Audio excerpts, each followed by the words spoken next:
resistance, fighting not only against the Nigerian government, but against the world. If you do not believe in what we are doing, then you better get out. We're not going to stop.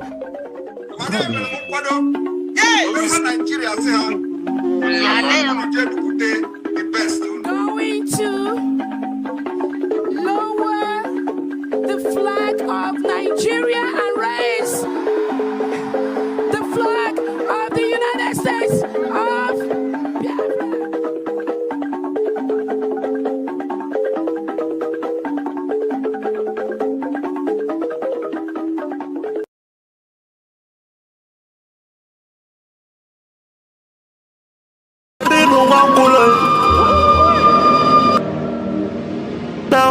Na bose vive na kiti enui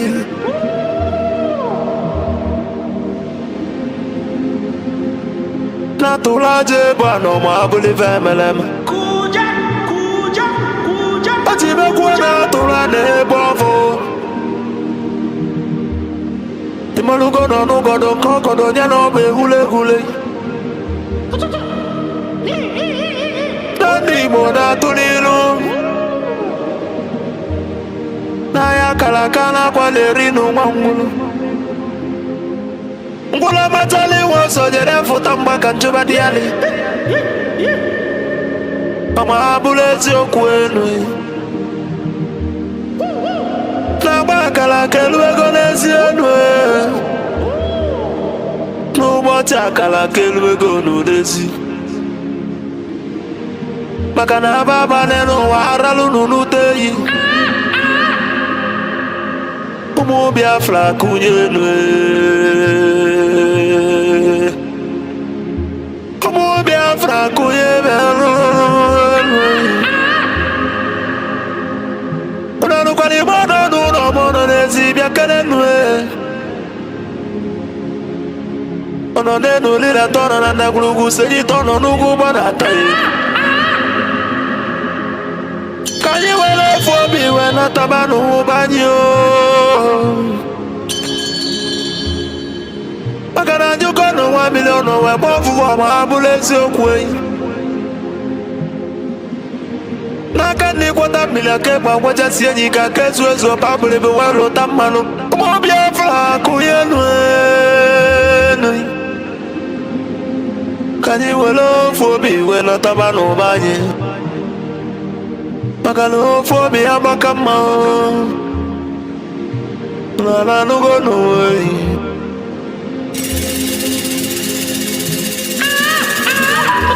Mo Biafra na bekele umunina Nkabo nkanyi Mwadati na ijele wanyi bekele mi Akwage bulu kwekere na fando to Biafra is our hope And the Biafra is our religion God in a water cheers a moon or be born ya Wesi ya can argue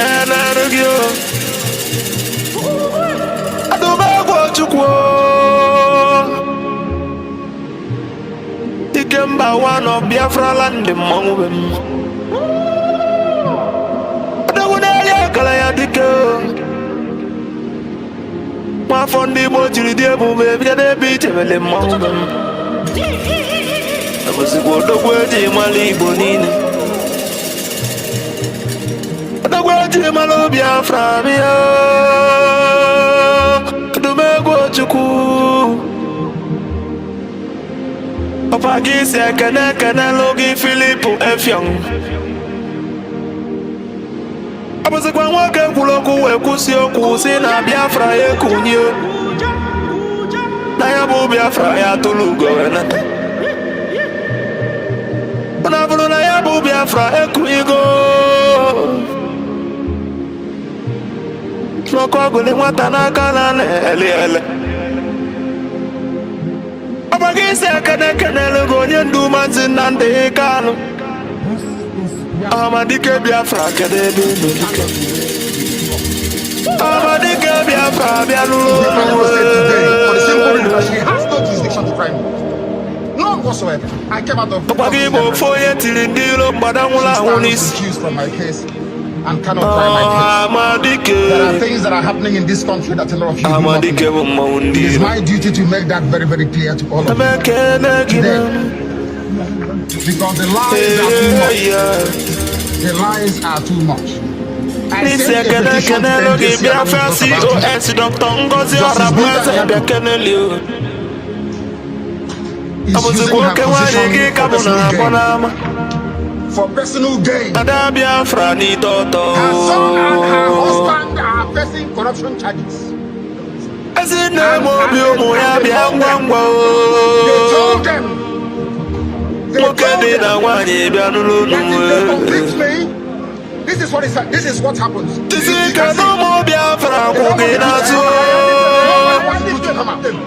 Nobody wants to do That's the problem.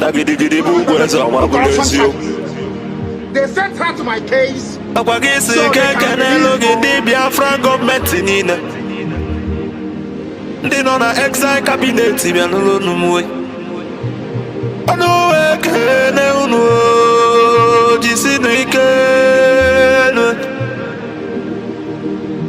Natugunanda ya ba unuba Bakano ya sulobe ya toka imalugenu Disionike Kana lo mondi Biafra revelation ami umuchukwu The agents of Biafra and the great oracles of Biafra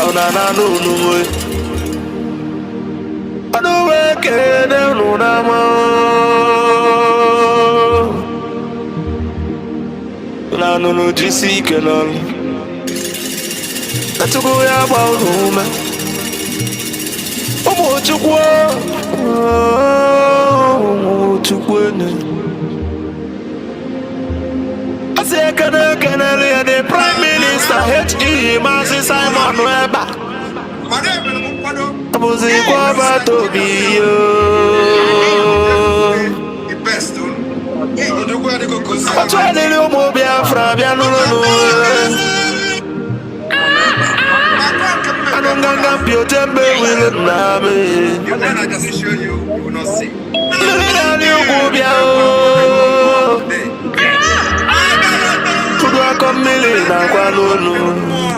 Yes.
A good legacy will last forever,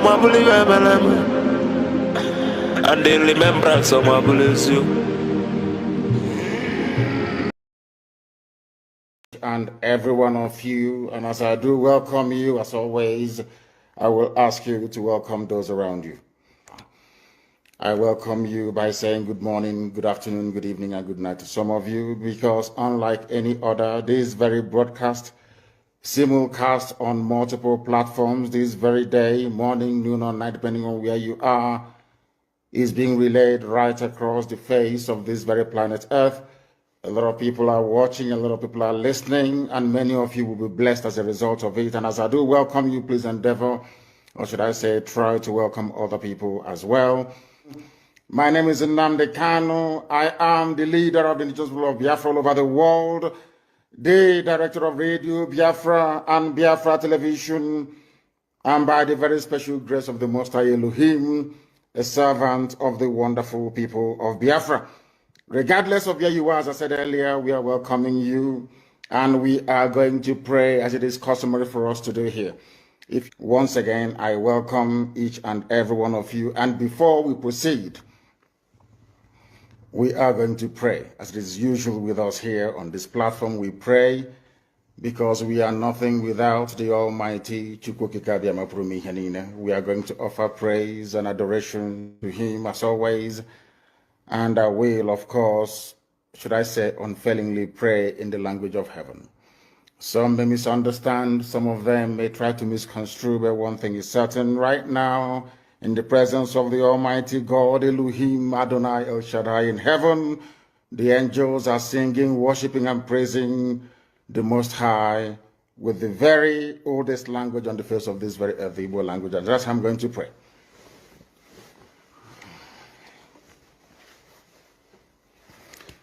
Ezi onye nwe anyị na Chineke nna nke pụrụ ime ihe niile, Chukwu okike abịa ma bụ onye anyị na-efe na-agọzi aha nsọ ya, onye ọbụla anyị ya na-achị, onye mmụọ na mmadụ na-erubere isi, onye ọbụla anyị ya bụ ọka aka ụbọchị ene ka anyị na-etu gị eze ebube dị ngọzi, mmalite na ọgwụgwụ, ndị gboo wee tuo gị ebighị ebi, onye nwe m, ụmụ gị wee gbakọọ n'ụwa niile iwe nara ozi ọma nke gị onwe gị n'ezi ha site n'ọnụ mmadụ dị ndụ nna nke ebere dị ngọzi. Anyị wee na-asị na onweghị ihe ọbụla nke anyị onwe anyị bụ n'ihi na ọ bụ anụkpa ahụ sọsọ ka mmadụ dị ndụ bụ ofu ụbọchị anyị ga-anwụ, maka na okwu nsọ gị na-adịghị ma ruo mgbe ebighị ebi, n'ihi na okwu gị niile ga-abịarịrị na mmezu. Ọ bịa mere Biafra ga-eji wee bịa na mgbe nke anyị wee na-akpọkụ wee na-arịọ gị na-asị lekwa ude nke anyị na-asụ n'akwa nke anyị na-ebe ka o metụta gị n'obi. Onye nwe m na Chineke nna nke igwe, biko dịka isi wee napụta ụmụ gị n'ọbụ n'Ijipt kwetu wee wezuga ụmụ gị bụ ndị Biafra mgbodo ekwensu bụ zuu nke mmadụ dị ndụ kere, anyị wee na-aja gị mma, na-asị gị n'ime ọnọdụ anyị anyị ga-ekele ha nsọ gị, wee nye gị nsọpụrụ n'ụtọ na-eji ama mgbe niile, n'ihi na anyị enweghị chi ọzọ ewezuga gị. Anyị onwe anyị anaghị efe arụsị. Ọbịa mere iji wee na-agọzi nzọmụkwụ anyị niile. Ọbịa mere IPOB ji wee gbaa mgbọrọgwụ n'ụwa niile. Anyị anaghị atụ egwu mmadụ dị ndụ. Anyị wee na-eto gị eze ebube dị ngọzi, sị gị biko gbatara anyị ọsọ enyemaka. Ọ bụ naanị gị bụ onye anyị na-efe nwanyị akpụ isi ala nye ka i wee napụta ndị gị n'ọbụ nke ekwensu. Anyị wee na-enye gị ofe na nsọpụrụ na ija mma, na-asị lekwa ka ndị iro anyị niile ka kasisi wee baa ha ọnụ, ha wee daa hapụghị ikuni ọzọ. Obodo ekwensu bụ zu ala nwekwa n'iyi eze ebube dị ngọzi. Anyị onwe anyị bụ ụmụ gị wee na-akpọkọ ha nsọ gị, na-asị na enweghị chi ọzọ ewezuga gị. Anyị wee na-aja gị mma wee na-eto gị, na-asị onye kere ihe niile kere eke mana onwe onye kere na n'otuto niile na nsọpụrụ niile na ịja mma niile site n'ebighị ebi mara ebi ka a na-arịọ gị. Ise ise ise. Having handed over our proceedings to heaven, we must therefore proceed unfailingly and very speedily to preach this very gospel that we have been mandated to preach this very day, because heaven and earth will bear us witness. Unless you understand your role in society, you can never ever make any meaningful contribution. According to the Greeks, there are three types of people on this earth: the idiots, the tribesmen, and the citizens. People don't know the meaning of the word idiot. They think it's an insult. It's not an insult. When the Greeks used the word idiots, they did not use it as a curse word. Idiots are people who just do not care. That is the original meaning of the word. If they write exams, they will cheat. If they are in government, they will steal. An idiot does not care at all.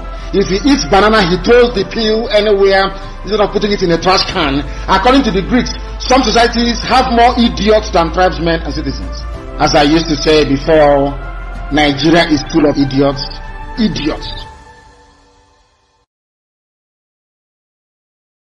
I want to let the world understand what the so-called founding fathers of the Zoological Republic actually said about Nigeria. Since 1914, the British government has been trying to make Nigeria into one country, but the Nigerian people themselves are historically different in their backgrounds, in their religious beliefs and customs. They do not show themselves any sign of willingness to unite. Nigerian unity is only a British invention. Alhaji Sir Abubakar Tafawa Balewa, 1948, a founding father of Nigeria. The second one, Nigeria is not a nation. It is a mere geographical expression. There are no Nigerians in the same sense as there are English, Welsh, or French. The word Nigeria is a mere distinctive appellation to distinguish those who live within the boundaries of Nigeria and those who do not. Chief Obafemi Awolowo, 1947. Now, lastly, let me tell you what Nnamdi Kanu said in 1964 after the so-called independence of Nigeria. It is better for us and many admirers abroad that we should disintegrate in peace and not in pieces.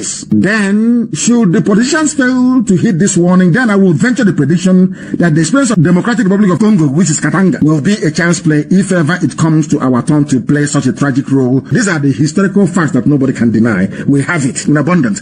So, their three founding fathers have, none of them actually believed in one Nigeria. All their founding fathers. But tomorrow now, you see Guardian write the founding father. Our founding fathers will be disappointed. But your founding fathers never believed in one Nigeria. It is here now.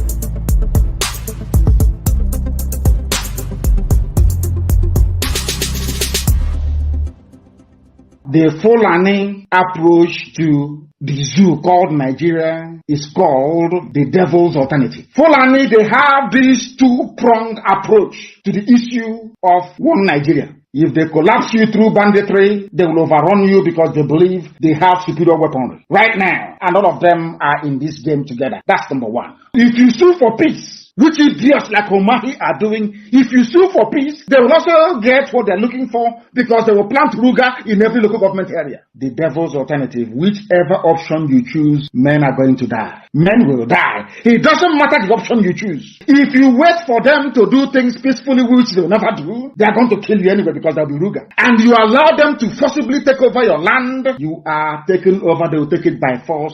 And Fulani will plant their people in your local government areas. That in the next 100 years, you'll be hearing about Olo Emirates. And then we'll be like Hausa people. Our great-grandchildren will now ask their parents, what happened? They will tell, oh no, there was somebody called Hope Uzodinma. He was playing politics. He loved Nigeria. There was one called Umahi. He loves Fulani. He used to wear Obada. But then we are gone. As a race, we are finished. And I said to these fools, Fulani Caliphate is dealing with you people, but you don't know it.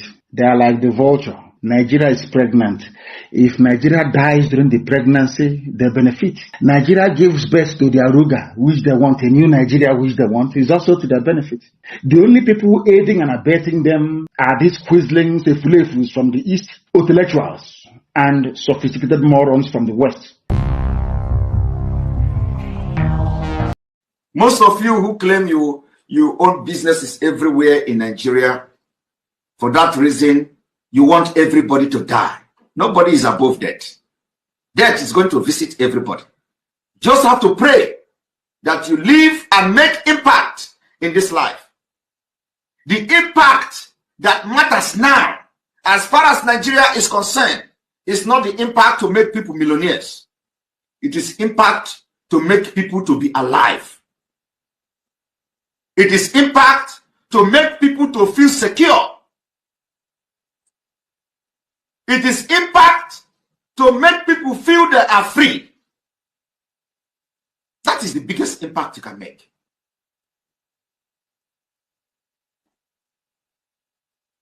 Millions are going to come. People will become millionaires when they are alive. Of what use is it?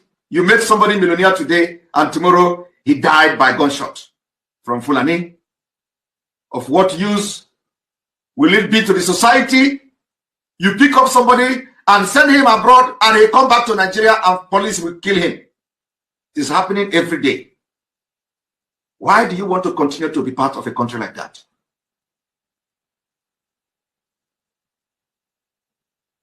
Why? We all have seen millionaires. There is no... We are not the one bringing violence to Nigeria state. Rather, Nigeria aggression must be responded with aggression. That aggression is self-defense.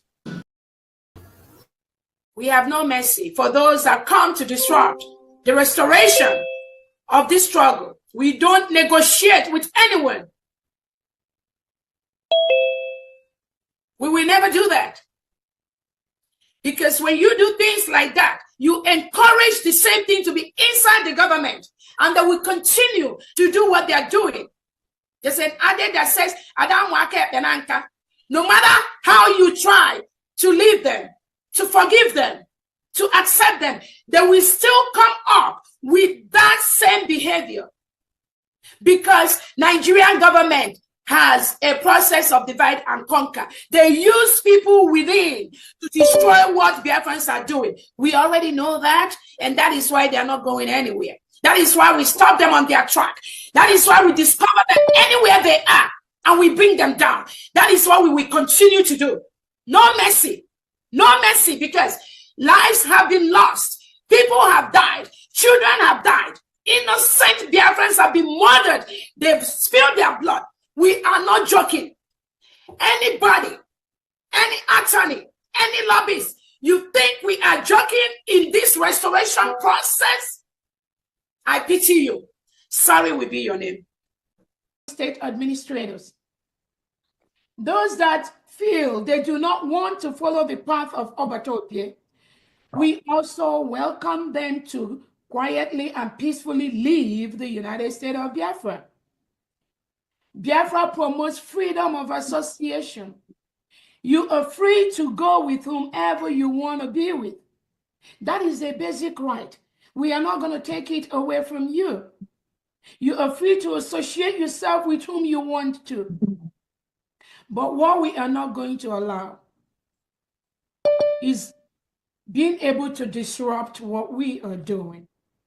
Being able to use the platforms established by Obatopie to promote your chaos and your divisive nature. Allowing you to use the plans, the maps, the regions that Obatopie has set up to continue to disorganize, disinform our people. We are not going to allow you to do that. But as long as you following whoever calls you on the phone privately, it is okay to go with those individuals. And Biafrans, we truly support you to do that. That is called freedom of association, which United States of Biafra guarantees. There are charters that we signed during our declaration in Finland. And one of that is the basic human right of individuals to associate with whomever they want to. But you cannot do that under the United States of Biafra. There is only one United States of Biafra. Under one command, His Excellency the Prime Minister, Simon Ekpa, represented by my humble self, Dr. Orabueze. Anything outside this, we wish you luck, but please leave any platform that either myself or Obatopie has established. You can inquire from whoever you want to be with. They have their own platform. They have where they are doing their own little shenanigans. You can join them there. We wish you luck, but do not be in the platform established by the United States of Biafra and be causing your havoc. On that note, I thank all the state executives that are working day and night to ensure that we all go home by the end of this year. We thank all the Biafra Defense Forces, again, the decentralized forces and some of the units that have been there. We thank you for the coordination. We thank you for what you are doing to gradually move the state of a nation with all the discipline, with all the respect, with all the dignity associated with the United States of Biafra military. That is what this new nation is working on. On that note, I thank all Biafrans that are present here, all the state representatives, all the country representatives. And I want to quickly recognize all the Biafran secretaries and the Biafra cabinets. I'm going to start with. Welcome, welcome, welcome. Thank you so much for joining us on another program today. I welcome everyone that has connected to this morning program, wherever you are connecting from. I say, may Chukwu Okike Abiyama continue to guide and protect all of us. If you're watching us from TikTok, I welcome you, I appreciate you. If you're watching us from YouTube, you are highly welcome. And those who are watching from Facebook, I appreciate every one of you that is connecting from Facebook. I say, may Chukwu Okike Abiyama continue to guide and protect every one of you wherever you are connecting from. We have come once again, as we always do, and I encourage everyone that have joined this program this morning to make sure you invite at least one person. As you connect to this program, make sure you share the program to at least one platform, either to your family, to your friend, to your groups, wherever you belong. The first thing you do when you join us is to click like. Once you click like on the program, then you will share and make sure you bring somebody along to join us on this very platform so that we can be able to pass this message accordingly. It is our responsibility to carry this message to the ends of the world.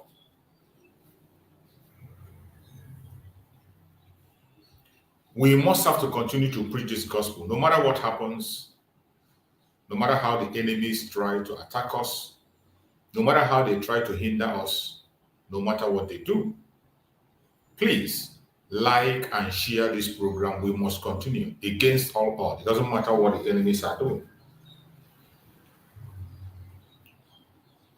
Whatever they do, however they try to hinder us, we shall overcome by the special grace of Chukwu Okike Abiyama. For those who are joining us on this platform for the very first time, I want to remind you once again, and those who are going to see our video for the very first time, this platform where you are watching this program is a platform that is under the United States of Biafra.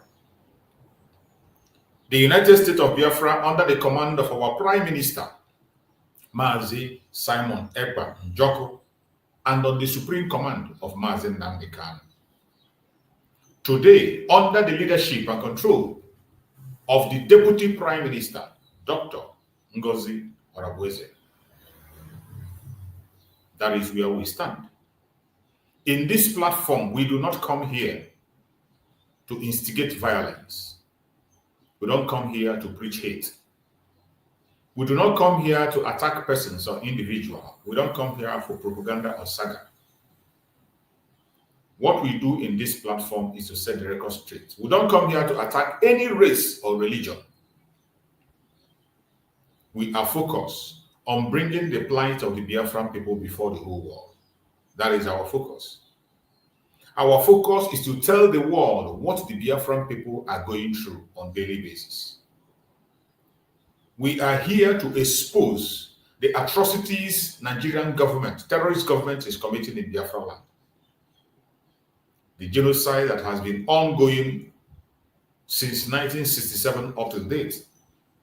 The war that Nigerian government have declared against the Biafran people, that the world is keeping silent about. Nobody is reporting about it. The conventional media does not talk about it. The international media doesn't talk about it. Most independent media do not talk about it. We have been left in our own fate to save ourselves. And that is why we are here, to speak. Just maybe someone out there will hear our voice. The atrocities of Nigerian governments is so much that we don't know which to count and which to leave. That is why we have taken it upon ourselves to continue to speak. The government of Nigeria has continued to commit atrocities, evil against Biafrans. Since 1945, there has been series of attacks against Biafrans, loss of lives of Biafrans in thousands, and nobody seems to be paying attention. We have never retaliated. We have never gone out to war against anybody. We have always been there defending ourselves. Most time, explaining and explaining and explaining, even when we are not supposed to explain. Biafrans have been seeking peace in every way possible. We have written petitions, we have protested, we have complained with evidence in pictures and in videos. But up to this moment, nobody seems to be paying attention.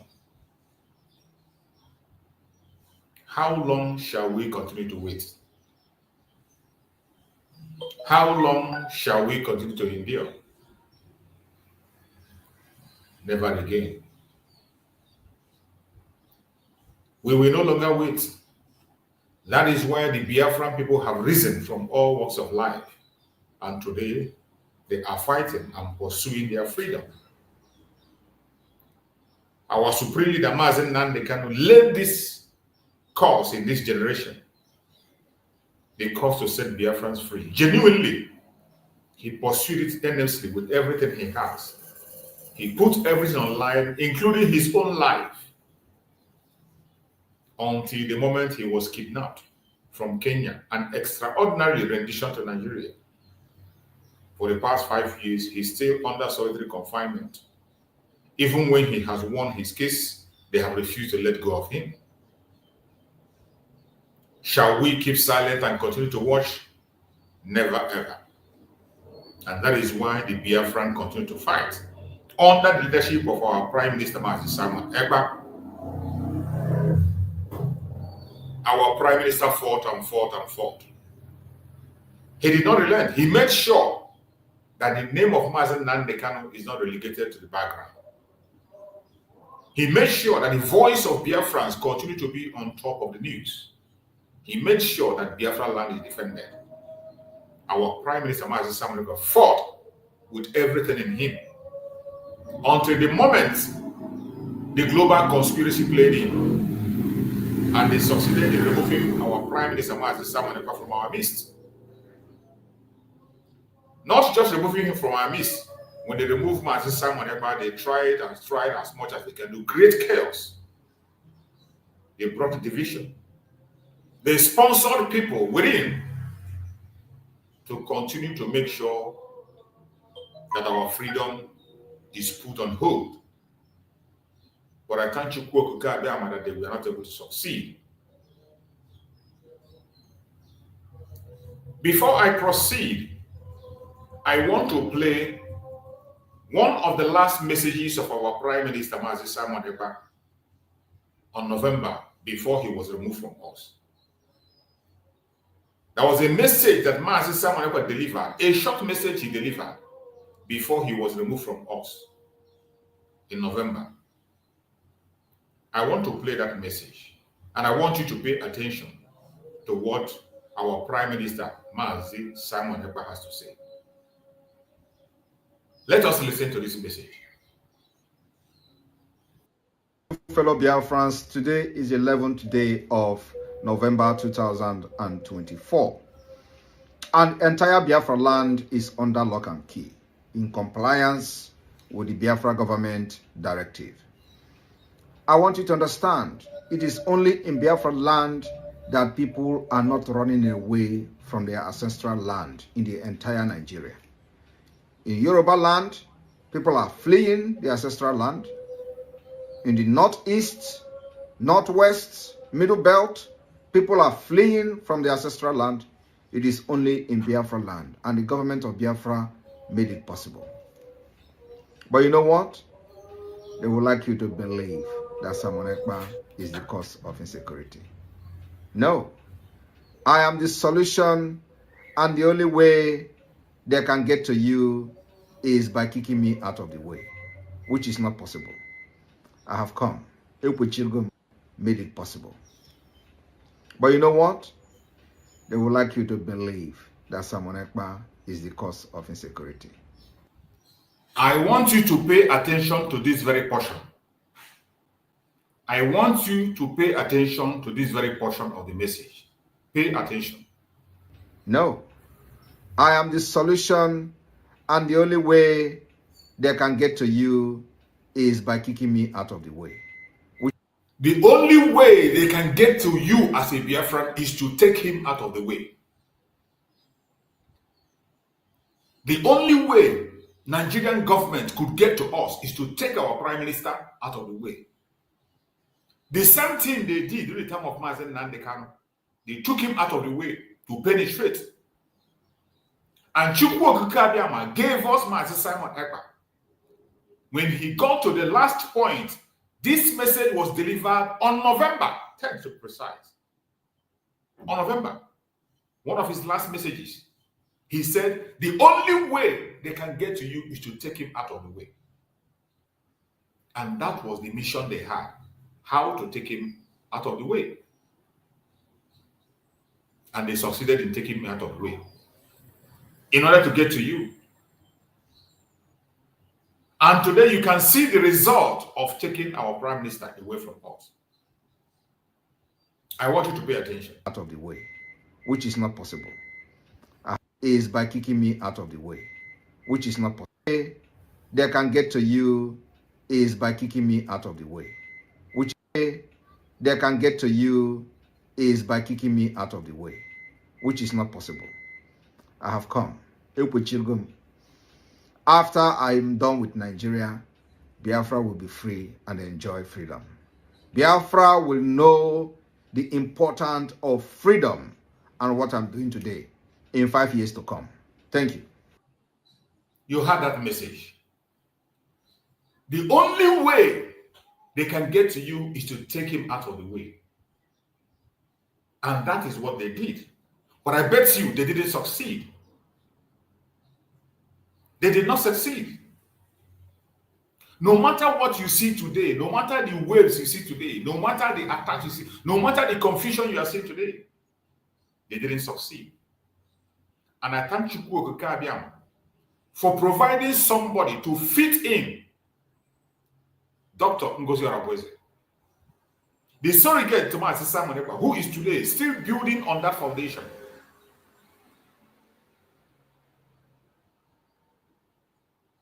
Building on that foundation strongly in order to destroy what our prime minister have put in place. Their mission was to take him away in order to get to you, in order to get to me. Today we can see the effect of the absence of our prime minister. We can see the confusion. We can see the confusion coming right, left, and center. But I thank Chukwu Okike that there is still someone there who understands, who can still hold the legacy of Mazi Simon Ekpa strong.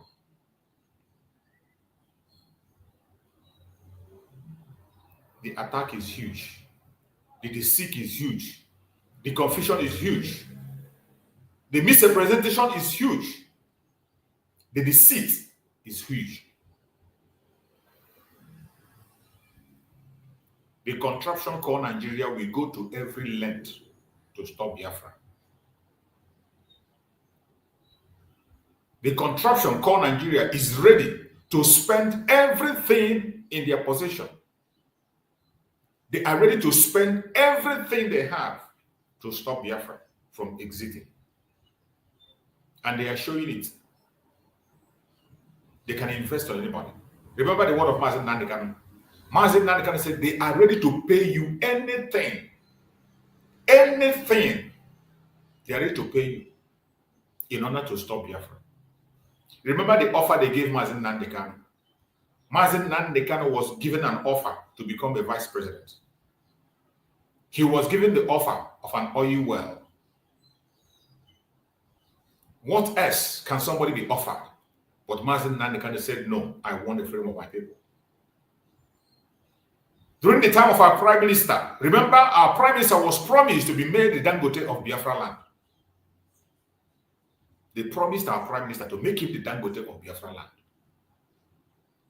Nigerian government is ready to put everything on the line to stop Biafra. Nigerian government is ready to take life, ready to disobey every international law, just as they did in the case of Nnamdi Kanu. To kidnap him from Kenya and extraordinary risk, they are ready to do anything to stop Biafra. But are we going to fold our hands and allow this to happen? Never ever. We will not. We will not. As a Biafran, I want to ask you, do you really know why you are doing what you are doing now?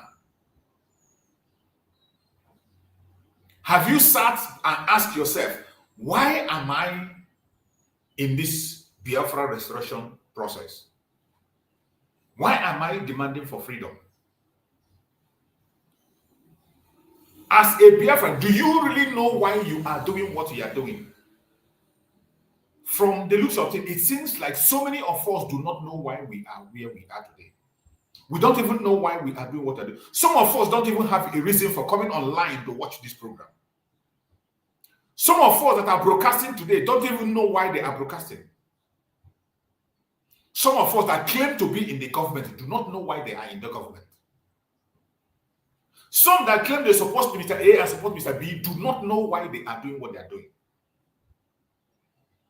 Can every one of us take a step back? Can every single one of us take a step back and ask yourself a question? Why am I doing what I'm doing? Why am I standing where I'm standing today? Why am I taking the position I'm taking? Until you answer that question genuinely, you are deceiving yourself. Today, I chose a topic which says, unmasking the wolf in sheepskin. Deadly poison are concealed under sweet honey. In USB, we stand. Remember, it is an interactive session. Today's message is going to be broad and wide. If you want to join us on stage, feel free. Use the link on the comment section. If you are watching me on YouTube, which is where I'm hosting the program, you can click the link and come in and join me on stage. If you're watching from TikTok or you're watching from Facebook, I'm sorry, you cannot join me on stage. But those who are watching on YouTube, David Hubbard channel on YouTube, go to the comment section. You are going to see the link. Click the link and join me on stage. While you are coming, make sure you are prepared. Present yourself in a decent manner. We cannot admit you here putting on your singlet or having your bare body to come. No. We can't admit you here naked. You must cover up yourself. And when you are speaking on this platform, please speak in a civil manner. It doesn't matter how angry you are. It doesn't matter how dissatisfied you are. Speak in a civil manner. We are not here to gag you. Whatever be your contribution opinion, the only thing that qualifies you to join me on stage is to be a human being. It doesn't matter who you support or who you don't support. I don't care. It does not matter your race or your religion. It doesn't matter your location. If you have a point, logical argument, superior argument, bring it on. Click the link on the comment section and come on. Let's sort it out. The topic today said, unmasking the wolf in sheepskin. Deadly poison are concealed under sweet honey. In USB, we stand. And I'm asking, so many of us that are confessing USB today, United States of Biafra, do you really know why you are supporting United States of Biafra?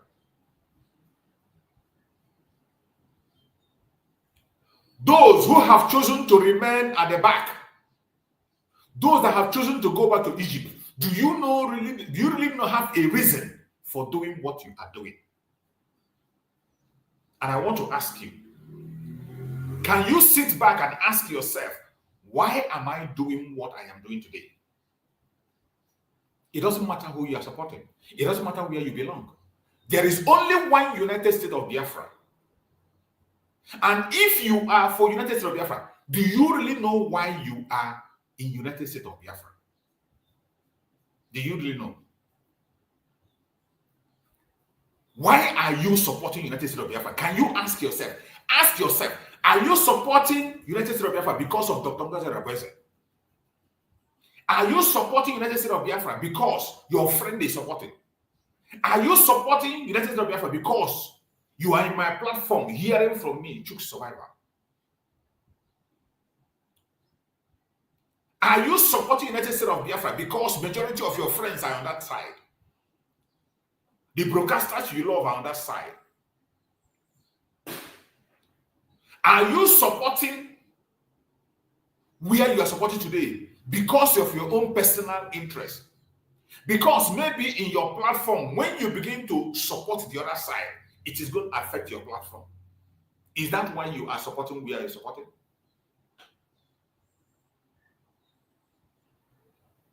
Do you really know why you are where you are today? Is it your decision or somebody took the decision for you? These are questions I would like people to answer. Because what I am seeing baffles me. Every day you wake up, you see people switching sides. In the morning, you are standing with the United States of Biafra. In the evening, you are standing in Egypt. The next day, you are nowhere at all to be found. The next minute, you are back to the United States of Biafra. The next second, you are confused. You don't really know where to go.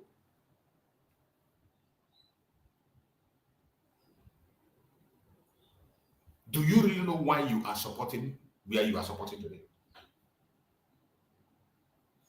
I need an answer. I need an answer. If somebody can come and give me a reason why he or she is supporting the United States of Biafra, I'll be very grateful. Even on the comment section, if you can write on the comment section why you are supporting the people you are supporting today. Either you are supporting those who have remained in Brigi, or you have moved forward with the project of the Prime Minister, United States of Biafra, as the right thing to do, or you are in it because of Dr. NngoziOrabueze, because, oh, you feel that she's a woman, she's intimidated. That is why you are supporting her. Oh, because you love her, she's from your state, that's why you're supporting her. Oh, because you have too many of your friends and these broadcasters you love on that side. Oh, you are in Brigi because majority of the people you have known talking about Biafra are there. Oh, because they can fund you on whatever you think you are doing. Oh, because when you talk about them on your platform now grows. Oh, because your friend, your relations, your tribe man is on that section. Can you please give me a reason why you are supporting the place you are today? Why you are where you are today? Can you please give me a reason? If you can, click the comments, click the link on the comment section. The link is there. Click the link, come in and explain to me why you are on where you are today. It doesn't matter who you support, I don't care. Are you in United States of Biafra because it is the right thing to do? Or you are in United States of Biafra because there is somebody you see, you like, you love that is there? Do you really know why you are where you are today? Do you really know why you are even fighting for freedom? Do you even know why we are shouting on television? Do you know why Nnamdi Kanu is in detention? Do you know why Simon can put everything in line, including his political career? Do you know why? I need an answer. So many of us don't know why we are doing what we are doing. That is why you see somebody in the morning, he's in A section. In the evening, he's in Mr. C. The next second, he's somewhere else. Because these are people who do not know what they want. Personally, I know what I want. That is why I started talking about Biafra as an independent broadcaster from Nnamdi Kanu. Not because of Nnamdi Kanu. In as much as the message of Mazen Nnamdi Kanu touched my heart and made me to realize that I have to do what I have to do, I started broadcasting without seeking for permission or approval from anybody. I built my platform myself and I continue to move, make my choice and stand on it. That foundation I have followed. From Mazen Nnamdi Kanu getting to Simon Ekpa, I was simply, up to this moment, I make my choice, I stand on it, come sun, come rain. That is where I am. I don't switch. I don't switch. Neither do I flip from my attitude or character. I don't flip. That is why I look through things before I take decisions. I am asking, do you people know why you are doing what we are doing today? The topic today says, unmasking the wolf in sheepskin. Deadly poison are concealed under sweet honey. In USB we stand.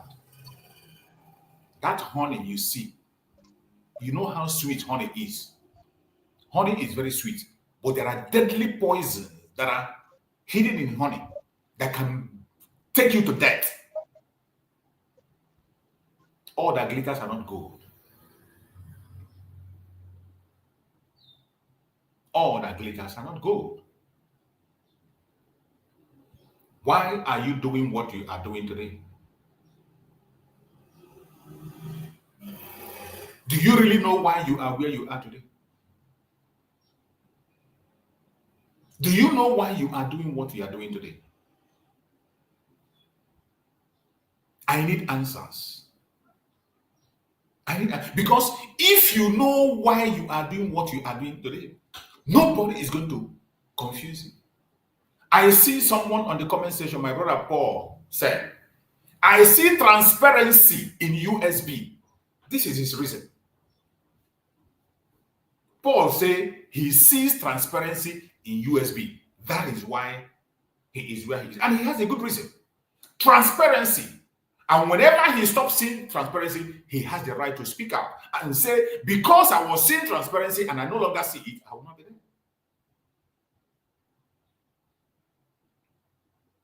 Why are you supporting what you're supporting today? Okay, Opara said on the comment section, I support USB because it is the only legitimate government approved and supports by 98% of Biafran as our Prime Minister directed. Did you hear that? That is a reason for one to support. That is the reason somebody gave. Okay, Opara. What is your own reason? Okay said, I support United States of Biafra because it is the only legitimate government approved and supported by 98% of Biafra as our Prime Minister directed. I agree with him 100%. And somebody with this kind of faith, somebody like Okay Opara can never be moved. It doesn't matter who is in charge of the USB. He will continue to be in USB because he knows why he is there. He knows that USB is the legitimate government. A very good reason. And somebody like Okay Opara, you cannot see him in USB today and tomorrow you see him somewhere else. You cannot see him here, tomorrow you see him somewhere else. Guinea Kachuku TV said, I am supporting the USB government because truly the government is moving forward. Accordingly, with my common sense, I feel it right inside me that we are now a country. A very legitimate reason. And with this kind of a faith, you can't see him here today and tomorrow you are seeing him somewhere else. With someone that has this faith in the struggle, in the government, you cannot get him confused. He cannot be dancing from pillar to pole. I am asking you as a Biafran, why are you where you are today? If you are supporting Briggy, it doesn't matter. Write on the comment section or come out and tell me, why are you supporting Briggy? What is the thing that is making you to support, give your support to those who are giving support? Gerard Dike said, I am supporting United States of Biafra because it is the right thing to do. USB is only way to go. United States. Let me tell you, I love the comments I'm reading. When you look at all these comments, they are the same thing. They are supporting the United States of Biafra because it is not supporting Dr. NgoziOrabueze. It is not, I am supporting Dr. NgoziOrabueze. No. You are supporting United States of Biafra, regardless who is there. Because it is the foundation led by the Prime Minister, Mazi Samaneka. But how many of us understand that? Even some of us that call ourselves broadcasters, people that call themselves broadcasters, many of us do not have this. They don't know why they are doing what they are doing. Some of them are carried away by popularity. Some of them are carried away by views. Some of them are carried away by what they tend to gain privately, personality, popularity, or whatever. Linus Nwaforo said, I am supporting United States of Biafra, Deputy Prime Minister, because we are from Nnamdi Kanu to autopilot, to Briggy, and now United States of Biafra, Deputy Prime Minister, which is the way forward as far as this nation Biafra is concerned. The same thing, supporting United States of Biafra, which is the right thing to do.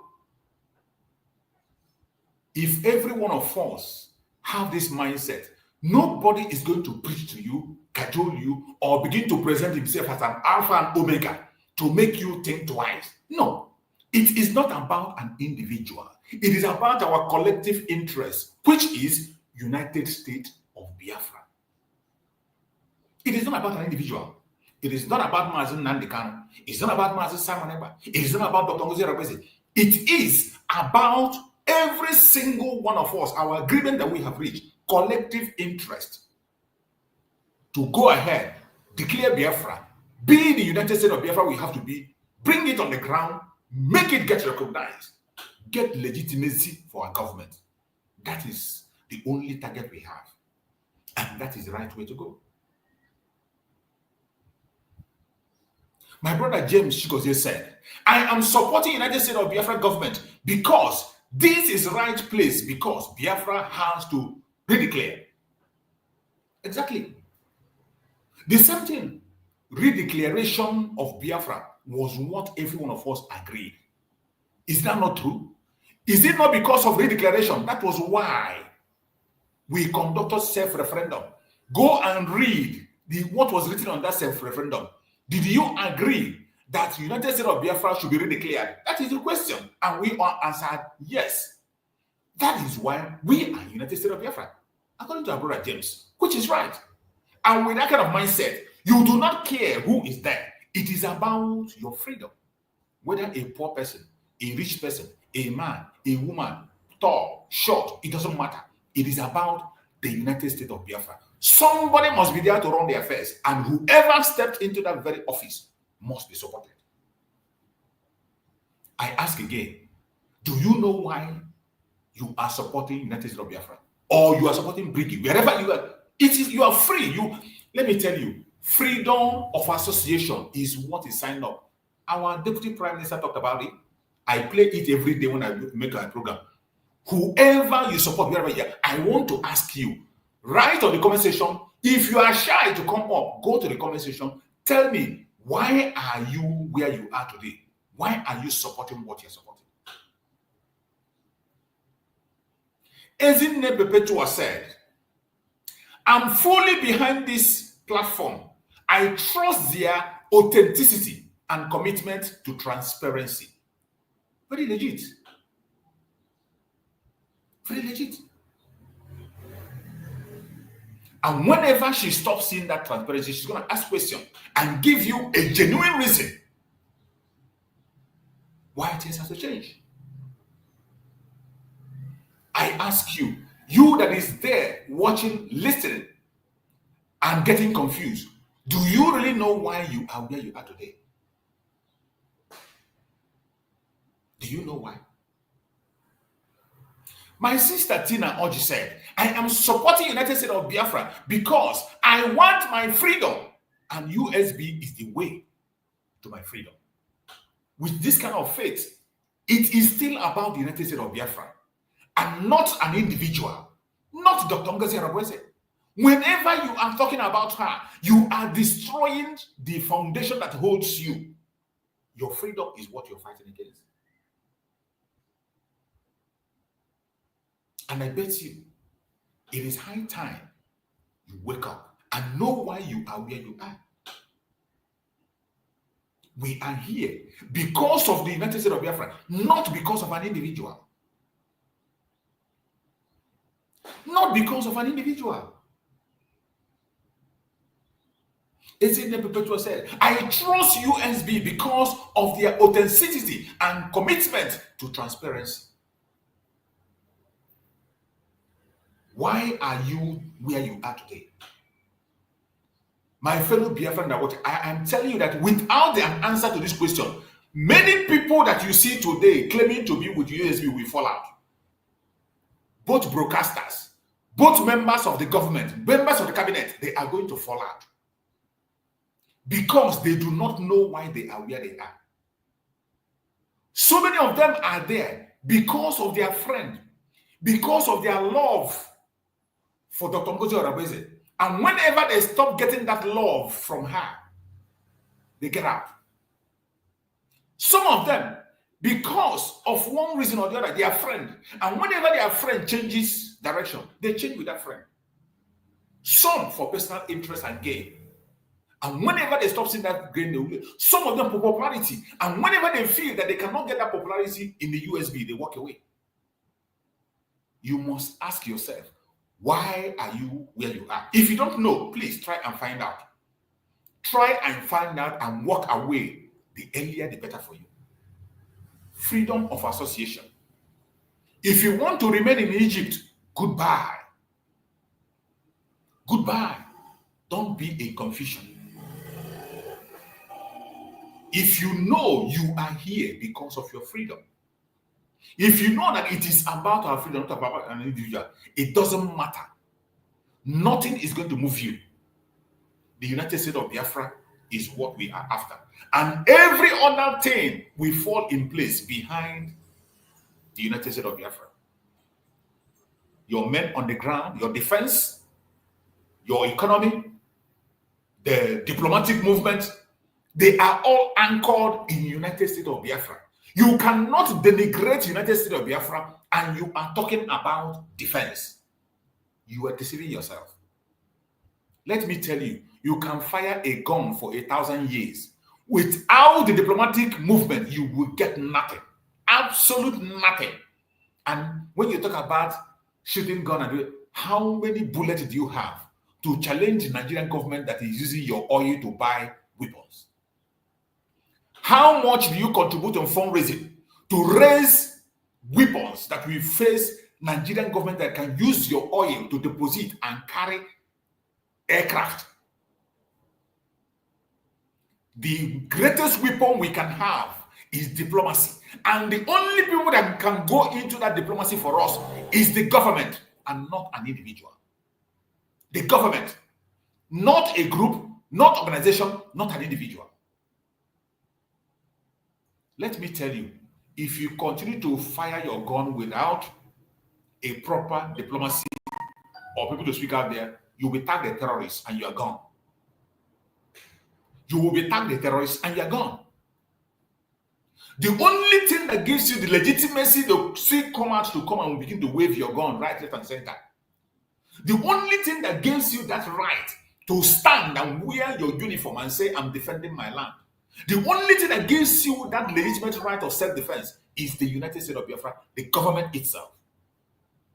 The government. That is why Mazi Simon made it clear that during the declaration, Mazi Simon made it that in that convention, the video is I have played it 1,000 times. He said, on that declaration, we are going to generate documents. We will generate documents that is going to legitimize the Biafran government.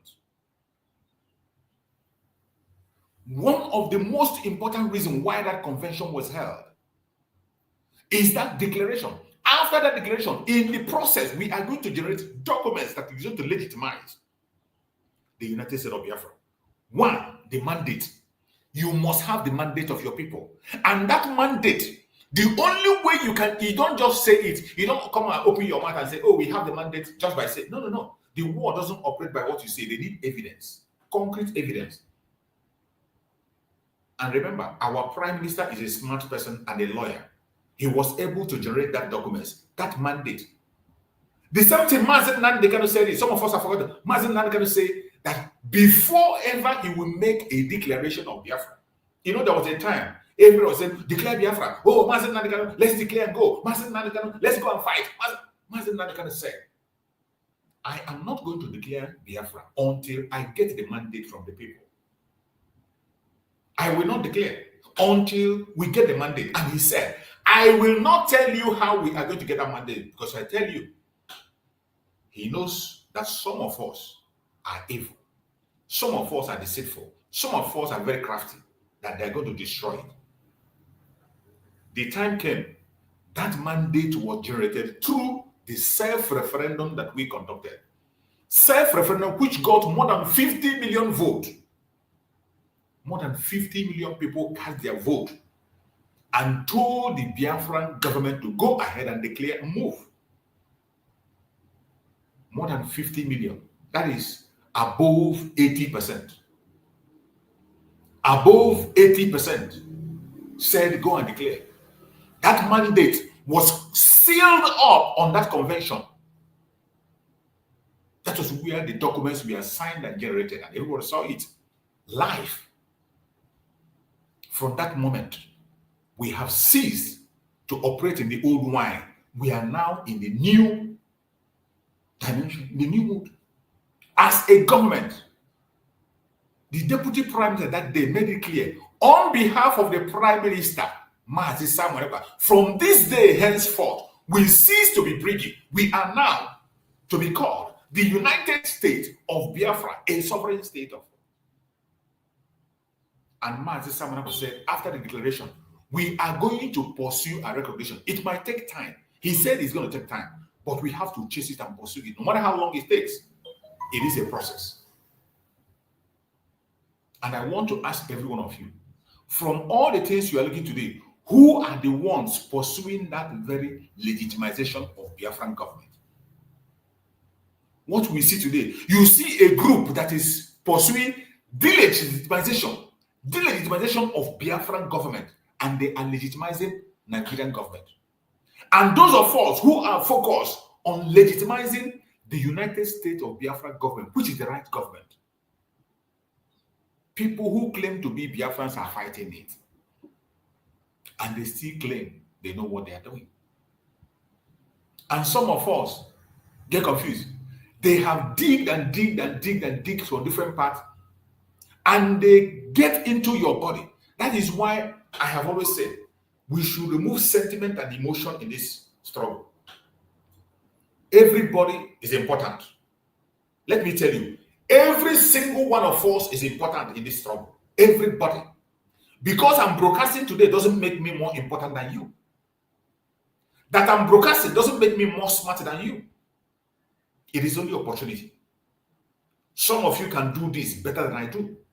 But because you don't have opportunity, either because of location or resources, that is why you're not broadcasting. Every single one of us, we are equal stakeholder. That somebody is a member of the cabinet does not make him special more than you. The only difference is that he was called to serve and he gave himself up to serve. There are so many of us that we are called to serve and they refused. So many of us we are called to serve, they refused. Some because of their friends, some because they cannot face the challenge, some because of the dangers around them for security reasons, they refuse. Not that they cannot do. There are many people that can do better than we are doing. That you answer the call today and you are serving doesn't make you special. We appreciate everyone that have come out to serve. It is something to appreciate. But I bet you, every single one of us is an equal stakeholder. Even for the fact that you are carrying gun today, serving in Biafra does not make you special.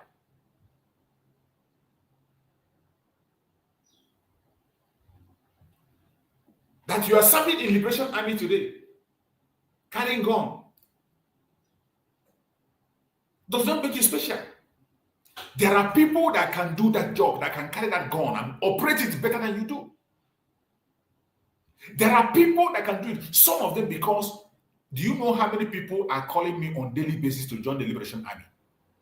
Do you know how many people are willing to join Do you know how many people? That because you have the opportunity to be there does not make you special. Everybody have a role to play. We are all important in this role. Some people come and say, oh, that the Liberation Army is the most important. Liberation Army is the most important. Without them, we cannot get Biafra. You are insane. You are insane. Every single one of us is equally important. Even you that is watching on the comment section, helping to share this video, share information, you are equally important. Those who are in communication are equally important. Those who are in administration are equally important. Those who are donating their money every day, they are equally important. And those who are in the field are also important. This blackmail of emotional blackmail of telling you, I can tell you, you can fire your bullet from year to year without a proper diplomacy and diplomatic move, you are going nowhere. At the end of the day, you'll be trashed. Because our Prime Minister himself made it clear that after all said and done, all this shouting and jumping and shooting, it will end in a round table with Bible, pen. Everything is going to end on the round table. And when that time comes, you need somebody who has experience about leadership. You need a good negotiator, somebody who can negotiate, somebody who has the sense to negotiate, not somebody who is going to be negotiating for his own personal interest. Just like those they call their founding fathers did. Some were negotiating for them to be president, first president of Africa, of Nigeria.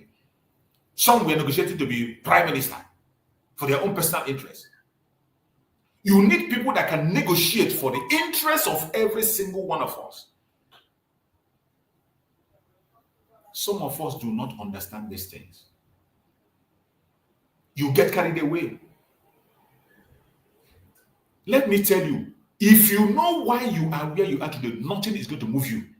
Even if you wake up tomorrow, you hear that DPMDrNgoziOrabueze says she is no longer in Biafra, she went and someone else stepped in there and become the leader of the United States of Biafra. The most important thing is that very organization.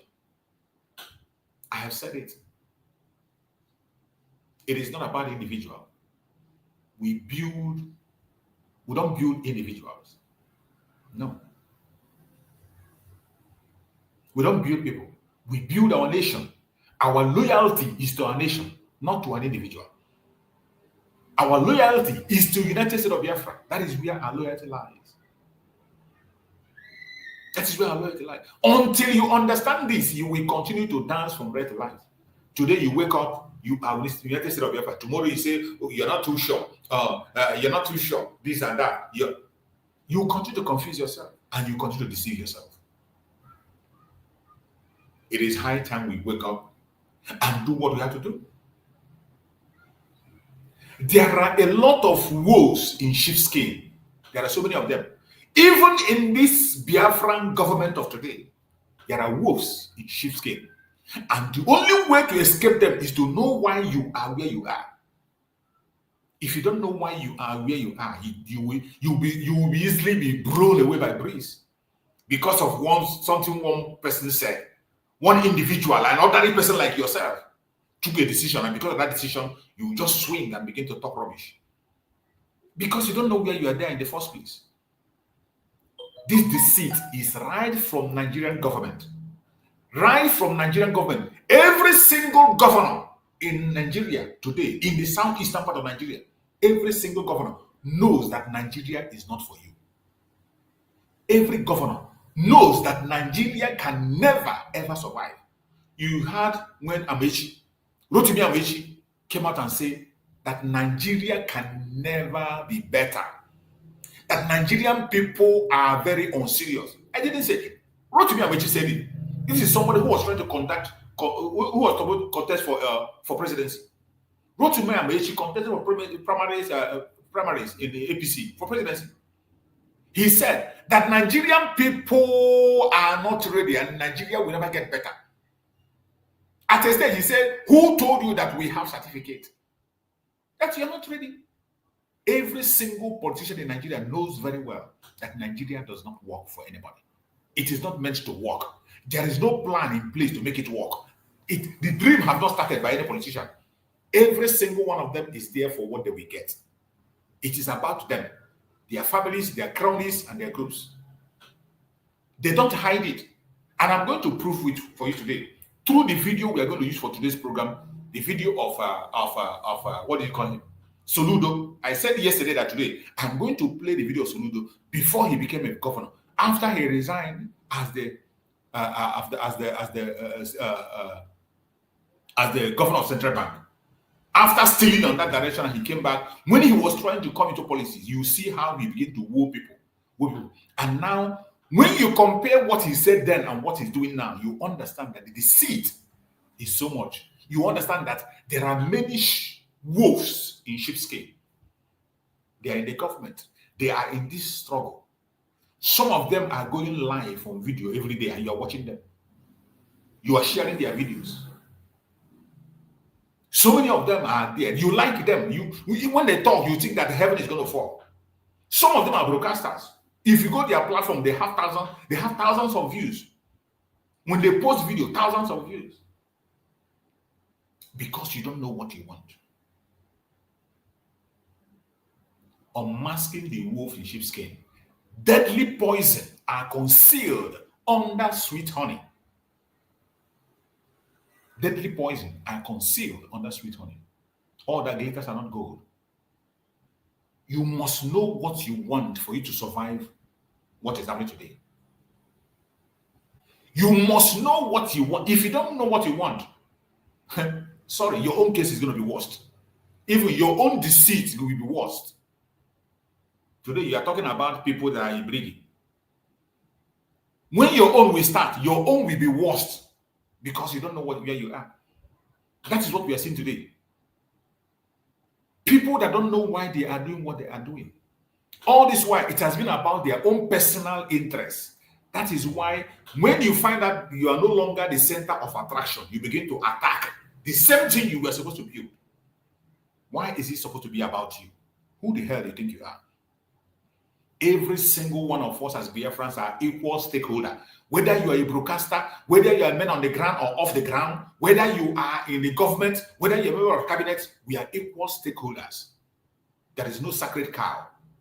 The only thing that is different is opportunities.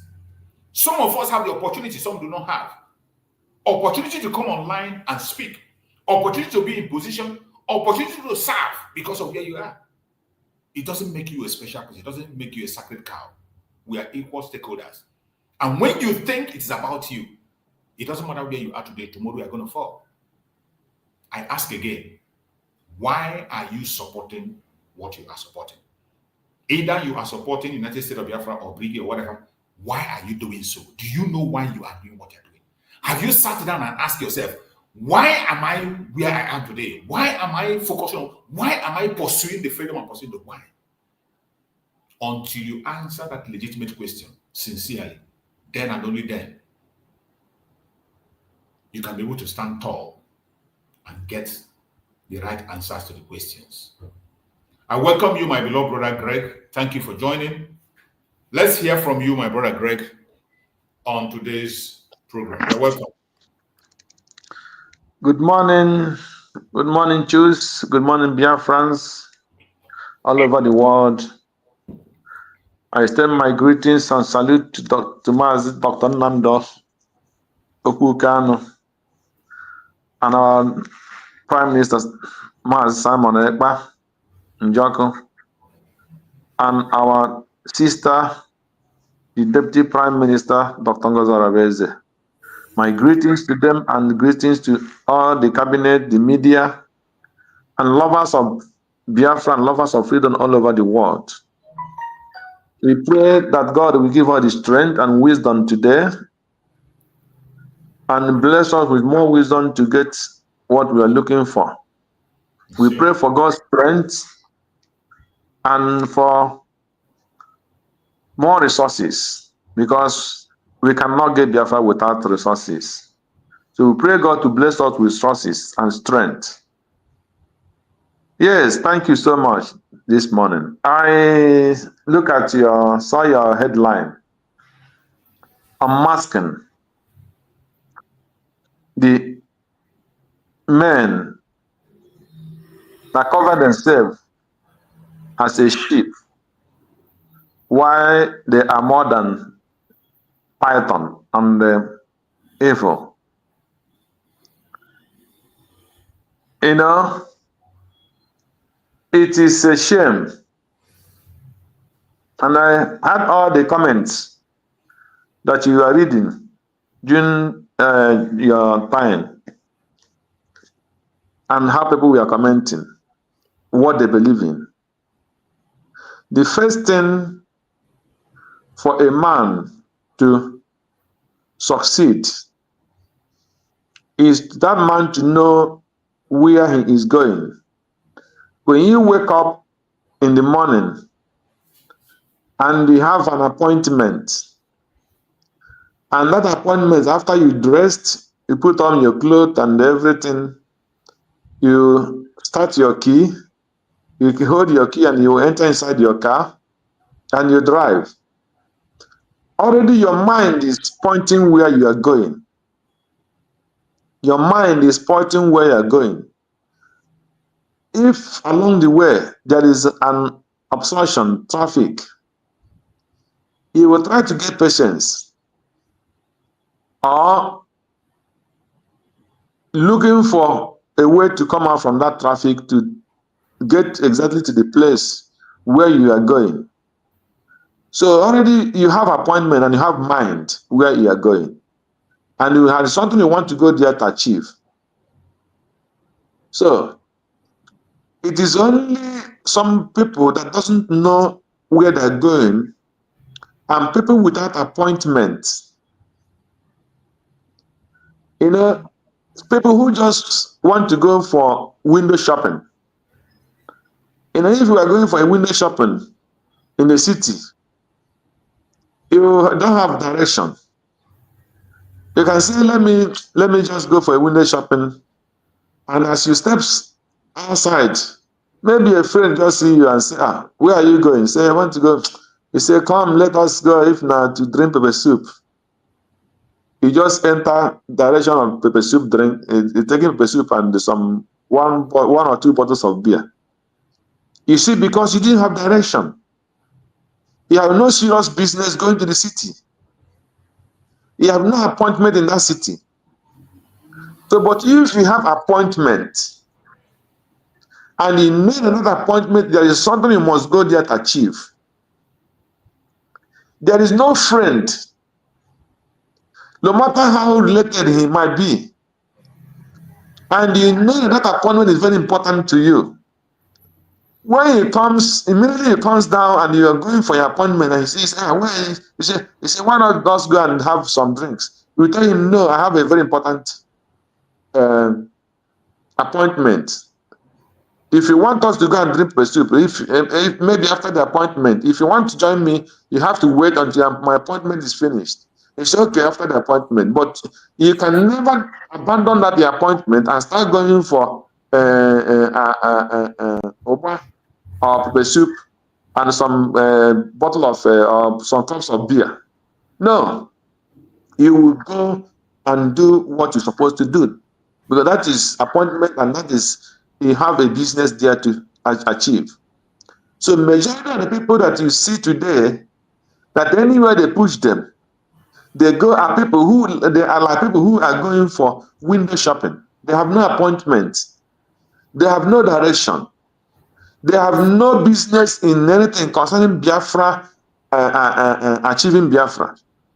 So they can always move and become the chameleon they say that they are.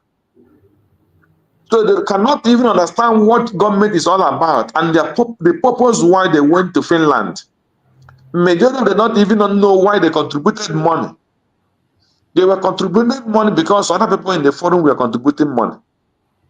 They were talking about Biafra because they hear people talk about Biafra, but they don't even know the meaning of what they contributed their money for. They don't even know the meaning why they bought flights and flew to Finland. They didn't know the reason why they stayed in Finland for about fast 1 week. And Biafra was declared. They didn't know the importance of what Simon Ekman have suffered for 3 years. Fighting, navigating, putting everything in place. They don't even know why Brig was formed. Neither did they know why the second convention was held in Finland to declare Biafra and pronounce that a child is born, and that child had been given name USB. And that child was dedicated, baptized on the 29th of November 2024. And somebody is telling you again that why must you give a child that is born a name? And the certificate of his name was issued, and the baptism certificate was issued, that anytime he went to go to school, anytime he want to go to university, anytime he want to become anything, they will say, go and get us your birth certificate. We need it. Where is your birth certificate?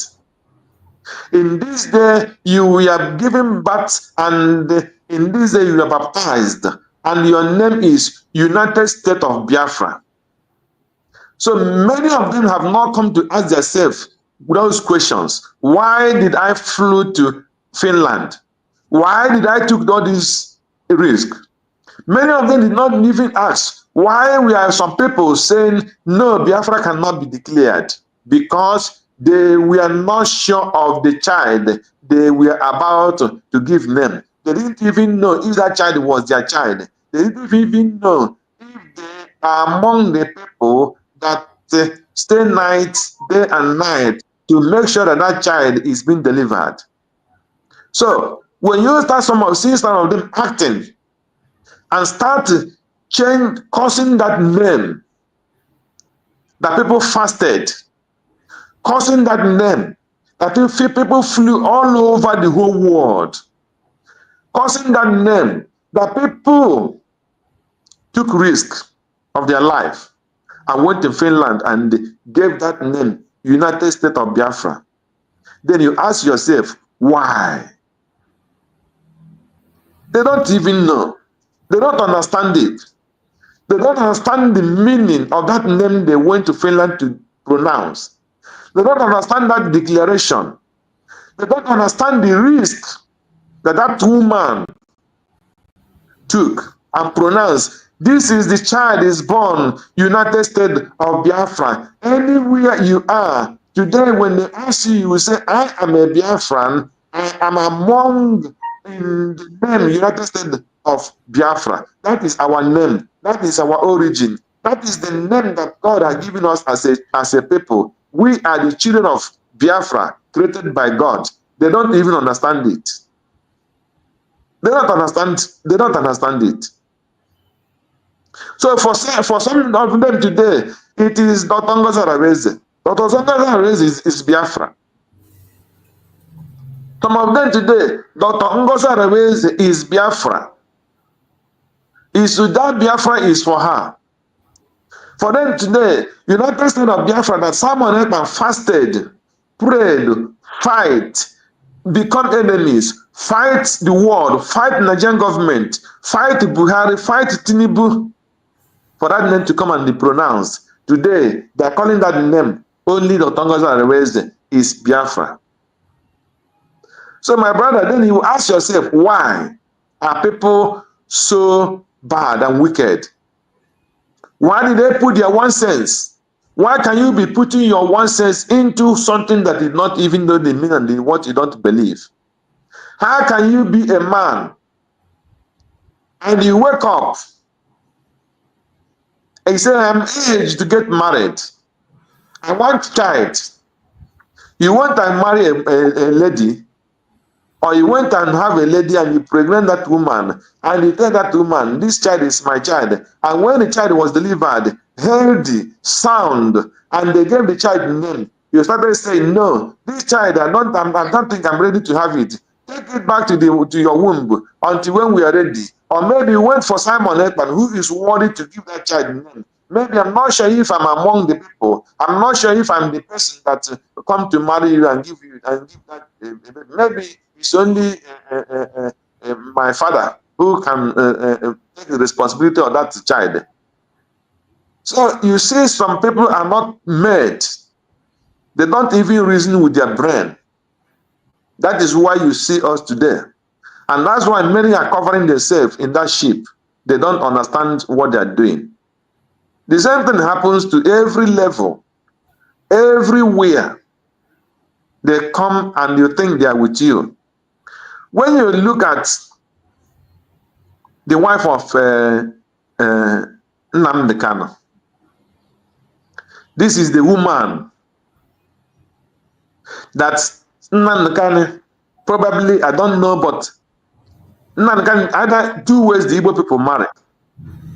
Either Igbo married by recommendation or by they know themselves through friendship. And this woman live with Mas Nnamdi Kanu, I believe, since 2012, Nnamdi Kanu started on this program. I think, at least, I know, let me know from the time the woman started coming out with her, it's more than 10 years. So this woman that live with Mas Nnamdi Kanu, travel with Mas Nnamdi Kanu, preach Biafra and do everything. And today, that woman is rejoicing, enjoying herself, being pleased that Nnamdi Kanu is in jail. And those people who were fighting for Nnamdi Kanu, he started wishing them to be in the same jail that the husband is. So you ask yourself, who are these people? These are the people you are talking about in this your program. The people who cover themselves as a human being, but they are devil. They are devil in incarnate. So that is terrible. It is terrible. So that is the question. Why are we supporting Biafra?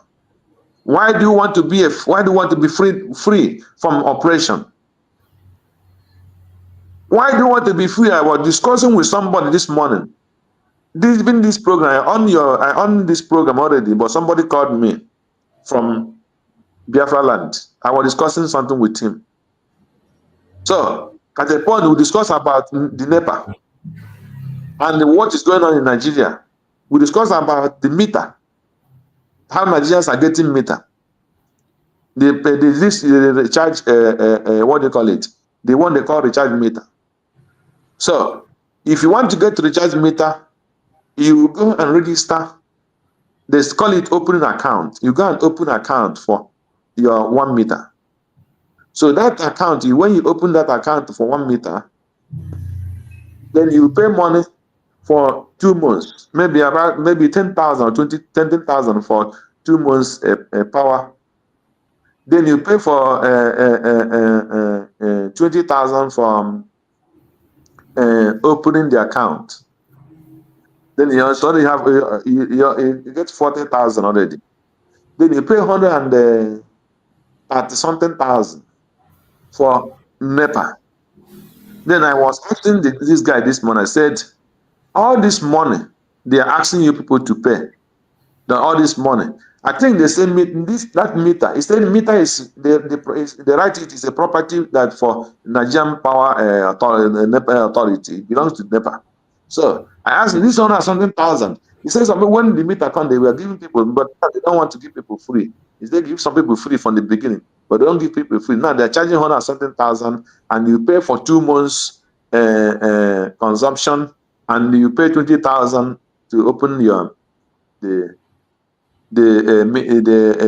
open an account for the meter. So you see that you are spending for 1 meter, almost 160,000, 70,000. So depending on how many depending on how many meter you will collect, and still after you install it, there is no guarantee that you are going to have light. You see. So that I was going to say, you see, I said, why all these things? And this is what I just try to narrate him to something about Biafra. I say, this is what Nnamdi Kanu is fighting against. And you people that are living there don't understand it. He's fighting, this is the injustice. How can you pay almost 100 something thousand, and you have not even gotten there will be no light. And not even when you pay for that meter, they say that meter will take time before you get it. So they're only using the blood of their people to make money. And tomorrow they will rise, they will put billions of dollars that they mapped out, they budgeted for power. So all these millions, they calculate almost 170,000 that's for one meter that people are paying into how many millions of billions that they're making. Where are they? What are they doing with that money? And people are still not having light. That is the men on the ship food that you're talking about. Deceiving people and sucking the blood of innocent people and deceiving them, not knowing what is going on. They don't want them to understand the reason. They will come as if they want to help them or they want to do something that is good. But all that they are doing are all evil. So my brother, where can you start? So the only thing is the people who are crying in the wilderness to continue crying. They deceive people every day. They come out, they start giving Dr. NgoziOrabueze names. Then you are calling USB names. Then you ask yourself, why did these people went to Finland? Today they are making propaganda. If people enter military, they are using a bibago. They have killed 1,500 people who want to go and join army, which was 1,000,000% lie. And you are lying against the government that you went to Finland to declare the name. You are lying against all this, trying to make people to scare for joining the military because you are not in charge, because you are not benefiting. These are the men in the sheepfold.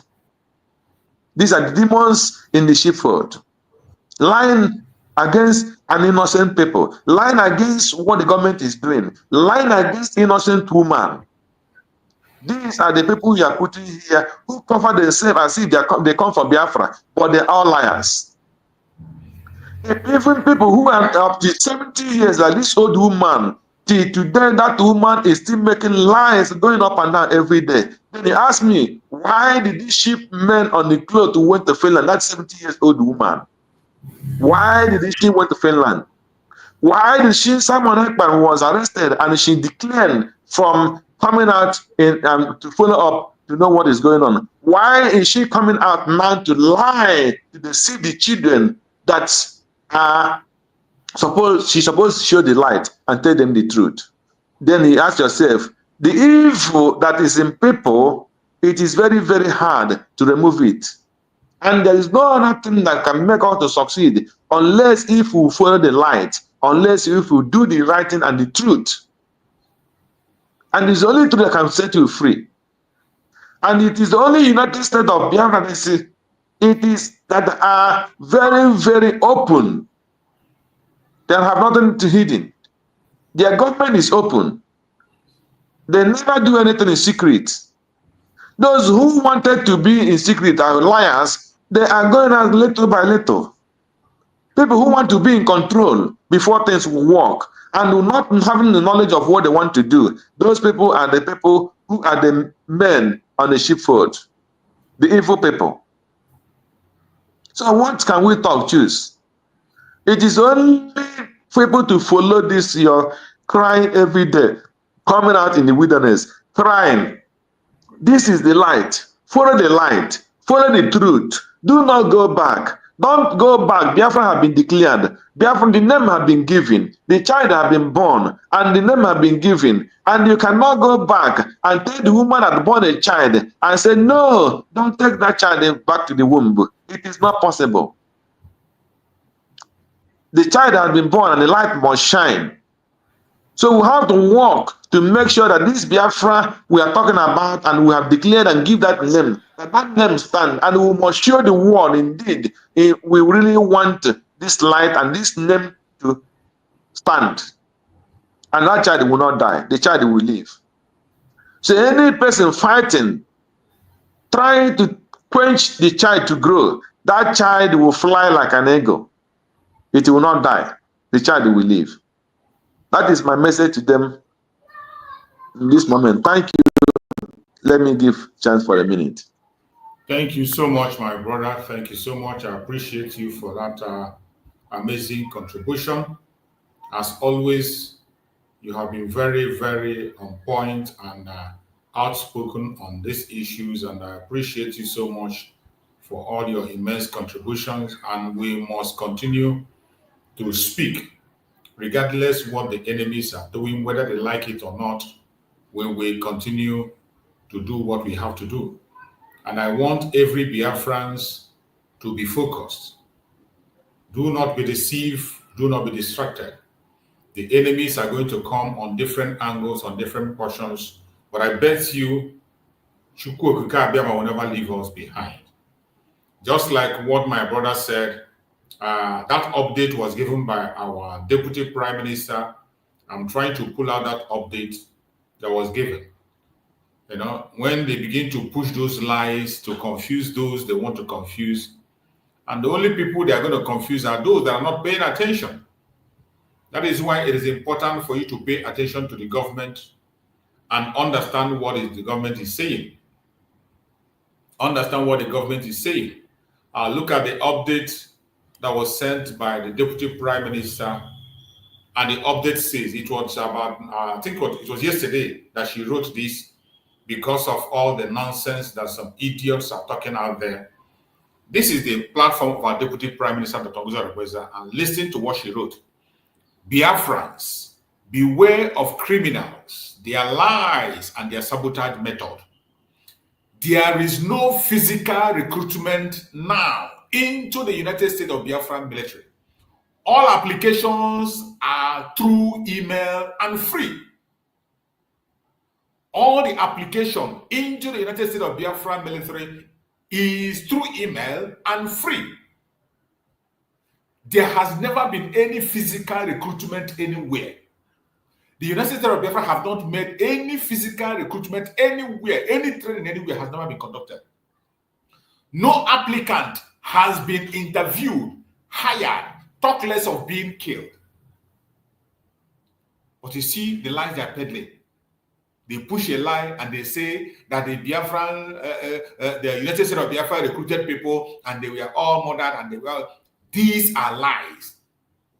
The Deputy Prime Minister is setting the record straight, telling you exactly. Every one of us had it when that very email was pushed out.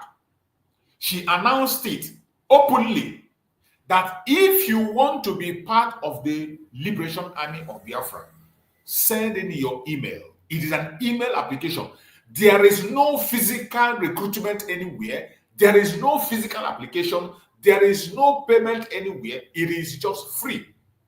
And you apply through an email that has been provided. And from that moment that broadcast was made, up to this moment as we speak, no single applicant has been interviewed. Many people have applied.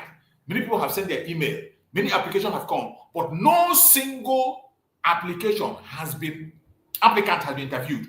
Nobody have yet been interviewed. Not only interviewed, nobody has been hired, because before ever you've been hired as Liberation Army, you'll be interviewed first. No interview has been conducted anywhere. Talk less of being killed in the name of Liberation Army. But you see them, they come and begin to talk rubbish. This was a statement that was signed by the COS, Deputy Prime Minister, Dr. NngoziOrabueze. But when you see some of these wolves in their platform, somebody will on a camera before the whole world and begin to spill out lies, and Biafrans will sit and continue to. I don't know what you want to gain in watching those platforms. What baffles me that when you go there, you see thousands of people watching. And I wonder, what do you want to see? What do you want to hear different from what you've been hearing? Someone that you know that have lied to you first, lied to you second, lied to you third. Someone that is very flippant in attitude. Today he is there, today she is there. Someone that is not consistent in attitude. When you know that Nnamdi Kanu said, consistency is one of the qualifications you must have for us to know that you are really serious in Biafra. Consistency. That is the number one thing you must see in anybody before you even talk of listening to them. That is why in my WhatsApp group today, If you send any video in my WhatsApp group and that video is not coming from the media of the United States of Biafra, it doesn't matter what the video is talking.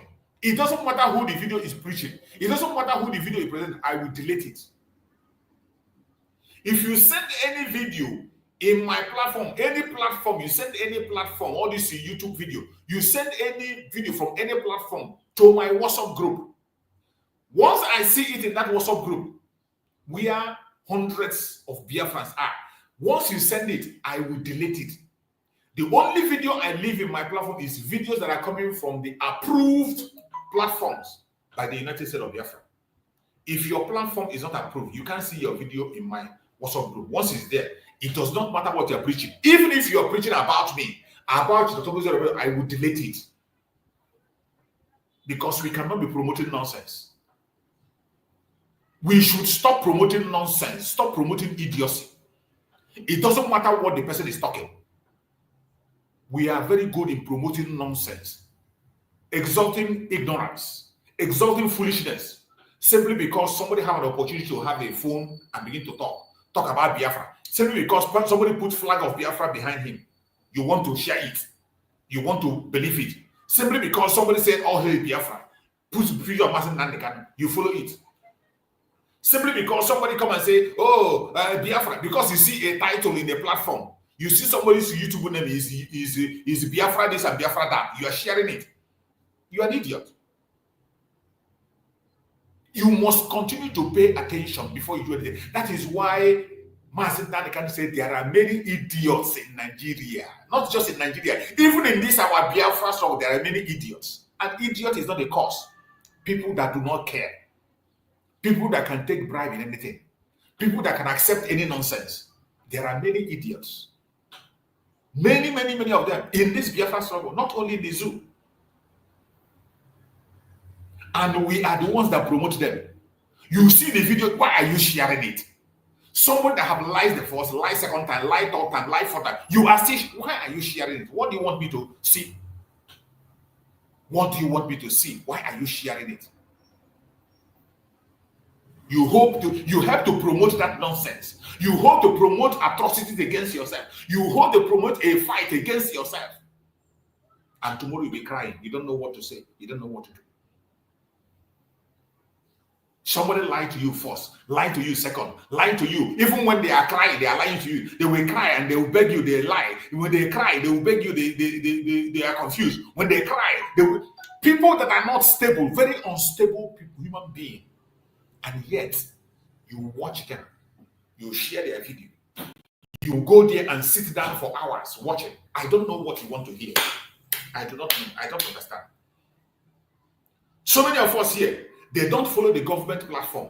They don't follow the government handle, the ex-handle of the government. They don't follow it. They don't follow Dr. NgoziOrabueze's platform. They don't follow the Deputy Prime Minister platform. They don't follow the Minister of Information platform. But whenever they see any nonsense shared by people who do not want your good, liars, you are the very first person to share it, even in the WhatsApp group where Biafran people are. If you go to Biafran WhatsApp group, what you see there are nonsense. Even you hardly see videos that are coming from the legitimate platforms that are talking about Biafra. You can't see them there, sir. You see more of nonsense people, some people who are bloggers. There's nothing wrong in being a blogger. There's nothing wrong in being a content creator. Focus on your content creator. Don't use it and disturb those who are fighting for their freedom. Freedom fighters are not content creators. We create content to promote freedom. We're not creating it to entertain you. Whatever I'm saying here, I'm not saying it for entertainment. I don't come here every morning because of entertainment. If I want to be entertainment, I will be doing comedy. I can do comedy. If I want to entertain you, I go on comedy. When I come here for Biafra issue, I am not here to entertain you. I am not an entertainer. I'm not going to tell you anything here to make you happy. I tell you exactly the way it is. It doesn't matter whether you like it or you don't like it. It is up to you. But it's unfortunate that some of us like to promote evil. We like to promote evil. Wherever there is confusion, wherever there is bad news, wherever there is saga, That is where you go and lie. Some of us, we even borrow data. Some we watch data we finish, then we go and borrow. But our deputy prime minister, we make a program. The members of the government will make a program and put that. You can't even watch the program for 1 hour. You can't even watch the program for 30 minutes. But you will go to a platform where there is saga, where blackmail and propaganda is being pushed. You will watch for hours. Once your data finish, you go and buy data. But the government will be hosting a program. You will not even watch it. Later, you begin to ask me questions on a program that was held just a few minutes ago. Question and answer program the deputy prime minister held with the defense secretary. People will not watch it. They will spend their time to go and watch saga, watch blackmail. They will come and ask me a question. Meanwhile, the answer to the question is in a program conducted by government. They never watch it. They can't even watch. They can't even spend their time to go and watch it. But they will spend their time to go and watch propaganda. They come and tell you, oh, look at what this person is talking against you. Look at what this person said about it. Look at this. And they share it. You don't know what you want. You don't. You don't know what you want. And I'm sorry to disappoint every one of you. The more you continue to indulge in that nonsense, you are dealing with yourself. The Biafra we are asking for is for all of us. We are all equal stakeholders. Some people you think you are doing today, some of you that think you are fighting DPMDrNgoziOrabueze, whether Biafra comes or doesn't come, DPMDrNgoziOrabueze is already living fine. She has everything she needs. She has everything she needs. Somebody that has a hospital in the United States is not a child's play. Even to have a hospital in Nigeria is not a child's play, let alone somebody who has a hospital in the United States. What else will you ask for? What else will you need? But the person left it, and today is talking for your freedom. You come, you think by talking about her that will make you relevant. Sorry, you are only destroying your own life, and I bet you before you know it, it will be too late. It will be too late, and you can't be able to find your feet again. So, my fellow Biafran, I read this for you to understand. Is one of the lies they are telling in those platforms you are going and sharing. They said the United States of Biafra recruited people, and the people they recruited, the Nigerian government opened fire, and all of them died, and all of that, they killed Biafran people. Lies and blackmail. Look at the update. Biafrans, beware of criminals, their lies and their sabotage method. There is no physical recruitment now into the United States of Biafra military. All applications are through email free. They are all through email and free. No application has been interviewed. No applicant has been interviewed. No applicant has been interviewed. Hired. Talk less of being killed. But they push that lie. Some of you buy it. You don't follow DPMDrNgoziOrabueze's handle. You don't follow the government handle. You don't follow the Minister of Information handle. But in every propaganda channel, you are there. Every blackmail channel, you are there. Every content creator channel, you are there. Immediately they post a video, you get notification. Once they come online, you go to a notification. But the legitimate place, you will not be there. It is sad. Very, very sad. But that will not stop us. And as we go, there are many, many, many more updates. The only reason you are not seeing those updates is because you are not paying attention. You are focused on propaganda and blackmail. But we will do the ones we can do as much as we can to continue to bring you updates and tell you so that you can hear. The choice is yours. Either to do what you have to do or not to do is your choice. This is one of the updates again we saw. Sahara reporters posted this. He said, U.S. House of Rep urges Donald Trump to impose sanctions on Nigeria over rising killing of Christians. The House of Rep in the United States is asking Donald Trump to impose sanctions on Nigeria over rising killing of Christians. This noise we are making is going somewhere. Some of us think it's just about us. It is about everybody in that contraption, whether in the north, in the southwest, middle belt, in Biafra land. But more especially, the people that are in the front line are the Biafrans. When you are hearing about these Christians, Nigerian Christians, 90% of Nigerian Christians are Biafrans. I say 90% of Nigerian Christians are Biafrans. It is a truth that you cannot run away from. 90% are Biafrans. And when you hear this certain news, you will know we are making headways. No matter they talk of noisemakers, and we thank God that we are well positioned, and that is what we are praying for. We have to be well positioned for what is happening today to be able to understand it. This is another update. It says, they remain silent to die twice. To remain silent is to die twice. House panel urges Trump to pressure Nigeria to confront Christian persecution. The pressure is mounting, and I believe Donald Trump is going to respond. This is another one. I would really encourage my US followers to watch this hearing, especially Rep. Speaks opening statement and witnesses. You will hear the unvarnished truth about some of the worst persecution of Christians in the world. The American churches need to know and speak. Very few others are willing. And that is true. Only few people are paying attention to what is happening in this zoological republic. Few people. Some of us in that contraption called Nigeria don't know the importance of the Biafrans. They think when we are shouting and talking, it's not just about us. It is about every single individual, more especially the Christians. And we are making headways. Standing room only for this morning hosts foreign GOP Africa hearing on religious persecution in Nigeria, especially against Christians. The pressure is mounting. So all hope is not lost. Our voice is going out, and our voice must be heard. This post said, government that despises your freedom will also despise you. Any government that despises your freedom will also despise you. All these things I'm sharing for you are shared in the United States of Biafra platform, handle on X.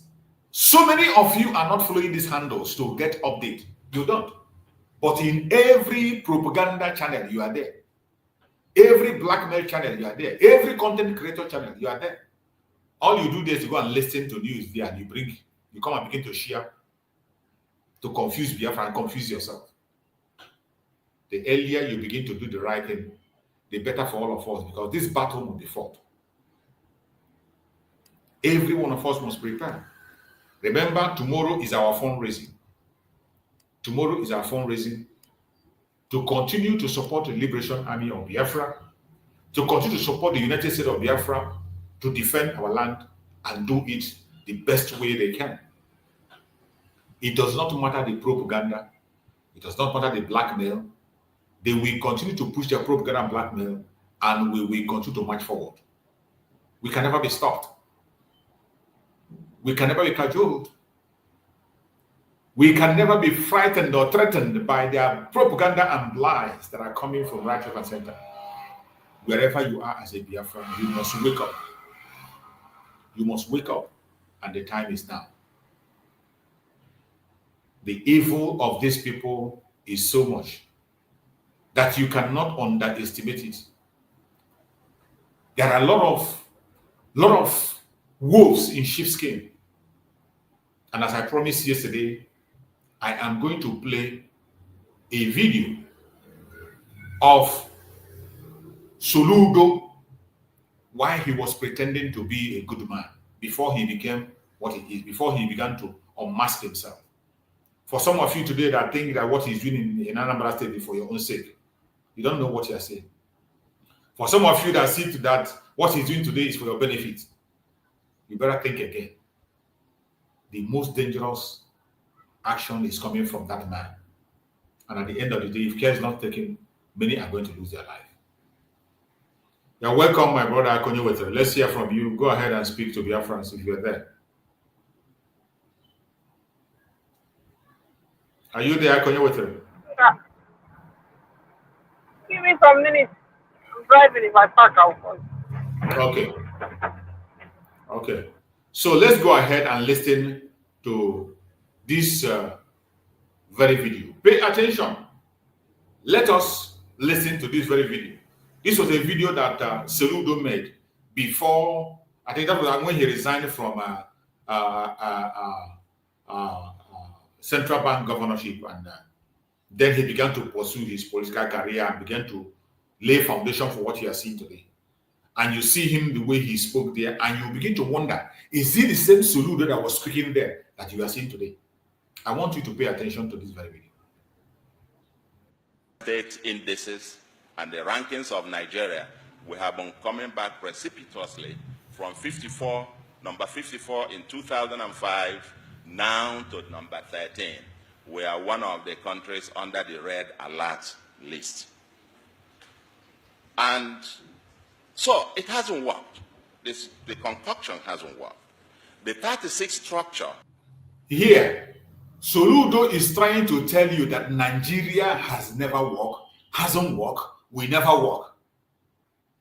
He is explaining to the people how Nigeria has failed. How Nigeria has failed is unworkable. Doesn't matter what you do. This is the same person that is the governor of Anambra State today. I want you to pay attention and listen to every single word this man is going to use here. Every word he uses here has a meaning. Let us pay attention to every single thing he has to say.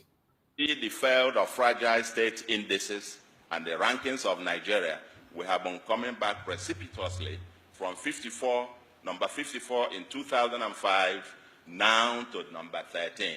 We are one of the countries under the red alert list. And so it hasn't worked. The concoction hasn't worked. The 36 state structure that we have today, Ofodile argues very forcefully that this current 36 structure is contrary to the instruments of surrender of Biafra. That there are three conditions that they agreed on the instruments of surrender. One of which was that the Biafrans accepted, said, we accept the current structure, which then was a 12-state structure. And that B or C of it was that any future change must bring all Nigerians on the table to agree. And that these were the things they signed at the instrument of surrender, but that the military unilaterally subsequently changed the structure without then the participation of... I want you to listen. He's explaining what was signed up during the time at the end of the war. When Biafra surrendered to Nigeria and they said no victor, no vanquish, there was an agreement. And he explained those agreements and what was agreed and what you are seeing today. I want us to pay attention for you to understand that these evil men, including this idiot you are seeing here, they have all sold out. And the end is only for their own personal interest. That is why I said these people are wolves in sheep's skin. And some of them don't know why I can't say they don't know why they're doing what they're doing. They know it is about their personal interest. Their interest is not you, neither it is me. Let us listen to this man. That these were the things they signed at the instrument of surrender, but that the military unilaterally subsequently changed the structure without then the participation of the other side. And he argued that this is against the instrument of the surrender, and that no wonder the Southeast has been marginalized out of it, 5 states out of the others having 6 and 7, as the case may be. Now there is the issue of unitary fiscal federalism instead of the 1963 Republican Constitution on fiscal federalism. There is the expansive exclusive list and having overpowerful Abuja. The development process is a trickle down from Abuja to the rest instead of a bottom-up economic and development arrangement. The census and revenue allocation that disadvantages the Southeast. There is the citizenship question. The Igbos think they become visitors everywhere all over the country. When it is time for census, the Southeast complain that they are about the only ethnic group that have maybe a majority of their people living outside of their homeland. And that during census, their populations are counted in the states where they live. Imagine a state, and then population becomes basis for sharing the oil money in Abuja. When it is time for that, you count them in there, you don't ask for state of origin in the census.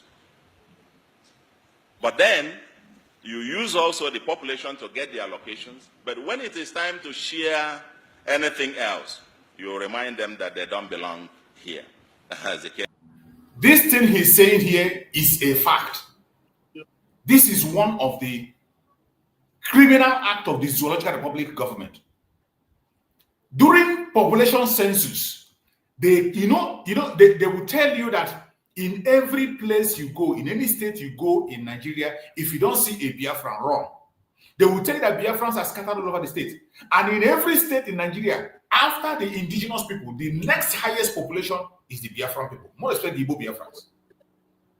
After the indigenous people, the next population is the Biafran. And during census, they will count these Biafrans and join that state where they belong, where they are residing. They will count them and join that state where they are residing. And when they are sharing the resources, they share based on that calculation they did on that census. And now reducing the population of the people in Biafra land, more especially in the southeast. So when you hear this explanation, you understand that. That's why I say anytime when they call it the north is more populated than the south, north is more populated. When you check in that census, in their census, they count, including the people who are residing there. And majority of those people are Biafrans. They say it by themselves that after the indigenous people in every state in Nigeria, the next highest population is the Biafran people. And they count them among those states during census. They use them to get allocation for themselves. They use them for it. But when it comes to other things, they relegate them to the background. I tell you, you have no right in that zone. These are one of the strategies and atrocities of the zoo. And except we get out of this contraption, this will never stop. This idiot knows about this. He is the one explaining it here in this conference. And yet, today, he is in forefront to perpetrate and progress the agenda of the Fulanis. What a shame. What a shame. They leave. Imagine a state, and then population becomes basis for sharing the oil money in Abuja. When it is time for that, you count them in there, you don't ask for state of origin in the census. But then, you use also the population to get the allocations. But when it is time to share anything else, you remind them that they don't belong here, as the case may be. So there have been issues about citizenship question, and so on and so forth. So, in other words, this system, it's not just the Southeast or the Igbos that complain. It has not worked for Nigeria. And my thesis is that even if any government, including this one, just have all the political appointments from the one village, my thesis is that the life of the average person in that village will not change. Just rewind it again, and think the other way. The last regime, we had an Ebele Azikiwe as president, we had secretary to government, we had minister of finance, and coordinating minister on the economy. We had all of this, deputy senate president, this, that, and so on and so forth. Most of the financial institutions headed by people from the southeast. And yet, there is no motorable federal highway in Igbo land. This thing is an elite game, as far as I'm concerned. The issue of who and whatever and so on and so forth is not taking us anywhere. And unless we get to the heart of it. So, it seems that there is a consensus today. There is a consensus. If you take it much broadly, the North, so-called North, if you calculate the number of years they were in power, but essentially, poverty is still predominantly a northern phenomenon. So, you know, that you control this and a few billionaires are met here and there and so on and so forth means absolute nothing. The ordinary man in Nigeria has not benefited, is getting worse off by the current system that we have. But there is a consensus now on restructuring. And in that case, Fodila would argue that Biafra becomes a metaphor for agitation by oppressed people for justice, equity, and... This is where they corrupt this struggle. These idiots, these politicians, these criminals that use Biafra for their selfish interest, this is where they land. Whenever they tell you that Biafra is a metaphor for oppressed people. That is the interpretation they always give. Biafra is a country that existed before and continued to exist in our hearts. Biafra was a nation from 1967 till 1970, fought a brutal war. If you are not a Biafran, you can't know what it means to be a Biafran. Somebody from the north cannot come and tell me because he's oppressed, he's a Biafran. You are not. You don't know what it takes to be a Biafran. You don't know what it feels to be a Biafran.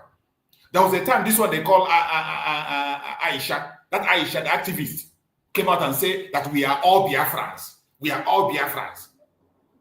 You can't be, don't deceive us with those kind of nonsense and ideologies. Biafra is a metaphor for people who are oppressed. And before they will come, they will tell you Biafra is a thing of the mind. These are people working for the Zoological Republic with their criminal agendas. And this man is one of them. This is when he was preparing himself for what he's doing today. This is when he was late for. This was about 10 years ago or so. He was preparing himself for what is happening today. And when you hear him speak, look at how he started on that explanation he started. Identifying all the problems, all the atrocities committed against us. And yet, they are still the ones holding this very mantle for the caliphate, for the British to continue to extort the Biafran people. It is sad. Very, very sad. But we must continue. Fairness. It hasn't worked for anybody. If you look at President Buhari recently said he also supports amendment of the Constitution or devolution. If you read the APC manifesto, it says, quote, as a change agent, APC intends to cleanse our closet to haul the dangerous drift of Nigeria to a failed state with a conscious plan for post-oil economy in Nigeria. To achieve this laudable program, APC government shall restructure the country, devolve power to the units with the best practices of federalism and eliminate unintended paralysis of the center. End of quote. This is the government in power that controls 23 states. This is the APC manifesto. So, and the Southern People's Assembly talk about the same thing. The Afenifere's position on the National Conference, if you read it, talks about the same thing. The National Conference report talks, supported by PDP, the same thing. So what is holding us? I must say the goal of this bit should be political stability and economic prosperity. In my view, a competitive federalism. We can write a book on this aspect of competitive federalism. Compared to the First Republic, when everybody had theirs, they had the resources, especially on revenue, a fiscal federalism. We've argued before, leave everybody their own thing, let them pay taxes to the center. This umbilical cord where Abuja will set wage for everybody all over the country, and so on and so forth. It was for a time when oil money paid for it, not anymore. Even in the US, you may have read about the governor of Maine, that the wife of the governor had to take a job in a restaurant to augment their income. Because given the state of Maine, the salary of the governor was not enough for them to survive on. And the wife had to take a job in a restaurant. The governor of Maine's salary cannot be the same as the mayor of New York, and so on and so forth. But here we've done all of this. Abuja controls it. Anyway, that's for another day. But what is holding us now, what I call as matter arising, is that the devil is in the details. Let the debate begin. What exactly do we mean by restructuring? The National Conference report, for example, is a beginning, but in my view, doesn't go much. It talks about creating more states, which misses the point. It's still more of the same. We are saying the ones that you have are not viable. 20-something states today cannot pay salaries. So what are we talking about? Or should we go back to the EQMS constitution, the proposal of 6 zonal structure as the federating units? What model of federation? Should we use the UAE and United Arab Emirates system, or which one are we going? Let us get to work and begin to think. Some people propose, and I agree, that we need a new constitution negotiated by the people of Nigeria. And my thesis is that if this is the only achievement of President Buhari, he would be the greatest statesman ever in the mode of Abraham Lincoln. But we need to get this done. The people of Nigeria will have to get together and negotiate a new constitution for themselves. ọ bụ na ịchọbụ ka anyị gbaa nwoke m ọtọ okooko anọ ọ bụ na ịchọbụ ka anyị gbaa ezigbote ọtọ, that means we ought to follow this statement, these things he's talking about, word by word or sentences by sentences.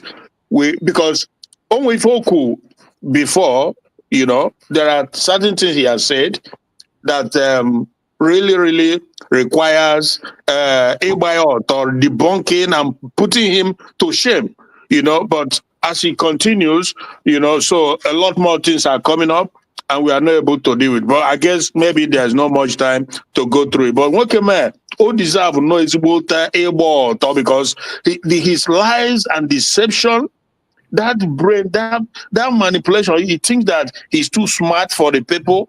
It's just unfortunate because even in Oku, none of it, nothing changed from when he was making these statements and when he became part of the government.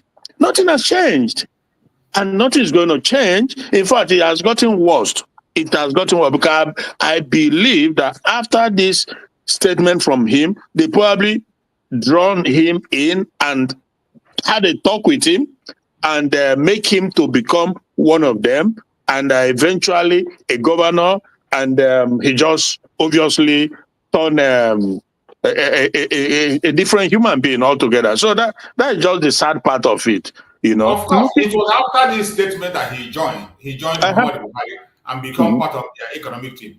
Exactly. So and to become that member of the economic team, he must have gone through the radicalization, because he's talking now like a radical that believes in objective development and everything, but at the end he just have to, like they say sometimes, if you can't beat them, you join them. So it's really sad that he's now in a way more worse situation than he was, because he just playing the script of the Fulanis. That is the saddest part. The saddest part is that people don't know that Soludo is playing a script from the Fulanis.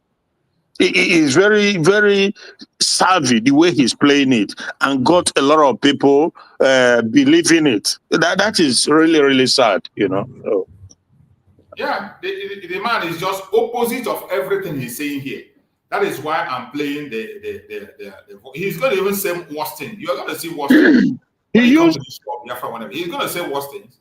There's a word. Trying to run it through. If there is any place we have to talk about or interject, you are free to make a contribution there or post it, and then we will talk about it. Yeah, there's a language, there's a word he used, compulsion. I overheard him use the word compulsion, at the beginning when he said that more like there's no point trying to force like one Nigeria or the system, because that is what it's all about. That's what it is. They are forcing the system on people. They are forcing one Nigeria on people without giving people a chance. It's like the form of the strangest, or what would I wanted to say? The funniest part of what you can ever imagine, that you will deprive people opportunity to speak their mind, to even air what they want. It's just say no. It doesn't matter. We don't care what you want. We're imposing on you what we want, not what you want. We don't even want to hear what you want. That is what is going on in Nigeria. And that was the position of Soludo when he used the word compulsion, because he knows deep down that Nigerian system is one imposed on the people.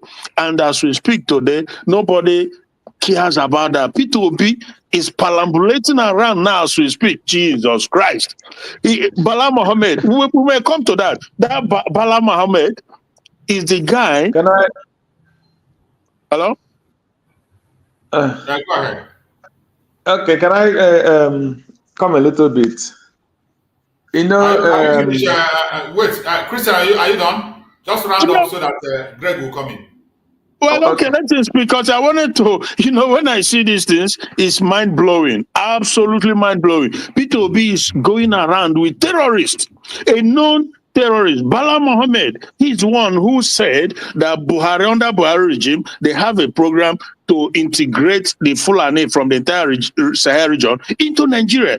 And this is the guy now telling P2B that it will become this because they are like, their back is against the wall. The Fulani's back is against the wall. We live in a different dispensation, and their cup don't full. I'm telling you, if you see what's in there happen now with this American administration, their cup don't full. But okay, carry on, bro. Great. So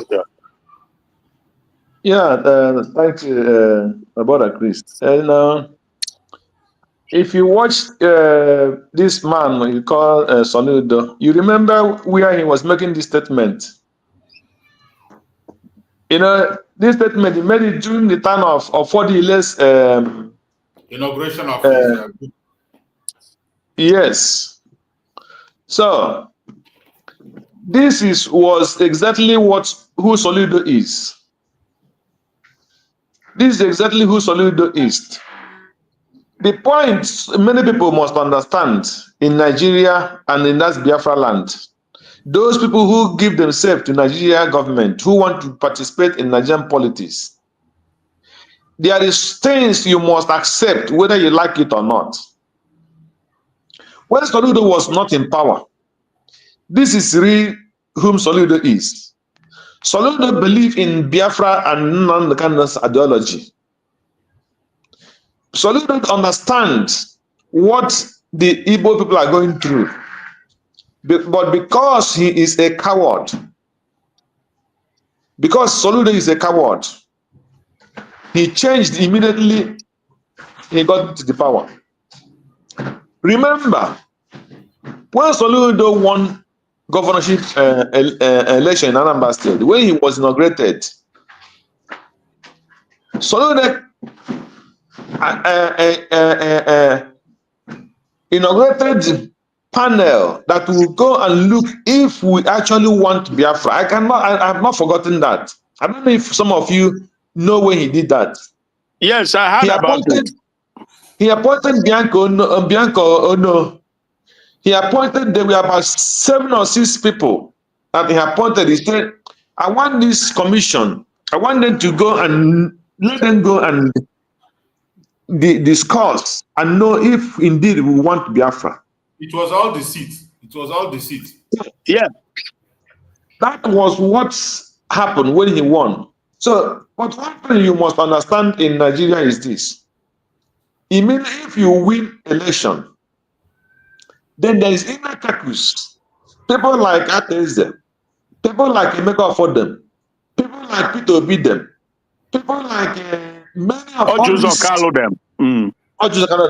They will call you and tell you what they want. Yeah. That this area is no-go area. Exactly. They will tell you that this area is no-go area. Let me give you an example. Look at what happened in Port Harcourt in this Ohanese election. They knew that that guy that was supposed to do, that this guy that had been fighting for the Igbo cause, that they tried to bring all the river people into Igbo communion, telling them that telling the Kwere people that they are Igbo. He is the person who standing with 100% support that he is an Igbo. Nobody would deny him Igbo origin. That man. He had been fighting. He fought with the what do you call him? The one that started was up. Wazirike. He supported the Wazirike. He did everything with the Wazirike before Wazirike betrayed. So this man Uche is the person that is due to be this Ohanese president. So, but they knew that if that man happens to be Ohanese president, that things will not go the way they want. What did they want? They pick the man that never even believed that he's an Igbo person. He was politically joined Ohanese to get reverence in Igbo in Southeast. So he went and they picked him, and he come and they went to Enugu against the rule of the Ohanese constitution. Because they know if they do it in Port Harcourt with the governor of River State, that this Uche will be the Ohanese president. They have to change it. All the Eastern governors who never even attend Ohanese meeting, majority of them said it happened in Enugu. They went to Enugu and do the election, and they installed the person they want. So that is what the crisis you see. So that if you win, and that person they will not change, they can never step on that position, whether you like it or not. So that's one thing you must understand with what is happening. So Soludo as a person, if you ask Soludo today, do you want Biafra? 100% he want Biafra, but he cannot stand to say it. He cannot stand it. And if he dare say it one day, the next day they will remove him, either by assassination or by anyhow. Yeah, he must go. So that is one thing people must understand, and it would take. I don't know what it would take. Those people that can come and speak, even to ask the Tinubu, why not walk through going to what do you call it, a referendum as a governor? If any governor standing, if it's Soludo now, stand as an ambassador governor and start telling Soludo. And starts telling Tinubu to make sure that he raises the issue of what do you call a referendum. Another governor joining. If there is two governors from the southeast, they start pushing for referendum to know if Biafra will work or it will not work. Is you will see this matter will come up. If not even from the Senate itself. If any governor, as an Eastern governor, one or two of them start pushing for referendum, you will see how it will catapult. But they will not do it, because before you come in, they will tell you the areas you can never touch. That one is unnegotiable. And Thank you so much. Thank you so much, my brother. You see, this kind of people, we do not want them. People like Soludo, we don't want them. We don't want them. These people are saboteurs. Very, very conqueror. Everything he has been saying, this man is not after Biafra. These are people who are selfish and self-centered. His own wickedness is even greater than that of Hope Uzodinma. It's more crafty, more wickedness than Hope Uzodinma. Yeah, the craftiness. Yeah, craftiness. Even if this man does not want to speak about Biafra, why is he attacking Biafra directly, not even in the secret? Directly. Is he not a governor in Abia State? Even though we don't trust them, he is focusing on his governance and doing what he has to do. He has not come openly to attack Biafra. People like this idiot have no excuse. He has never been. This is somebody who is just about his own self, about his own personal interest. It is about him and about him alone. It is about him alone. Even in the Anambra governance today, it's about him. From the very first day he entered, it is taxing Anambra people. A man that can come out and tell you that among all the kidnappers and the atrocities that are committed in the state, that everyone he has arrested are all Biafrans. That is evil. And he tell you that they are either from Enugu or from Ebonyi. Creating division. Introduced. A very wicked, his own agenda is even more, is more than, at least Hope was on the we know where he stands. Yeah. Hope was on the but look at this man, masquerade. This is a man that must be unmasked. Very deadly. Then how can't you see that? Who is a Biafra? In this program, when we proceed, you will see how he was talking about the issue of Biafra. You are going to hear him. So the massacre. How dangerous this kind of a human being is. You must not trust them. You must not even listen to them. It doesn't matter what they do in the open. All this is fighting natives or fighting pastors. Absolute rubbish, nonsense. Distraction, pure distraction. So the people that killed almost 30 or more in Ebonyi State, Soludo said that he has investigated that the kidnappers were Biafrans. But so in the Ebonyi or the Biafrans, it's been confirmed that they are Fulanis, that they are harbored in the bushes. But he doesn't want to talk about that. So this man is deadlier than you can ever imagine. Deadlier. Even when we have people who have been kidnapped, they came out and testified. Exactly.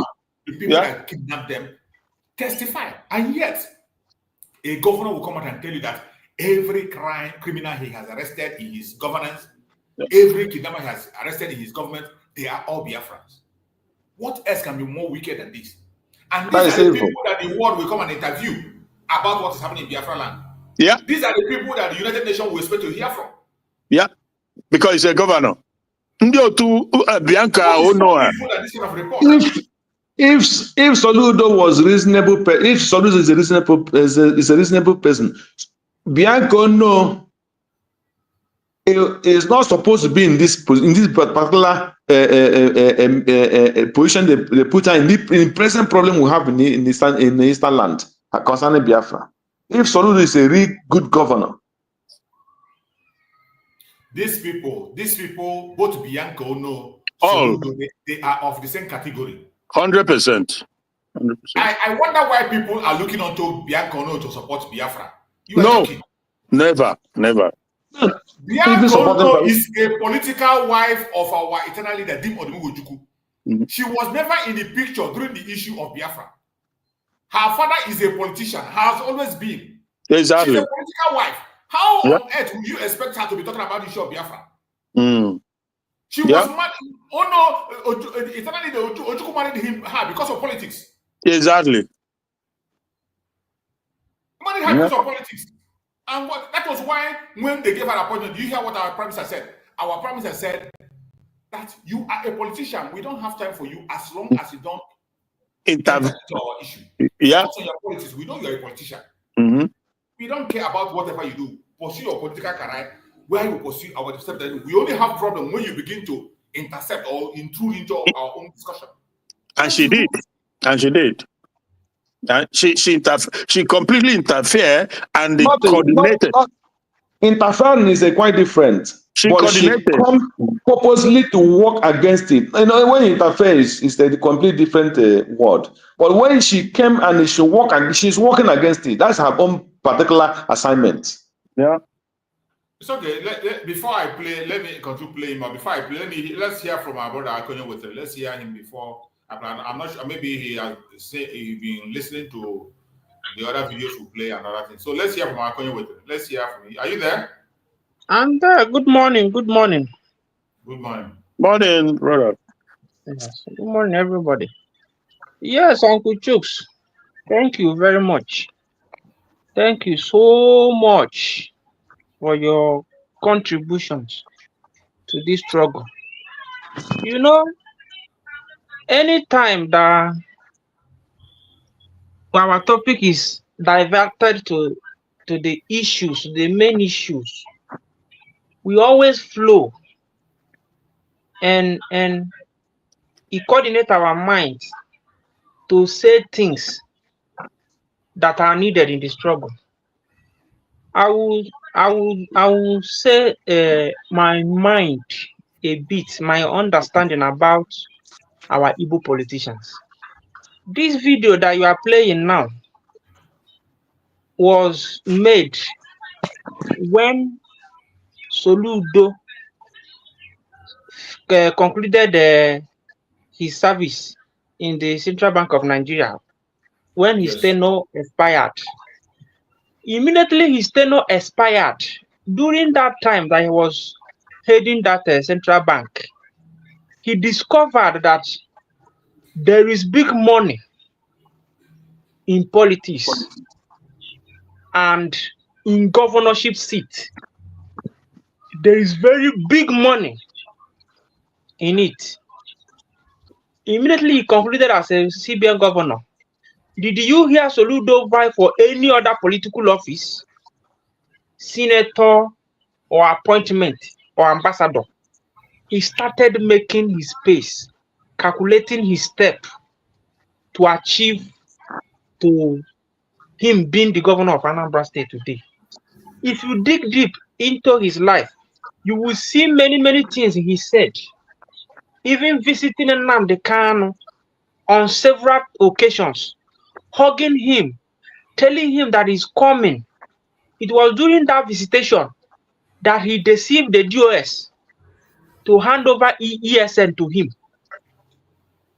So these are the things that our politicians are doing. Now let me take it up to Nigeria. No self-made in Igbo land that is not corrupt.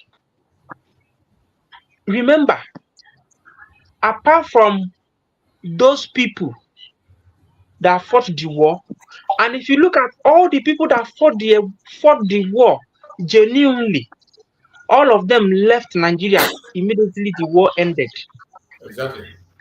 And they did not return. No. If they return, they only came for visitation. All of them left Nigeria.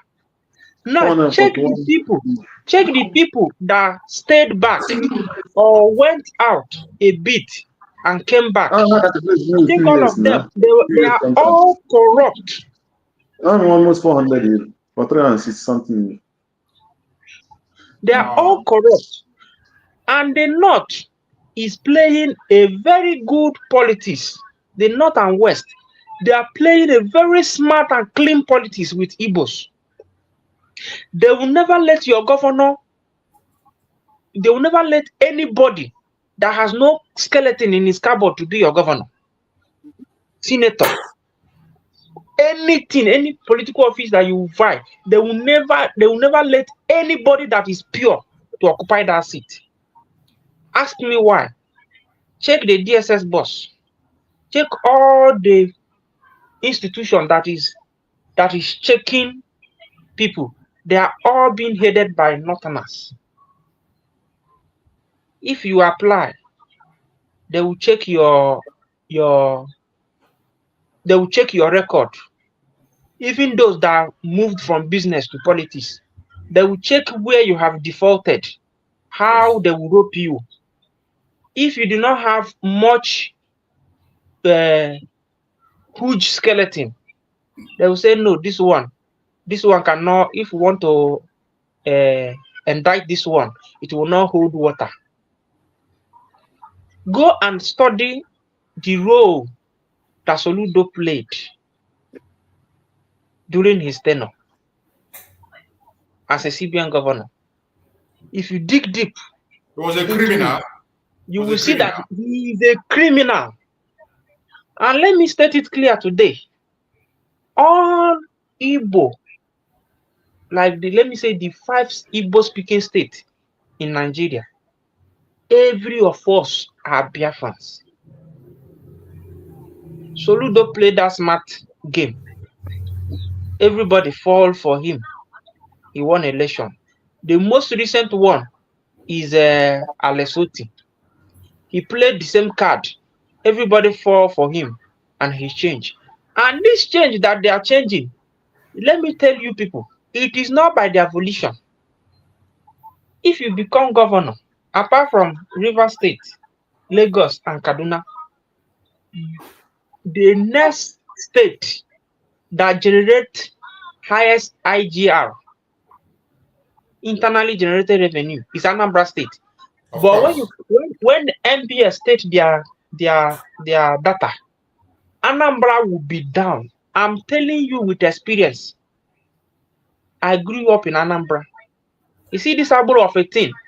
After Lagos, which other state is Agboro on the rise? Is it not in Anambra State? Anambra. The money they are making. There's a man from Obosi. His name is his popular name is Governor. He listens to nobody. His league is Atoeze. He listens to nobody. Make your inquiry. Governor, the sitting governor, as Soludo is now, Soludo, they bow to that man. Even though the OB, the Eze of Obosi, he bows, the man bows, he used not to bow to that man. The money he has and power, he's operating on the cadre of Atoeze and Ukpo. These are the people they buy land, like from Akora Obosi to Opiweka. This man buys that route only from Akora. The money they're collecting from Akora to Opiweka, he buys it 600 million. This money will go into state government post. Nobody will account for it. If they carry inside Morwa, you carry load, you pay. Morwa that apply from that road now that he bought from the state government. Morwa that moved from Opiweka Relief Market, that Opiweka Junction. If you get to what do they call it? You buy 3 tickets before you get to Akora. When I was still in Onisha, you buy ticket 500, 3 bus stop, 3 tickets. If you apply that as Iweka Road, you will not cross to Ukebu Road. This man, that is how they compact Anambra, segment to segment, kilometer to kilometer. People are paying for it. All is going into the coffers of the state government. But because of this Biafra of a thing, we are not checking them. And they are doing what they are doing. So whenever you get to that seat, see the money that is coming, the person will now start speaking from the other side of his mouth. These are the things that we that is fighting for Biafra, we decipher, teach our people, for our people to understand. Even anybody that comes tomorrow and starts saying that Simon Ekpa is a good guy, if you vote me, know that whenever that person gets to that place, they have inundated that person with the information. This is how you will go. When you go through this route, they will give you a chance to get there. When you get there, fall back to what we are doing. These are the things that I am advocating for. When we do these things, people will speak their mind. People with information, they will talk the information that when you check it, you verify that it is true. If all the people speaking for Biafra, they will come together, discover this smart card they are using on us, there won't be need for division. The other of our brother that is attacking Ngozi, if you go to their media space, they are discussing information like this, discussing things that matters. We will go forward. And these are the things that Nnamdi Kanu and Simon discovered that made them different. But they work with the people inside to get these men out. Had it been, I usually say, had it been that they did not take Simon out before the redeclaration, Simon is still with us talking. Soludo will not flaunt Operation Udogashi. Soludo will not be arresting DBS. That's true. And the things that Simon was doing then, preaching the gospel and carrying out the action, that is why the Senate was asking the Southeastern governors, what are you guys doing with security vote? Mm-hmm. But since they succeed in getting Simon out, have you heard Senate discuss anything about Biafra again?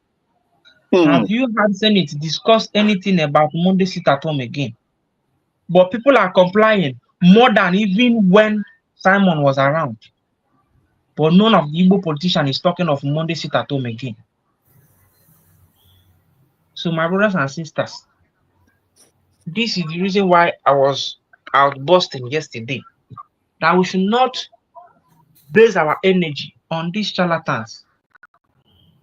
We should do more of this exposition. Let everybody that comes here, you see your platform, many people do not come here. It has even become something like ritual. Every day, me, Uncle Greg, and Uncle Christian, and our brother from Ghana. That's all. Does it mean we are the only one that knows what we are talking about, Biafra? But it's because we do not like gossip. I don't think that Uncle Christian will devote his time to go and listen to where they are preaching NgoziOrabueze, men on the ground. He always go to where he will contribute his quota. So these are the things that we have to put more of our energy. Digging their information. This is how Nnamdi made his broadcast. Dig all their information, what they said in the past, what they are saying now. Bring it forth. Bring it more to the world. At least if he gets to people, maybe someone that did not know more about Soludo. There are some people calling Soludo their governor now in Anambra, that if you ask them what was Soludo before now, they did not even know that Soludo was once the CBN governor of Nigeria. But they are chanting today, we are behind you, we are on top of you. Or as a result of people, we are after what we eat. That is where Nigeria have confined every Igbo man. Yeah. Pursue money, pursue money, pursue money, pursue money, pursue money, pursue money, pursue money. If you reach nobody in Anambra that listen to news, the only news they tune to is Sapientia FM, and that Sapientia FM is one program when they are talking about football. If you doubt what I'm saying, send somebody to go to Onitsha now. At least I left Onitsha 3 years ago. Send somebody to go there. All the radios FM, what you'll be hearing is about football, Arsenal, Chelsea. You cannot hear them listen to morning news. Ask anybody from Onitsha. And the little ones that are now diving into politics, when they get there, they discover, you will see your guy that is following you before last year, talking about Biafra. If any of his brother enters politics, call him. When he discover the money they are milking in Southeast, the Southeastern governors, the money they are making out of Nigerian posts, the person will tell you, forget about Biafra. They are making money. And because of Biafra issue, when anybody wants to talk to them, your fellow brother will come and tell you that you are Sabo, you are speaking with Soludo. That is why they are making it. It is up until when all of us gather together. And gathering together is what Simon tried to do before they shift him. And why our leader always stay long in prison. Shebi Joe Ayaba, is like maybe they have released him or they're about to release him. See how Ambazonia are destroying the Cameroonian in their land. The reason why Nnamdi is still there was the mistake of DOS fighting Simon. The reason why Simon might stay longer in Finland more than we expect, we are speculating, is as a result of this disunity that we are facing today. But when you try to make them understand, they will call you Sabu, they will call you Ewu Ngozi. Thank you, my brother. They will not succeed. That is what they want, but they will not succeed. God will not let them succeed. I know. We are becoming wiser day by day. They bound. God will not let them succeed. Let me play more of the video. Let's see if we can be able to round it up, and then we hit it from there. Second, or the third point, is leadership failure in Igbo land. It raises fundamental questions if you read Chude's book on the collapse of failure of leadership in Igbo land and the search for the new one, whatever. It's in that light it agitates your mind when we talk about Igbo presidency. What does that actually mean? Is it to have somebody wearing a red cap in the villa, or what? If all that we say, even within the states, a governor is first his village, his local government, then his senatorial zone, so that he can be Ocholozwa of his own local government or his village, and so on and so forth. Then let the others care. Is that the kind of leadership we are talking about Nigeria or in the new Biafra, as it were? And we have seen it, like I said, about people occupying offices and so on and so forth, and still nothing. So the question is, the same contradictions in Nigeria are also there within Igbo land. We cry of marginalization at the larger Nigeria, but there is also cries of marginalization within. There is the identity question within. There is the citizenship and indigenship question within. How many other Igbos live in Aba and in Abia, for example? But, I don't know, 2 years or 3 years ago, that was the indigenship thing, that all non-Abia citizens were sacked from but these people had lived there, worked there, paid their taxes there. They were counted as part of Abia in the census. You collect revenue, more revenue because of them. But then, no, you can't work in there. You are not an indigent. So while we are pointing one finger there, ladies and gentlemen, look closely. The other three are saying, let's get it here. You see, in this very speech he made now, do you see that this idiot is doing exactly what he's preaching here? That is what he's doing now. Yeah, this divide and rule. Is the same thing he has introduced in Anambra State. Divide and rule. When something happens, you say it is only people from Ebonyi State, people from Enugu State that are creating problem and causing chaos. What does that mean? When you attribute crime to a particular section of people, what does that mean? You demonize that section. You demonize them and make them look stupid before others. This is exactly what this idiot is doing. But look at it here. On this very program, he's speaking against that. And trying to relate it to Biafra, that we are talking about Biafra, that this thing is in Nigeria and we still have it in Biafra. These are the idiots that are making sure they hold onto that same status quo from Nigeria. When you want to fight against it, they fight against you. Everything that this man is talking against here, you are going to hear him say more. And so how can this new leadership emerge? With and then of course the entry fee is very high. The fourth, the new Biafranism, and that is my last point. And let me say that Nigeria has wittingly or unwittingly dragged the Biafran issue from the periphery into the mainstream discussion. Nnamdi Kanu, in my view, threw a bait and Nigeria took it. Today, he is the most popular political prisoner and will end up either as a hero or a martyr. You hear? Nnamdi Kanu is the most... And this is why this idiot don't want Nnamdi Kanu to come out. Exactly. This is why this idiot will come and tell you that releasing Nnamdi Kanu cannot quell the situation in Biafra land. Yeah. So they should hold him. They should continue to hold him. Because you know that Nnamdi Kanu is the most popular political prisoner. Yeah. If not even in the South, in entire Nigeria. Yeah. And this is their fear. The important, you see this thing you are doing, Raju, you see this topic, these are the vital issues that need to go around. It's unfortunate that, like Akanye, the way he earlier said it, these are the cocoa of the matter. Trust me, because, hey, most people, everybody ought to know that this Soludo is one of those people responsible for a continuous incarceration of Nnamdi Kanu, because he is a brilliant man. He has diagnosed everything and he knows what the solution is, and that is why they are holding Nnamdi Kanu trial on the 1st of March. Blah blah blah. It's all they are just stalling, just to stall and buy time and continue in their rubbish. So that is the situation. This thing is very important. What people, this type of topic need to be taught. Unwittingly drag the Biafran issue from the periphery. Did you remember the last?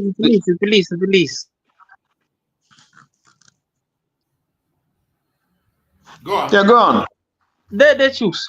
Do you know that when Simon was preaching, Landi Yoruba la deg. Here we question la da jo. Ndi ala asila ha le defend the structure. Now, hagekwere Simon of Maka hagekwere Nnamdi Ofuma. The messages these guys were preaching to us was resonating with every indigenous tribe in Nigeria. The message in Ngozi Oku speeches yola de nye let resonate. Okay, they said that Ngozi used to pay Nigerian press to carry the news. Do you know that all these politicians send their people to come and spy us? When they come and see that we are just making noise, maybe they will ask them for update. They will come and tell them that you are calling Ngozi Orabueze, you are calling this one, they will go too far liar. Is that what making news? Is that what making headline? But let me ask this question. Let me ask question. If Dr. NgoziOrabueze pays the media to carry the issue of Biafra and bring it to the world, is it a crime? Is it not for publicity's sake? That is what I'm asking. These people are not fighting for Biafra. They are not fighting for Biafra. They are not for freedom. They are not fighting for Biafra.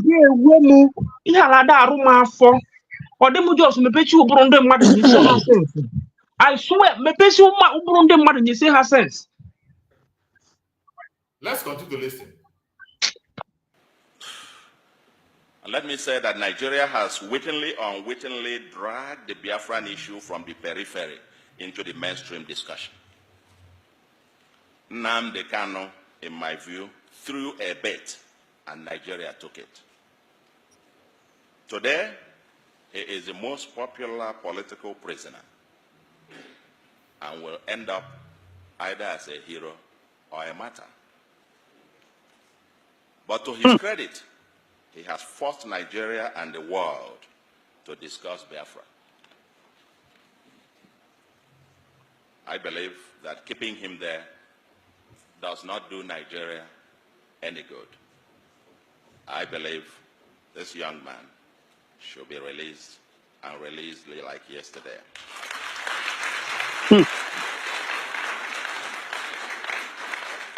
I will not be surprised if he becomes a subject of the next political campaigns.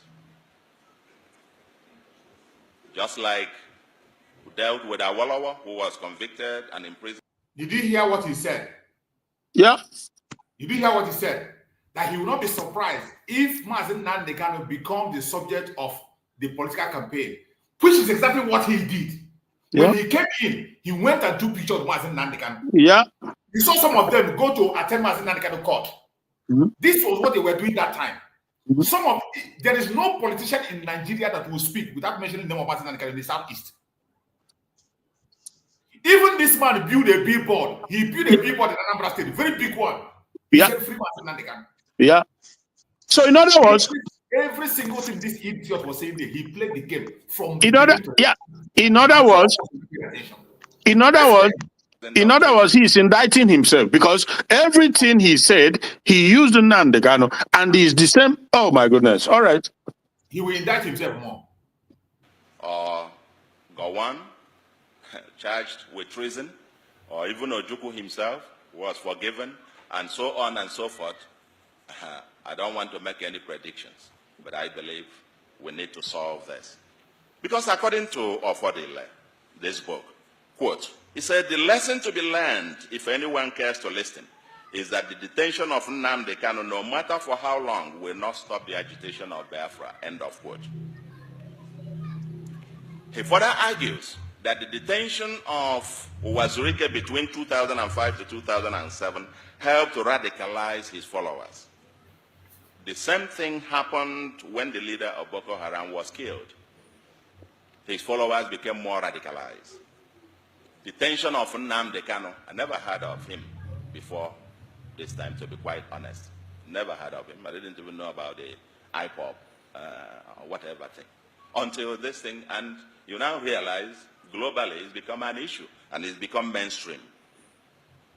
Now, and again, quote, he says, this book, argues that the idea of a customary government under the Supreme Council of Elders in accordance with customary law enjoys the support among a section of the Igbo, but it is the Biafra or death philosophy of Nnamdi Kanu that found resonance across the length and breadth of the Igbo nation. Therefore, there cannot be a resolution of the Biafran dilemma without a wholesome engagement of the Nnamdi Kanu stroke Uche Mefo faction of IPOB. End of quote. That's what this was. So, if I were President Buhari, quite honestly, I would be very suspicious of anyone who advises me to ignore the Biafran issue. And that is what you're going to do. Anybody who says that is either ignorant or being mischievous or quite patently doesn't mean well for the government itself. It probably wants the same government to repeat the mistakes of the past so that it could lead it down the drain. We must start learning in this country. So let's talk about Biafra. Where are the Igbo elite and the intelligentsia? I want us to pay attention here. This very part is the most interesting of all this jargon. Pay attention how this man, every single thing that Soludo is going to say from here going forward are exactly what Soludo has done and is still doing as we speak. Pay attention to this very part. After this very part, I will pause it and we will discuss. Pay attention to this very part. We must start learning in this country. So let's talk Biafra. Where are the Igbo elite and the intelligentsia in all of this, especially those in Nigeria? It seems, as this book points out, this is being driven mostly by the Igbo intelligentsia in diaspora, the new resurgence. The new ones within, there seems to be a division, 3 classes you can identify. The ones within the mainland, and I'm shocked, and you discussed, they have a different point of view. Those in diaspora within Nigeria, so to speak, who are in Abuja and Lagos and so on and so forth, Kano, Kaduna, and so on. And an elder was asked about that, living in one of these northern states about Biafra, and they asked him, what do you think about this Biafra? He said, well, nah, I just didn't know it came in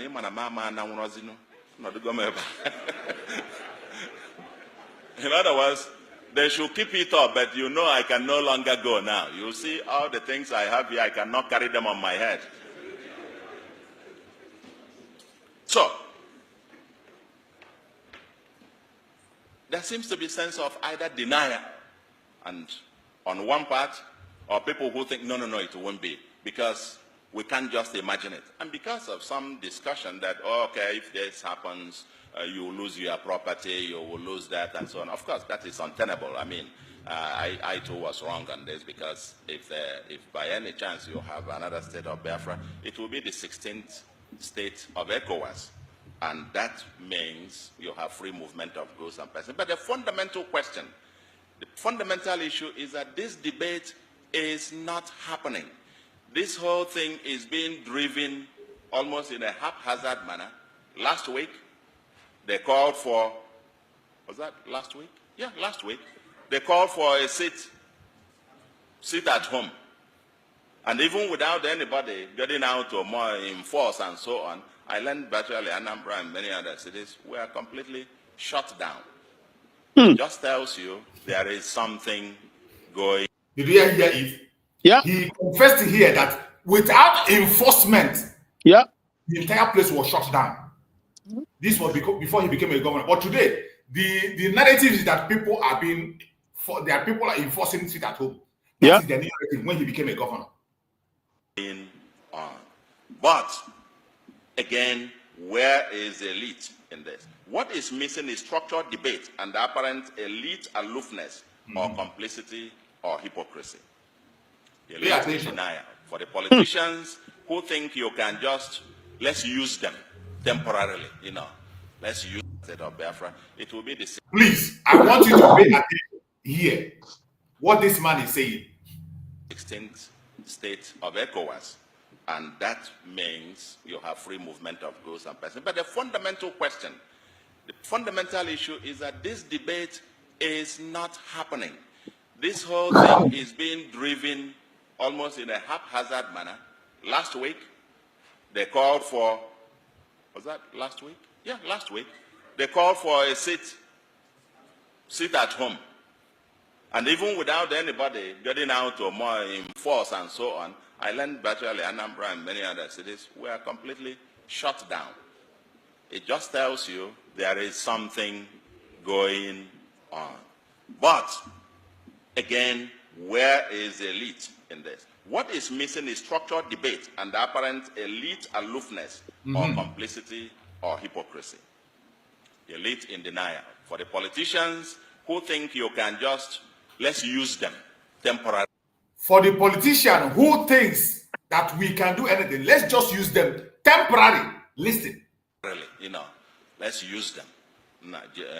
Just go on while we can then use that to negotiate for something here. I can tell you, you will create a monster that will consume you. When that inferno comes, both us, everybody else, and the kind of thing that happened in Biafra where dissent, any dissent was considered a saboteur. Okay? You might get to a point where you will be telling them, just go on while we can negotiate here, get something for ourselves in Abuja. I can tell you, these guys are no fools. At some point, they will look at you too and know that you're actually part of the problem. And so on and so forth. So, I say...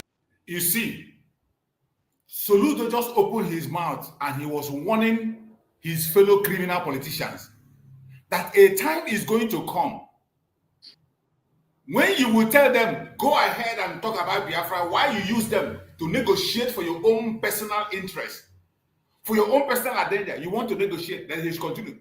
That the time is going to come that Biafrans will not listen to such nonsense. They will take you as a saboteur. And you can't deceive them anymore. Whatever move you make, they understand it. This man was explaining to fellow politicians, telling them the danger of using Biafra to negotiate in Abuja. But the same thing, he went ahead and started doing the same thing. So he spoke so well. Undoubtedly, Soludo spoke the truth, the reality. But the irony is that he went ahead and he started. It's like a template for him. The same thing he talked about is what he's doing today. Yeah. So go ahead, go ahead, my brother Christian. Go ahead, and I think we will stop it here because of okay. Go ahead. Okay, so I don't know if I just hit the nail, but this I've said even from the beginning.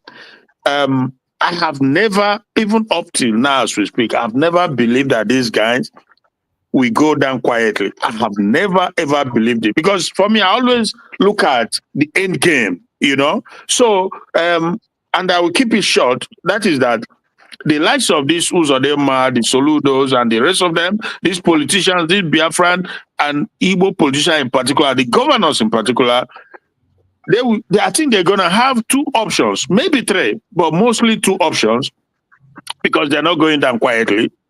And they are spending all the allocation, the monies they are getting, they are pumping it into making sure that they destabilize, they disorganize, create division among the people. And when you say, because I have no doubt, what happened to Nnamdi Kanu, which of course, I can't be British there, make no mistake about that, because I've also studied what happened to him, right? So down to our PM, again, British, we are in collaboration, because this is not an individual thing. They are always, synergizing because trust me, if it did not happen to Nankan, by now we're in a different place, singing a different song. It won't be easy. There will be, because the kingdom of God did not come easy. It didn't come easy. Now, but with our PM, it was another master stroke. They got him at the right time, right? So if that did not happen, like Akonyo Weteru earlier said, by now we'd be in a different place. But it's okay.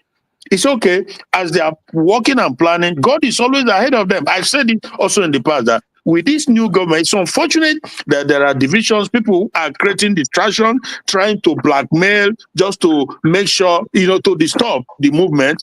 But again, we are in a very different time frame.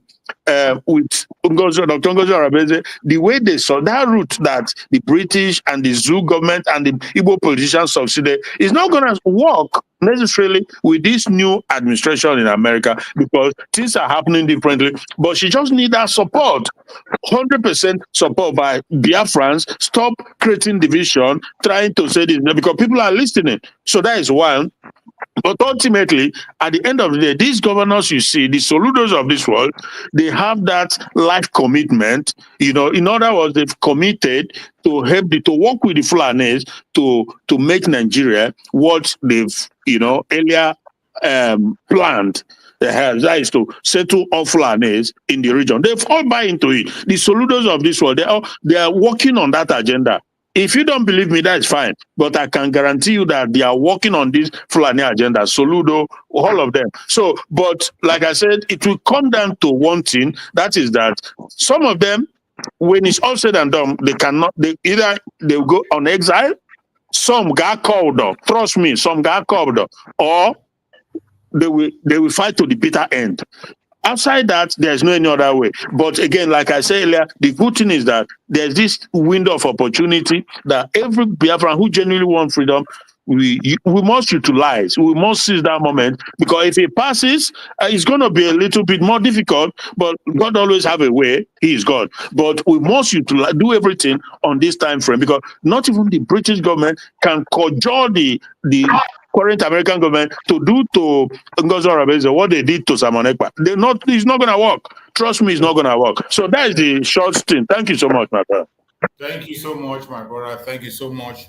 You made a very important point there, that in this era of the Deputy Prime Minister, Dr. NgoziOrabueze, with Trump in power, they cannot do what they did to Nnamdi Kanu and what they did to our Prime Minister in the United States. We believe it will not happen. By the special grace of God, it will not happen. Let's hear from my brother Greg. Go ahead and talk to us, Greg. Let's hear you. Yeah, thank you again, my brothers. If you watched my earlier statement, I followed the Anambra politics very well. And when Soludo came in power, he inaugurated this thing that will go and look into Biafra case to know if we really want Biafra or not. So when Soludo was making this statement during that affordable book inauguration or whatever, he was speaking what he believed. That was truth. It's just like Adana when he came back from Finland. If God wants to use you to do something, he will not even know when you do it. It is not by her power. Another did Soludo doing this thing because he liked it. No. But that was the truth that God put in his mouth to speak in this time. Affordable was dedicating this book about Biafra. So all these things he was saying, he never knew that he will in power and start doing exactly the things he preached against. Exactly what Odadadama is doing today. So if God wants to use a person to do something, he will use that person. So when that person will deliver that message, and when he delivers that message, he will not even know when he goes back to the original person and start doing those things that he preached against. So that is what Soludo is doing today. Because had it been Soludo came into power, and he called all the Igbo elite and the politicians and said, "This is what I said during the time of inauguration of this affordable book. I want us to discuss no way forward, because this Nnamdi Kanu that have been arrested, this when he made this thing was during the first arrest of Nnamdi Kanu in 2016 and 15. Yes. And now he came in power in 2021 when they arrested Nnamdi Kanu. He came into politics again for the first time as a governor, and he used the same Nnamdi Kanu and did his campaign, and he won. So if he were sincere enough I remember all those things he said during the time of this inauguration of this book. He will call all the Igbo who is true and say we must discuss Biafra. But Soludo did not do it. Instead, he went and had dialogue with the Fulanis and disbanded the Eastern Security Network that Nnamdi Kanu created. And then Simon Ekman came in position and reorganized them to fight the terrorists that is killing our people. So Soludo did not say, no, we must discuss it and we must know, for we cannot continue letting our people die or not going to jail after jail. How will he start? And this one, when they went and picked him even without going through the normal process, and they brought him into Nigeria. We cannot keep quiet. It is our son. He is our son. Nnamdi Kanu is our son. Whatever, we must discuss Biafra to the federal level, and they call all the Igbo politicians, and they will stand against the injustice against Nnamdi Kanu. He did not do it. Or stand against the injustice of the Igbo people or the Biafrans. They did not do it. Or stand against the injustice against those that agitated for Biafra. Soludo did not do it. Instead, he said he went and created a confusion in IPOB, and went to Chika Edosiem and China Sanworu and bribed them and carry some of the ESN men and start fighting against the Eastern Security Network in collaboration with Hope Uzodimma. So that was what Soludo did. And that had caused a great confusion in Biafra land, especially in Igbo land today. So he is not honest. And all those things he spoke against that time, he did it, and he's still ready to continue. He still continue doing it to this very point. So what his plan now is how he will use Biafra as a second tenor. This it will not be possible for him. So the only campaign he will use again now is how to quench it completely. That is what his campaign will be now. In agreement to be going together with the federal government to make sure that the first Nnamdi Kanu, either death or life, to drop Biafra and jail Simon Ekman, make sure that Biafra die. That is what Soludo will be coming in this present time to do.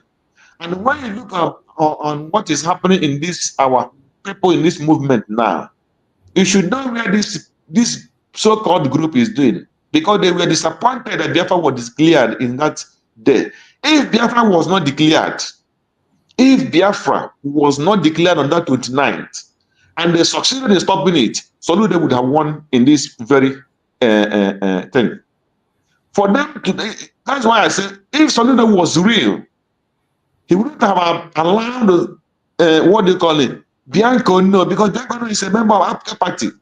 And from Anambra State, the wife of the so-called, the first person that took Biafran people, citizens into Biafra, and millions of them died.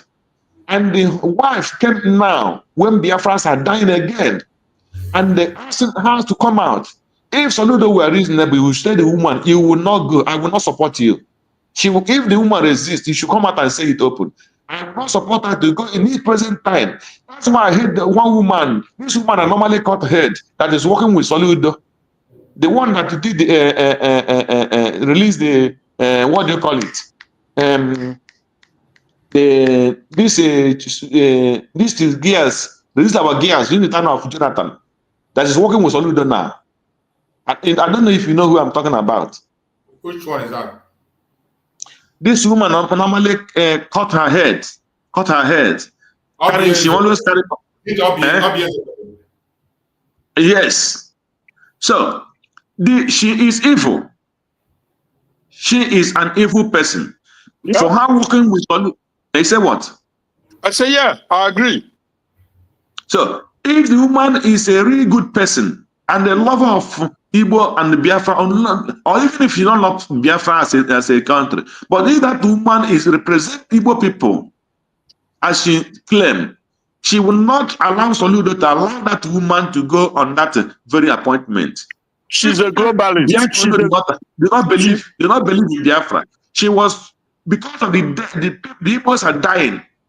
So that woman will say, no, release Nnamdi Kanu and discuss how to stop the death of my people dying every day. That is what that woman will stand on. And that is what this whatever you call her, Soludo supposed to do. But they know they allow her to go and put Simon Ekpa in jail, and they plan with all this them to stop Biafra declaration. If Biafra was not declared, my brother, Soludo coming out in the November election, that would have been the death of anything called Biafra. So people don't understand. You see? So every day, no matter what Ngoziorabeze do today, the Biafra is supposed to be grateful for her. I'm telling you. If it was not declared, and Soludo coming with this Fulanis to quench Biafra, anything called Biafra, Soludo would have succeeded in doing it, even single-handedly do it. I'm telling you the truth. But because Biafra was completely declared and they continue standing to today, that is where they failed. Thank you. Thank you so much, my brother. You just made a very important point, and that is what we're saying. Everyone that is politically connected in Nigeria do not have Biafra at heart. Look at this as a question. Look at the other one, Ngozi When they push a propaganda that Simon Ekpa said that she raised money, even when it is a lie that even a child know that this is a lie. She was so quick to come out and deny. She was so quick. But all this while, atrocities have been committed, even in her hometown. Herdsmen are taking innocent life on a daily basis. How many times have you seen either her or this obvious question talking about the atrocities in Biafra land? They have all worked. These are the people that Nigeria made them what they are. Yeah. They don't care about you. Yeah. They don't care. How many times have they come and make a case for us? How many times? Come on to remove checkpoints, unnecessary checkpoints in Biafra land. None of them was able to make that move and remove the checkpoints. It is sad. They are globalists. We have to focus on our own issues and face what we have to do. Before our brother Konyo comes in, let's allow our beloved sister Ojugo. Let's hear from you, our sister Ojugo. Let's hear from you. After you then, Konyo will now give us the speech. Good morning, my brothers. Good morning, my dear. You're welcome.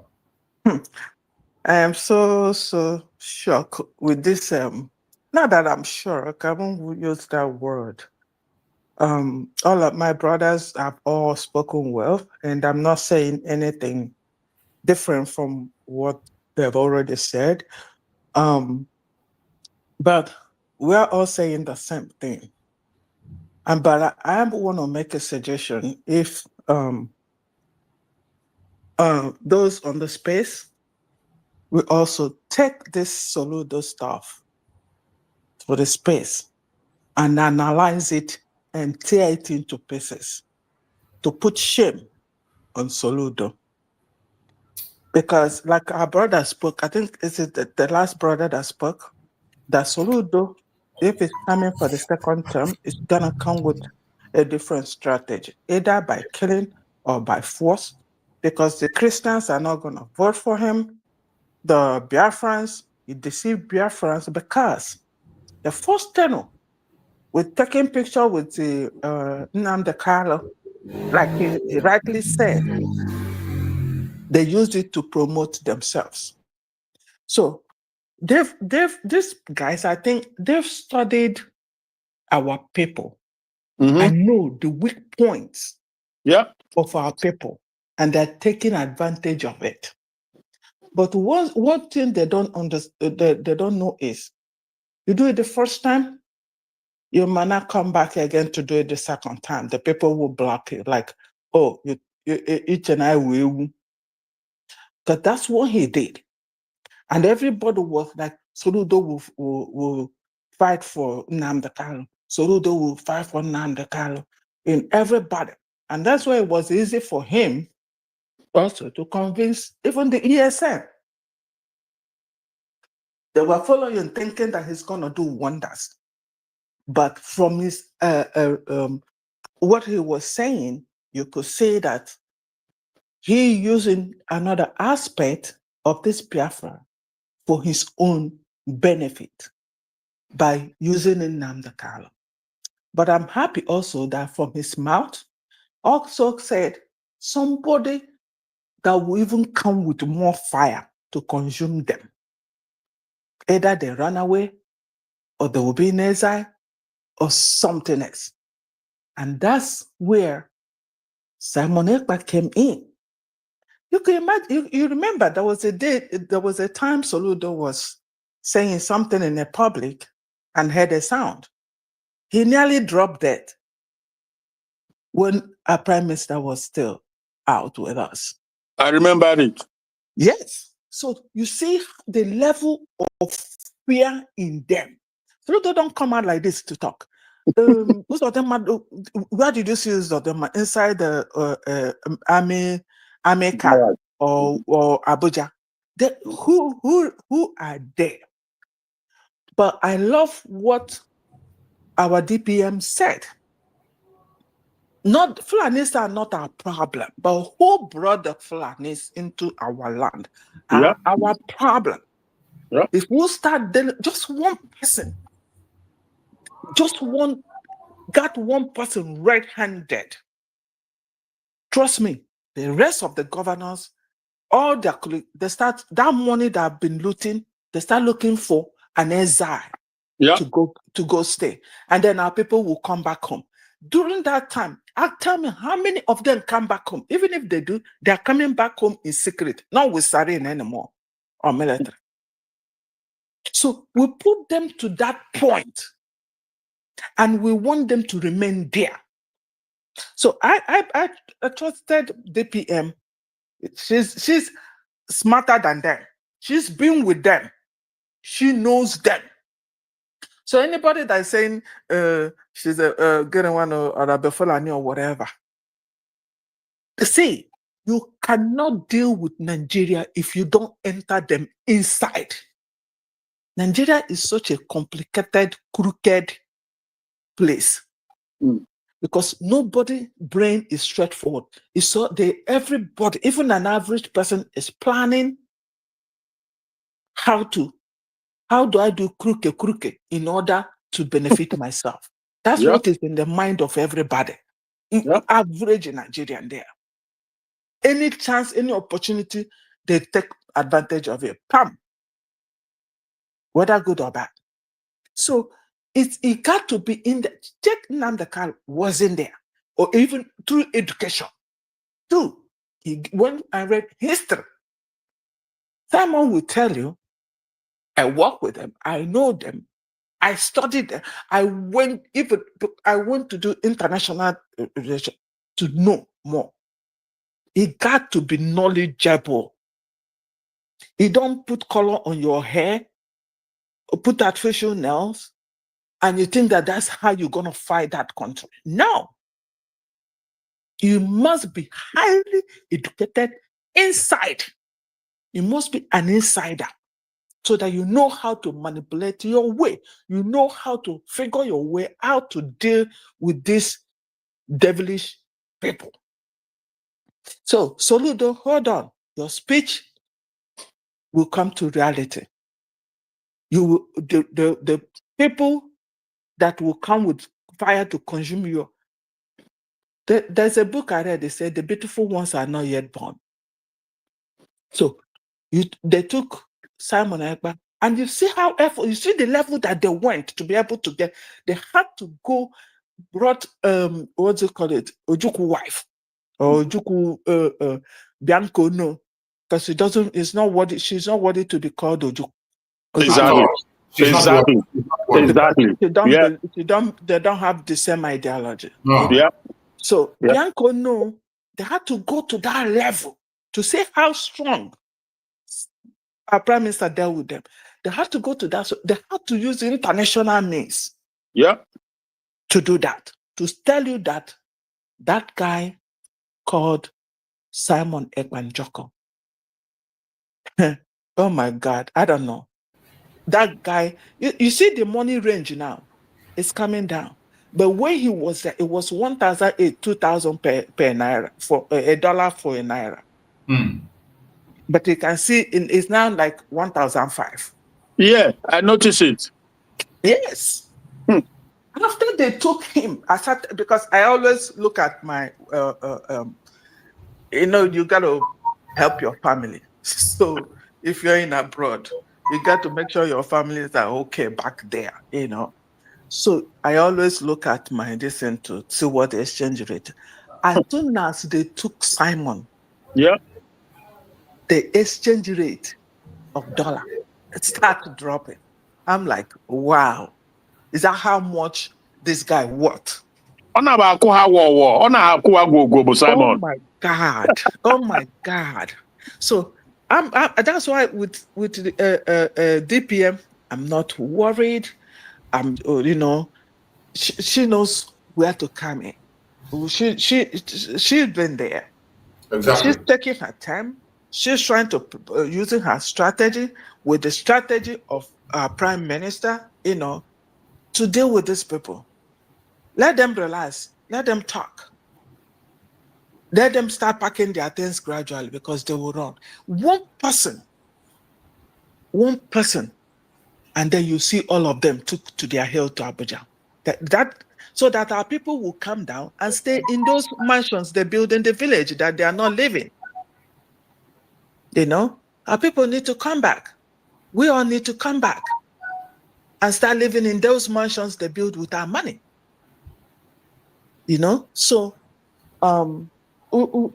please, those in the space, this is a nice topic to bring out Soludo, fair cha on a space. Yeah. So that only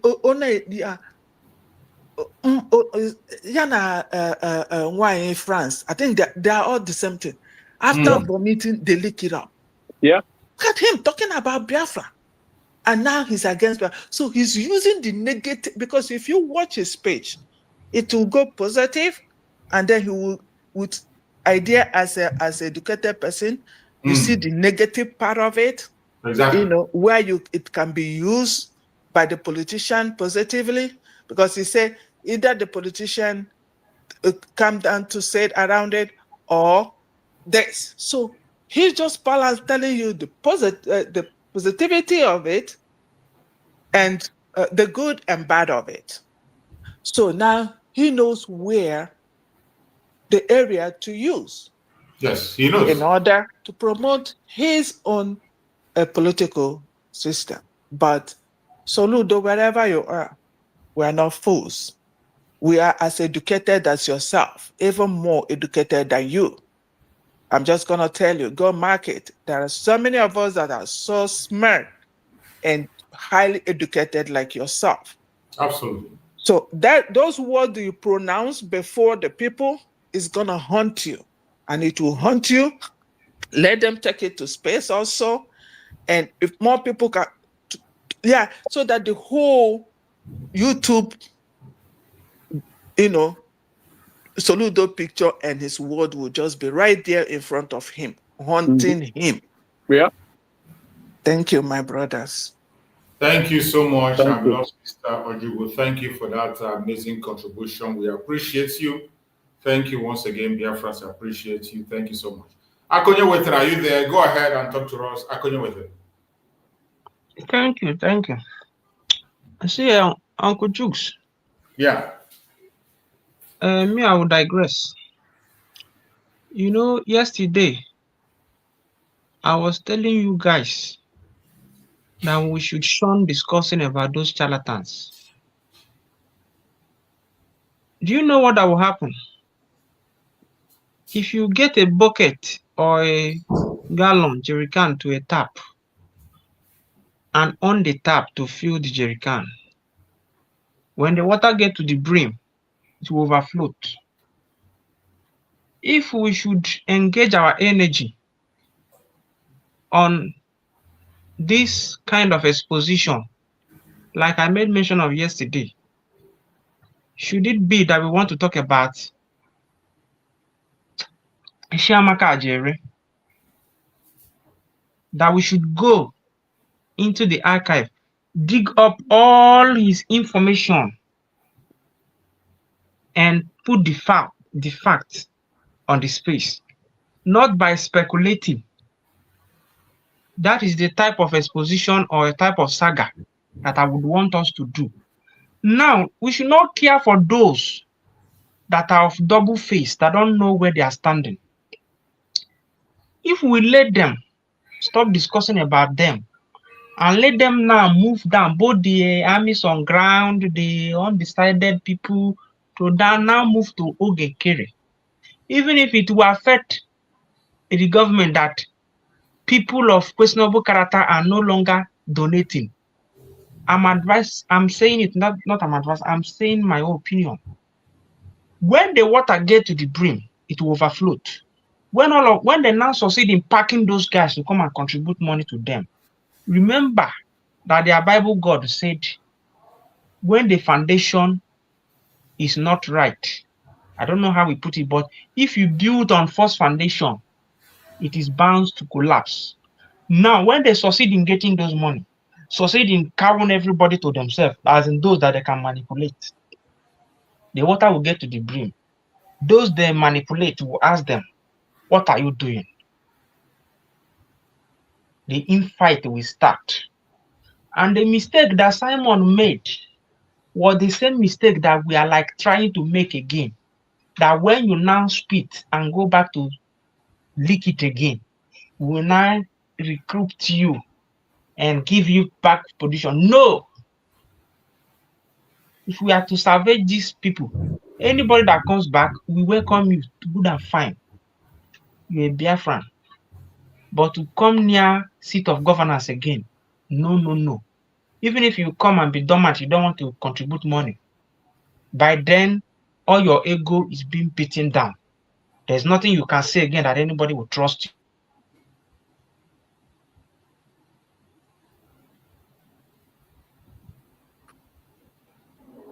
Mazi choose. Oh, even trouble you can with her briefly. Mabu no kucha. I don't know. If you don't want to put money in the effort, just. Akonyo, we can't hear you. Akonyo, your network, we can't hear you. Check your network. We cannot hear you anymore. Akonyo, check your network, or maybe you just go out and come in again. We can't hear again. Okay, but Christian, ask him the question. Maybe he will hear it so that when he's talking, he will add it. Okay. Okay. So what I wanted to ask him as Onion on the ground, because this your avenue, this your channel, this is the real deal. I'm telling you, I'm not saying it to kind of raise your whatever. Okay? I speak from my heart. I speak purely from my heart. So what I wanted to ask him is, because there's what is called grassroots evangelism. Because at the end of the day, sometimes I watch these guys. He didn't go opportunity to see them. People like Okoko, them, they are on the street, right? They evangelize on the street. Most of them, mostly, I think they are based in Lagos. Okoko, them, Raphael, and Christian, and so lots of them. Now they are closer to the grassroots. So I don't know, are they conversant with this channel? This your channel is the Biafran government source of information, genuine source, the real source of information. If they are conversant with it, if they tune into it, so that as we make our contributions, ideally, and other people are contributing, so they are also enriching themselves and seeing the real picture of what is going on, what the government is doing, then they can also be, spreading the evangelism to others, because it's heart and mind. It's that heart of mind. That is why you see them, they come up, they cook up fake stories, fabricated stories, just to believing that they can convince people. Maybe they are convincing some people, the ones who don't understand for whatever reason. So at the end of the day, it's about winning the hearts and mind of the people. So and again, when I listen to these guys, like these guys in Lagos that I've just mentioned, they are very smart. Trust me, in their own right, they are smart. They're able to dissect issues. So And some of them, when they talk, I can see their position there. They're able to receive the information, the right information. And so that's why I just try to ask Akonyo, somebody who is there on the ground, do they tune into this channel, this government channel, to get some information from the right source? So I don't know, but that is my position. My brother, let me help you on that. I think that you said is, excuse me, I think that you said is very important because I used to watch the other guy, I don't know his name, the slim one, that is, I think, Lagos. The slim, yes, the slim one that's kind of, I don't know if it's, Nigeria, I don't know their age due to, looking at people, they are looking old, but it looks like it's in the middle age. When the prime minister was there, oh my God, the man goes to where the newspaper, you know how they do that newspaper? Yeah, newspaper stand, yeah. So the man will go there and blaster everybody, Tinubu, it doesn't matter. But when this system, our system changed, I saw him falling on the side of Kere. And I think it's based on the information they are gathered. Because exactly. Maybe it's Chigos, I stopped watching him when I saw his narratives. So I said, but normally I like to watch him because the way he analyzes, very smart, good English, the way he analyzes things going on. So, and there is another one, the other black guy, I don't know if that one is Lagos or somewhere in River Delta side, the one that has body, also that says that. But that one I don't listen that much. I listen much to the one at Lagos. So I don't know how he gets his information, but during the prime minister, he does. And I think he comes to space or something, because when he's talking, you see he's saying it, what is narrating and saying in detail whatever the prime minister was saying to the people, and people were listening. So have you come across the one with beers, the beers, Raphael? That's the one with beers is the one that I'm saying, the black one. I don't know where that one is. I don't know if that one is in Delta or somewhere. It's in Lagos. Both of them are in Lagos. They're all in Lagos. Yeah. So what happened was, during the time of our PM, when our PM, they normally listen to both the Yoruba side of it and this our Igbo guys side of it. They normally listen to our PM. So when the PM get problem, because our PM was always with the Akbarawa and what do you call him, Raphael Ajere, Vam. So when they started giving those fake informations, many of them started picking it, thinking that they were the right side. Exactly. So some of them are still in that side. Especially there's one of them that they called forgotten his name. Chigozie is still with the Akbarawa. Yes. Okongondem is I can't say exactly where Okongondem is now, because there was a time he was against Dr. NgoziOrabueze and later came and apologized. So if that is what I'm trying to prove to you people. Condemn, People leave these guys now. Foundation that start with lie. Because me and you that is on this platform, Ngozi did not preach to us. We analyze things with our brain. Exactly. When they now move on with this lie, they will get to a point, they will see that they are making mess of themselves. They will turn back. But we want to start dragging it with them. I'm not saying that what we are doing is not right. Okay, since they take our prime minister, tell me, pontificate to me one of the messages that Akbarawa, Vam, and their rest have preached. Tell me one point that they've raised. Are we not the one making point? To the men on ground, all the charlatans among the men on ground, God will fish them out. This gentle that they are brandishing today, had it been that Simon did not collect gentle, what are they calling him? They would have killed him. It's because Simon recollect him, give him a base. That is why he is ranting today. So when we leave them now, they will rant maybe 1 month, 2 months, they will come down. And that are left government. did Dada still have message? But I don't have message when he was still with the government. I know what I'm saying. When we leave these people now and deal with issue, our issue will stand the test of time. They will only run for the time. We let people and get rid and get those people messed up. Those people will now fall back. Then we stand. That is what Simon did. I know what I'm saying. All this back and forth that we are dealing with them. They if you go on space, they will say they are giving us topic. If we come, we say we are giving them topic, and we are going nowhere. I feel like you see this guy, the Vam and the Akbarawa and the Ogenkere. Trust me, they are committed to one thing alone, and that is to the destruction of the government led by Ngozi. Trust me, that is what they are not interested in any other thing. They are not interested in talking about the Nigerian situation that was so they are just committed to because they know sorry. To destroy the government. That's what they are committed to. Yeah, that's what they are committed to because they understand that if you have the people, when you got the people, you got everything. Because you cannot underestimate the importance of grassroots people. In every politics is local. Every politics is local. So they understand it. That is why every time they come up with fabricated lies that they cannot prove absolutely, but they don't care. They just throw it there. Some will catch it, some will not. But that is the name of the game. So it's important. You cannot overlook debunking it because if you don't, you pay a price.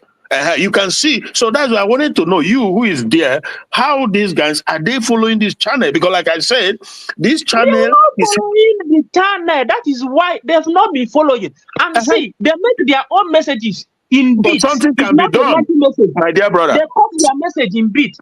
Listen. Look at what I'm saying now. If they now succeed in dragging people to themselves, unquote, that speculation that they are working for government.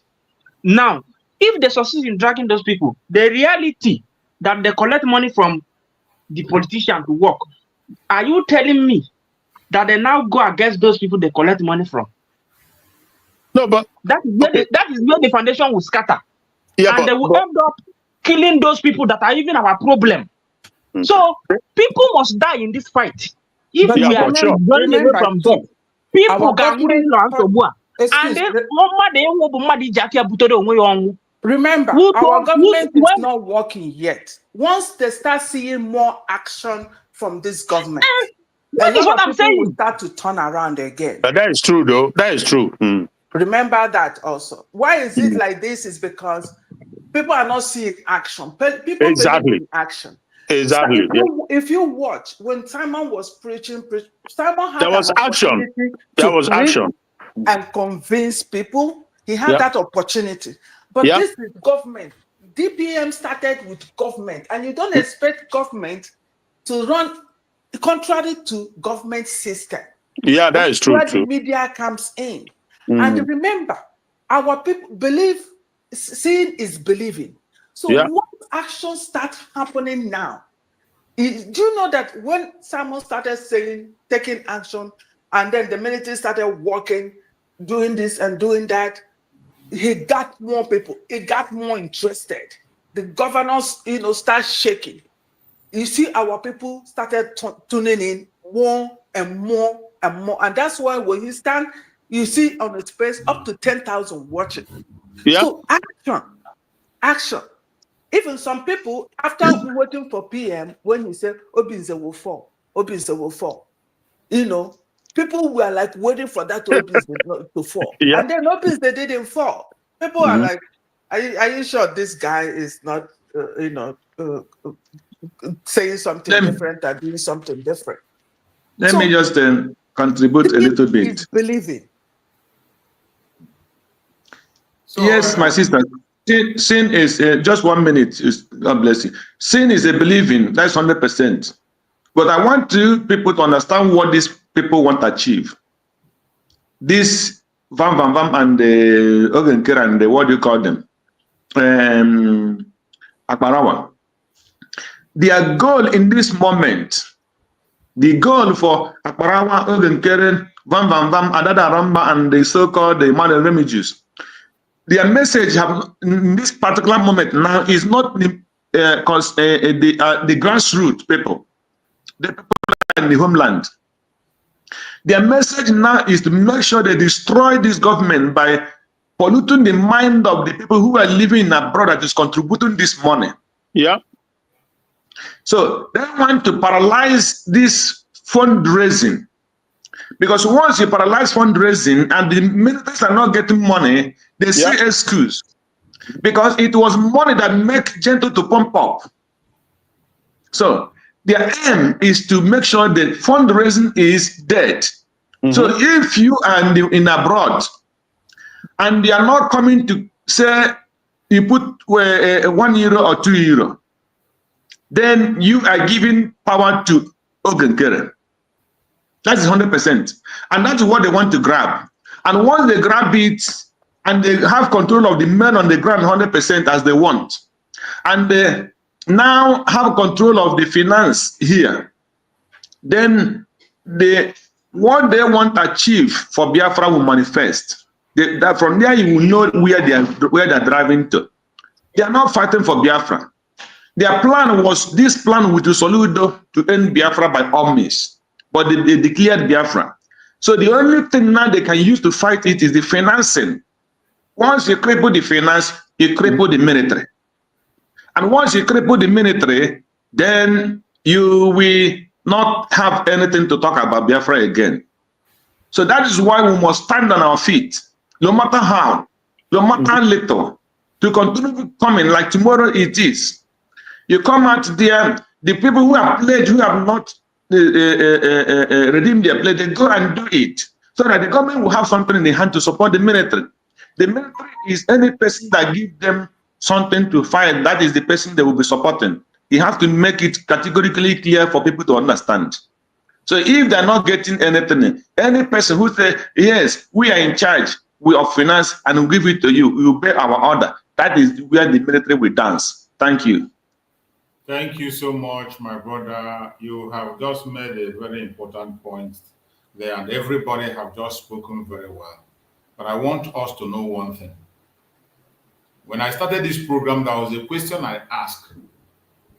How do people really know why they are supporting what they are supporting today?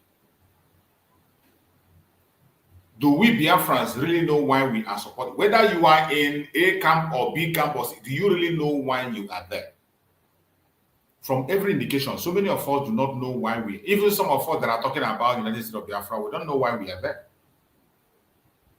And some of us are where we are because of the wrong reason. Some are there because of Dr. NgoziOrabueze. Some are there because he's they are townsperson.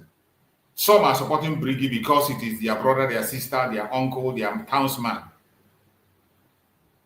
Have every one of us sat down and know why you are where you are? Have a reason why you are. There is freedom of association. You can be anywhere you want to be, but have a reason why you are doing that and be responsible for that very reason you have taken. Let it be your decision why you are where you are. For everyone that is watching this program today, more deception is going to come. That is why most time when I talk here, I say, let us focus on building institutions, not individuals. That is the mistake we have always made. Every time our people were very good in building strong men and women, at the end of the day, they become so powerful that we cannot even speak to them. More things are, you think you just saw Gentle. More things are going, just wait. In a very near future, you are going to see much more attacks. Just like my brother was saying, in terms of destroying the fundraising and the contribution, the source of income of the government. And I want people to understand that Mazi Simon Ekpa fought exactly the same war that Dr. NgoziOrabueze is fighting today. Exactly the same. But the difference is that Mazi Simon Ekpa is a man. He is a military man. He fought it differently. And he was able to conquer. And today, our Deputy Prime Minister, Dr. NgoziOrabueze, is a woman, is a female, a civilian. And she's going to fight it in a civilian way. And she's already doing it. Even with Mazi Simon experience as a military man, he was tough. It took him almost a year. Yeah. Before he was able to get things in hold. Hmm. The same way you are seeing this blackmail of the men on the ground, that was exactly what the DOS did. Some of us that are talking today don't know the battle that Mazi Simon fought. Hmm. These people that are coming to bring their chest out today, if you know what Mazi Simon passed through before he was able to get them out and position them. Even at that time, the same way they are attacking Dr. NgoziOrabueze, do this, do that. Why are you not doing it? Well, that was what was said. In most of the broadcasts, there was one live broadcast that was made. One of the major things that brought a problem between, what is she called? That lady. What is she called? Nelly. Nelly. Ofuebu. Someone was that Nelly and co with Nsima and all of them. Hmm. They were telling Mazi Simon Ekpa to go fight Karo White lawyer. Yeah. They told him to take the Karo White lawyer out immediately. And Mazi Simon Ekpa said, it is not time. Do not fight him now. It is not time. And people misunderstood him. They say he's supporting Karo White. That Karo White is the wise. He said, no, don't go there. And the same way, even it started from Nelly. When the case of Nelly came, Nelly was talking about Idu. Mazi Simon Ekpa came on program. He said, if you don't want to listen to Idu, in my platform, it is Biafra and nothing else. Yeah. Anybody that is talking for the release of Nnamdi Kanu, under any disguise, it doesn't matter. Allow the person to go ahead and talk. If you know where you will sit and listen, go there and listen. People misunderstood it. They fought Mazi Simon Ekpa. Why didn't you take Nelly out? Why did they? Mazi Simon will tell them, it is not yet time. Mm-hmm. Because that very time, Mazi Simon Ekpa has not gotten the hold of the Biafran people and the government as at then. More especially security.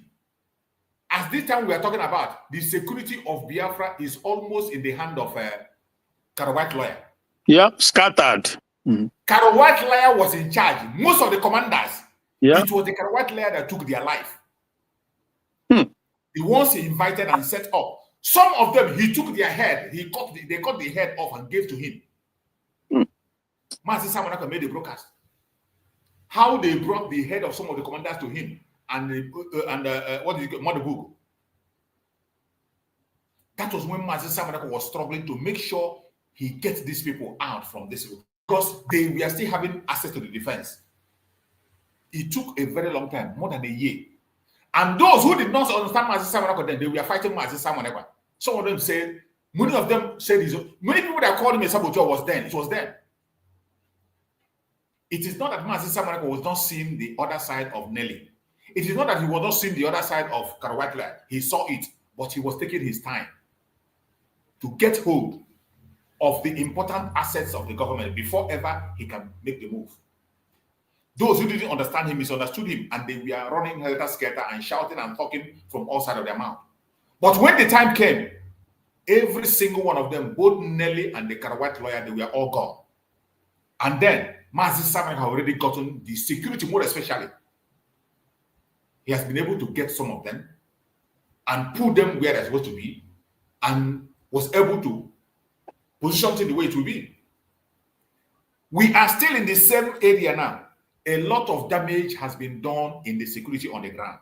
From the moment Mazi Simon Ekpa went out of the picture. The enemy knows very well how connected Biafrans are emotionally to the men on the ground. Yeah. They went to that direction. Use the ones they will use and speak.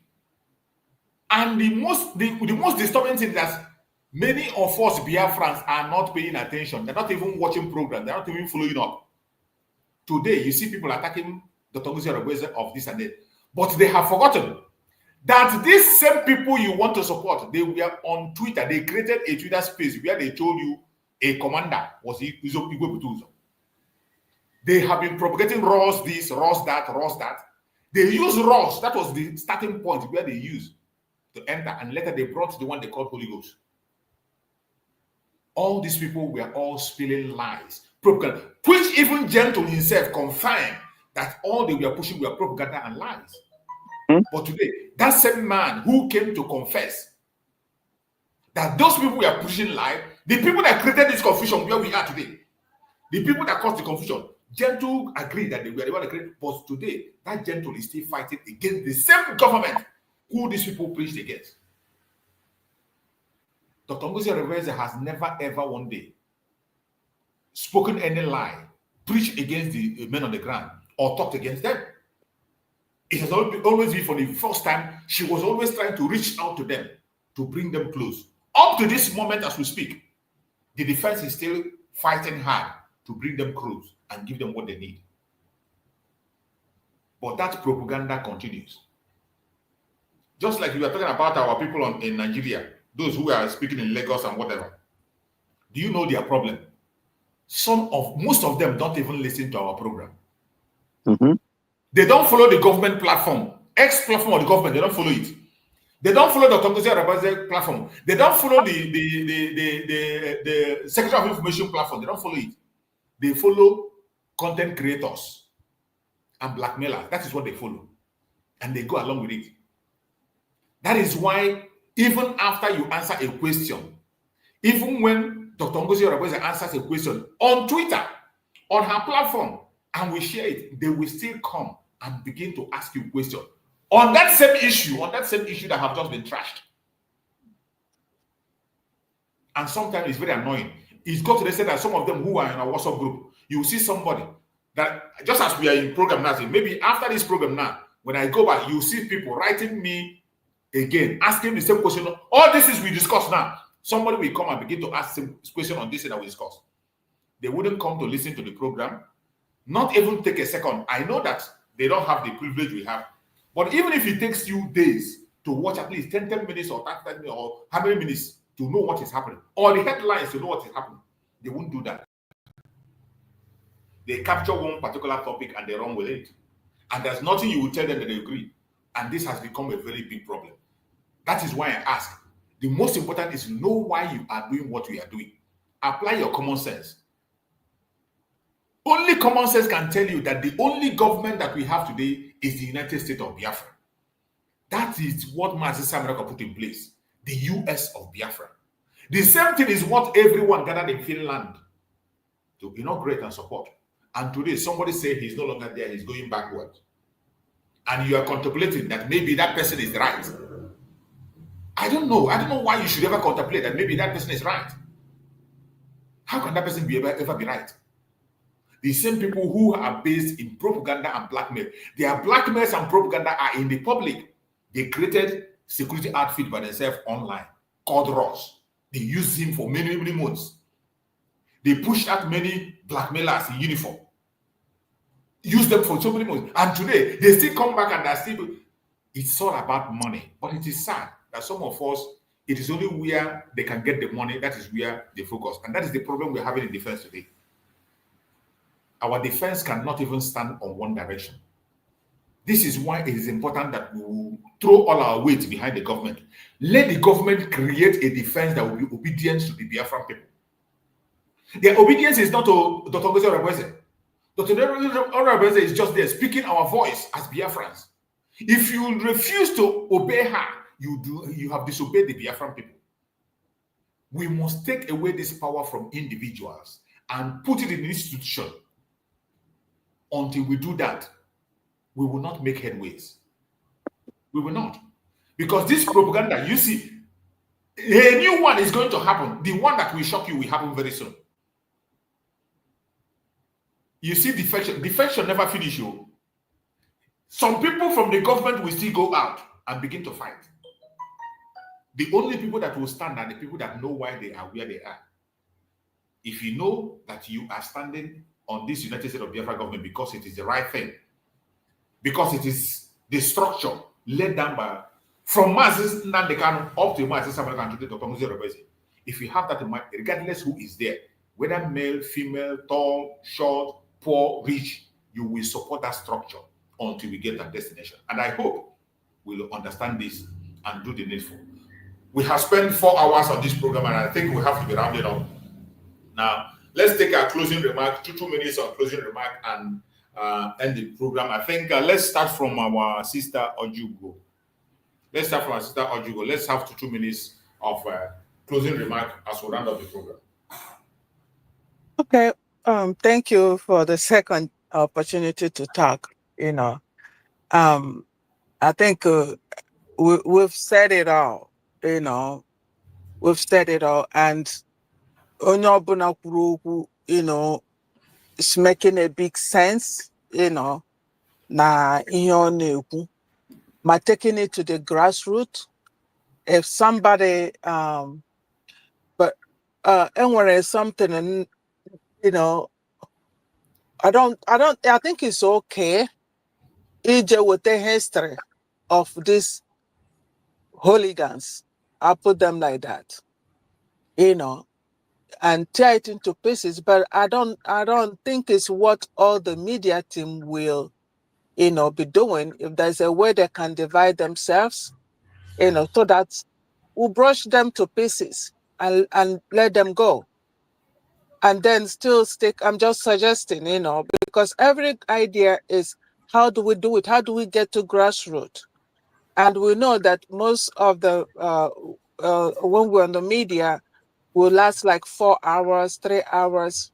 Trust me, our people are all looking for money to eat rather than data, So, and we remember that Akbarawa and Raf has been in this Biafra thing for a long time. And they know how to go about it. They know how to deceive people. And Akbarawa, being the information minister before, know how to cut and join, So we have to look, that's why I said, all these are very important, however we can make it to reach the grassroots is supported. But also I believe that seeing is believing. It's gonna do tremendous work. Trust me, let's put it down, we'll say that it's gonna happen. Seeing is believing. A lot of us are Thomas. You can imagine, like during fundraising, I live in Texas. During the time of Prime Minister, you can see the list of fundraising from Texas. It's one of the biggest places for fundraising. But now, during our fundraising, you see 5 or 6. And then on the other side, the other people, you see 1 or 2. So where are the rest of the numbers? So people are still, a lot of people are just on the fence right now, watching, thinking, where do we go from here? Like, because a lot contributed during Nnamdi Kanu, and then boom, a lot contributed now during Simon. Now, what, and if government is not taking action on these people that are having Biafra,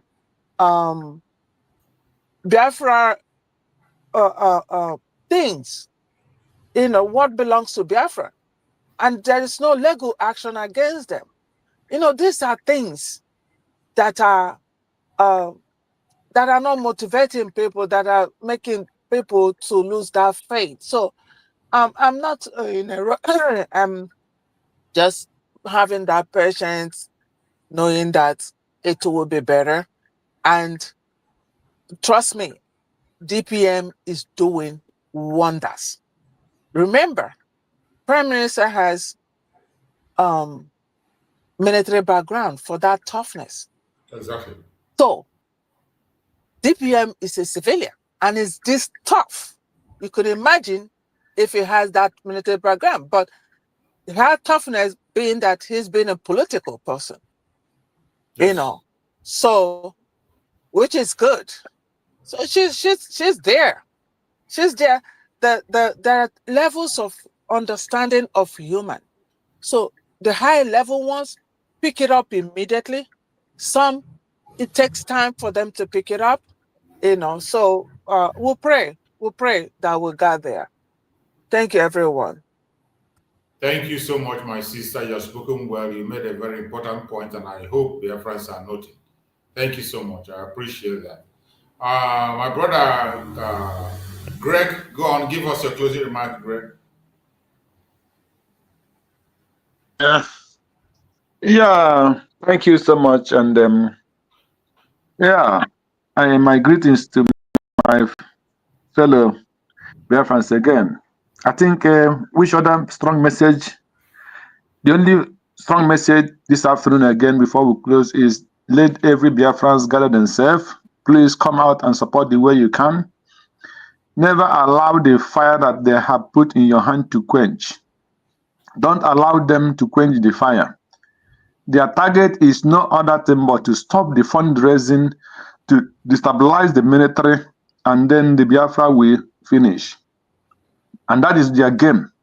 So if we allow them to destroy the fundraising and destabilize the military, then Biafra is finished. So my courage is, I'm encouraging Biafrans to please never allow the fire that is in your hand to quench. Never go back to the something that you vomited. Never go back to the things that the stage you have passed. We cannot go back to elementary one when we almost in the university trying to graduate. So we have done our exams, passed the WAEC in the university. It's time for us to graduate. And any person trying to tell you to go back again and start looking for WAEC again, that person is deceiving you. These are the people who failed because their target was not to destroy, not to declare Biafra, so that they were targeting Soludo to come on the November to make sure he destroyed. But God, so kind that he failed before he arrived. So that is the message. So the message is let every Biafrans never listen and make sure that the ball is kicked on and the battle is succeeded. So that is my message. I encourage everybody to do the needful. Wake your brother, your sister who is closer to you, tell him the needful, and any group, any forum where you are, give them the message that let nobody sleep, because this is the center of the battle. If we win this battle, any other thing is just open couple. Thank you, and God bless Biafrans. Thank you so much, my brother Greg. I appreciate you for your amazing support on the program today. And I welcome my brother Christian. Give us your closing remark, bro Christian. Okay. Yeah, thank you so much, bro Chips. And I thank every Biafran that has made their contribution today. So we have to keep pushing it. I feel like in a battle like this, it's like you wage the battle, you wage the war in every angle. No stone will be left unturned. That's how usually you're able to go through it. So because for Dr. NgoziOrabueze and the government that she leads now to kind of separate herself and the government from these riffraffs, from these impostors, is going to require visible, just like this sister Ego, whatever, I can't remember now. So some visible events, like some months ago when she granted an interview to one Spencer, if you remember that, Brachus, right? Yes. I tell you, the impact of that interview, you can't even begin to imagine the impact of that interview. Now, I understand that maybe she has her regular job, like you said, the hospital, stuff like that. So that sometimes can, get in the way. But again, it's unfortunate because anything that is worth doing well. Like our PM, unfortunate also because when our PM finally decide to dedicate 100% of his time, that was when something happened. You remember that too, right? So, yeah. So, but if she can find a time, or if she can maneuver her way to be able to push a little bit more, which I always emphasize, programs like that, interviews. Biafrans should be seeing it, because none of these guys, none of them, absolutely not Adirama, not Ogunkere, nobody has what it takes to do that. Go on any international forum and talk about Biafra, and it goes viral and stuff like that, and continue to push. Either as the leader of the movement now, you continue to, one way or the other, how to get to the main power that be, this current US, and even if it's through the surrogate or whatever, push through. It goes a long way to separate yourself from this imposter, these criminals who are looking for personal interest, because they've seen it as, if we're in charge, then we'll be able to control everything, including the finance and this and that. That is very unfortunate. It doesn't have to be about that. It ought to be about the eventual freedom, total freedom and consolidation back home. Because it's a nation now, it's been declared, but there is need to consolidate. So that is the short this thing I will say. But choose on a personal this thing, because the link, the last time you sent me a link, though the house where I am now, I don't have, because I'm at work now, but at home I don't have internet connection. That is unfortunate, because I tried to sort it, but I don't live here permanently. My family's lived in the Netherlands, so I'm just struggling a little bit here. But each time I'm at work, I'm able to connect through. And was it today you said that there's going to be something going on, question and answer or something? Is tomorrow there will be State of the Union address by the Deputy Prime Minister tomorrow, 15th. Okay, I will be here. So yeah, I'll be here till about UK time. That would be like 6 something. So if I'm here, if you always send out the links, one can just come in through the link, like if you can please. So and so that is the little I have to say for now. Everybody spoke well. I feel like it's not a one-way streak. Every avenue. My brother, I think the link is already on the Twitter. So if you go to Twitter now, you can see it there. Thank you. All right. So that is all I have to say. That we've all made our suggestions, and this grassroots is very important, and the contributions are also unbelievably important. It's kind of complex situation now, but over time, I believe that it will be okay. Things will be fine. Thank you so much. God bless. Thank you so much. I appreciate you. Thank you for that amazing contribution. Where is Akonye Wetere? He's gone again. Akonye Wetere, I don't know what is happening to you today, going out and in. Akonye Wetere, you're not there. If you're there, send your request again so you can have your last speech before we go. And before we wait for him, don't forget that the United States of Biafra still have some programs. One of the important information is that the United States of Biafra government is not making any physical recruitment. No physical recruitment as we speak. Email address have been sent for people that want to join the Liberation Army to send their email and join. Many people have sent in the application to the email, but no one has been interviewed up till now. No one has been recruited, let alone saying that anybody was sent somewhere and he got killed. But these people have continued to push this lie and propaganda out there. They use the activities of the government to blackmail the government and speak lies that doesn't hold water. The government is not doing any physical recruitment anywhere on the planet Earth. People that have applied online, and no interview has been granted yet. No recruitment has been done yet. Let alone saying that somebody gets somewhere and lost his life. Everyone should mind what you believe or what you face. The United States of Biafra government is operating with the available resources they have. The decentralized forces of Biafra in various places where they are still functioning and doing what they have to do. The additional forces of recruitment that's been announced has not been done. People have applied, but the process takes time. And the government is still looking at it.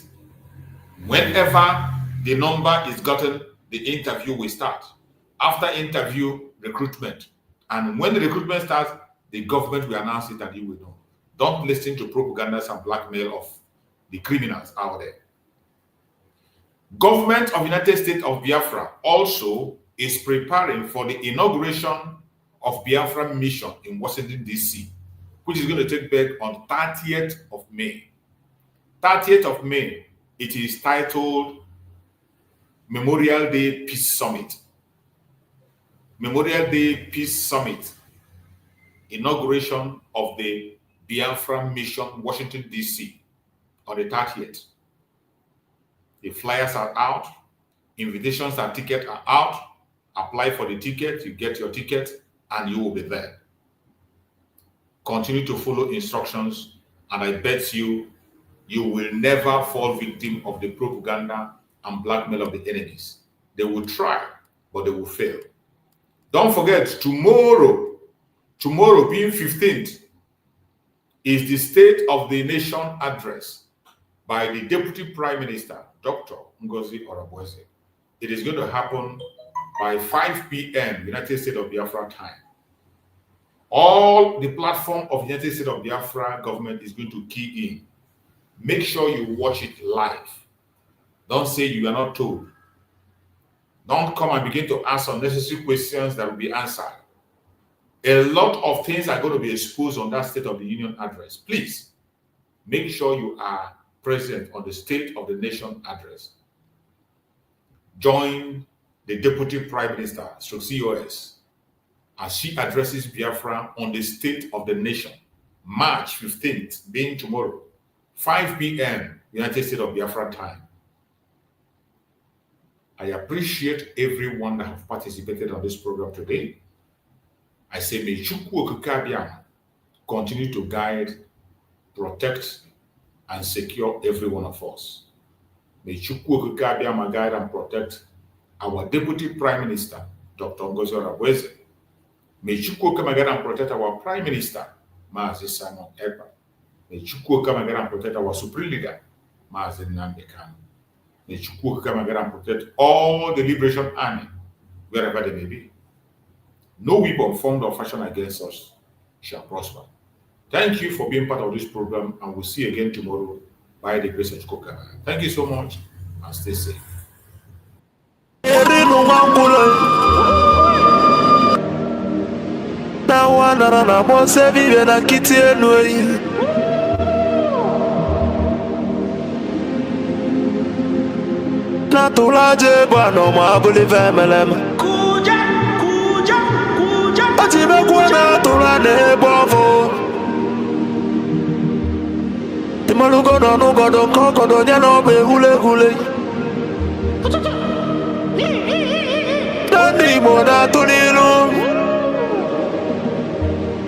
Naya kalakana kwa lerinu mwangulu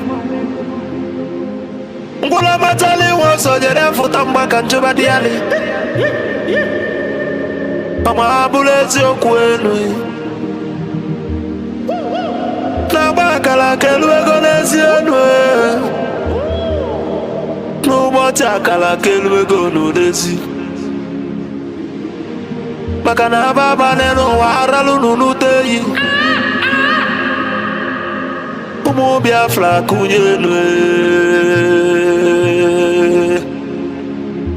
Umu Biafra kunyenwe Unanu kwa ni mono nuno mono nezi biakenenwe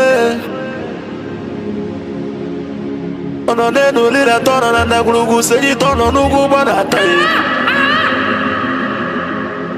Kanyi wele fobi wena tabanu banyo Makana nyuko no 1 million we bofu wa mabulezi okwe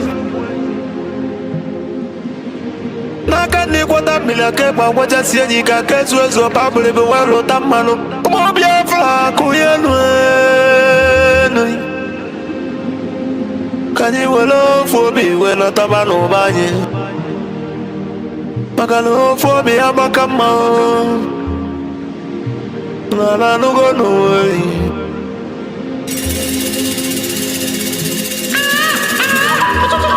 Biafra na bekele umulina. Nkabo nkanye.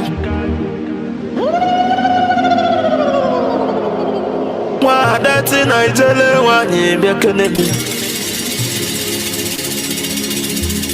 Okwage bulu kwekele na fando to Biafra is our hope. And the Biafra is our religion. God in a water cheers a moon or be born here. When see a can argue. I don't know what you quote.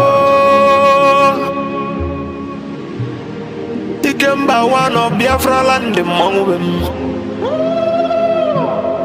I don't want to go.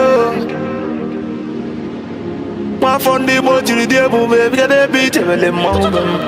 I was the word of word in my libonine. The word in my lobia from you. To make what you cool. Papa gives a can logi Filippo F. Young. I was a one walker who look Kusio Kusi na Biafra Kunyo. Nayabu Biafra to Lugo and Nayabu Biafra Kuigo. No Koguli Watanaka Ele. Abagisa Kanaka Gonian Dumans in Nande Kano. Amadike Biafra Kadebi. Amadike Biafra Biafra. She has no jurisdiction to try me. None whatsoever. I came out of the accused from my case and cannot try my case. There are things that are happening in this country that a lot of you do not know. It is my duty to make that very, very clear to all of you today. Because the lies are too much. The lies are too much. I sent a petition to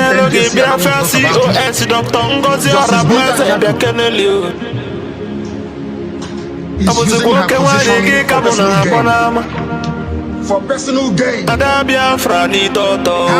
and her husband are facing corruption charges. They told them they convict me. This is what happens.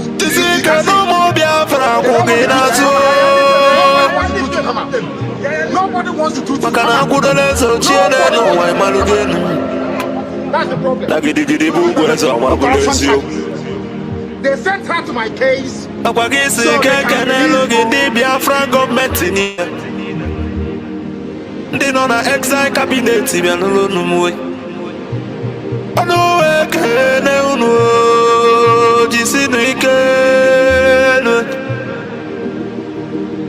Natukunanda na ya baunu. Bakano ya sulobi ya toka imalugenui.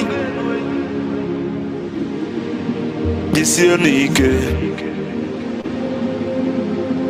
Kanelo mondi Biafra Liberation Army umuchuku. The agents of Biafra land the great oracles of Biafra na no. Aduwe kene nunama. Na no jisi kenan. Natugo ya baunu. Umuchukwu.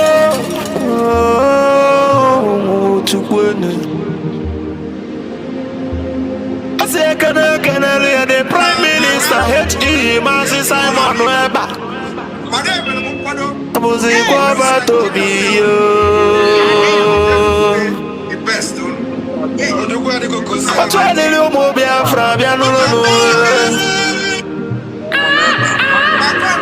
Manganga Pio Tembe will Name. The one I just show you, you will not see.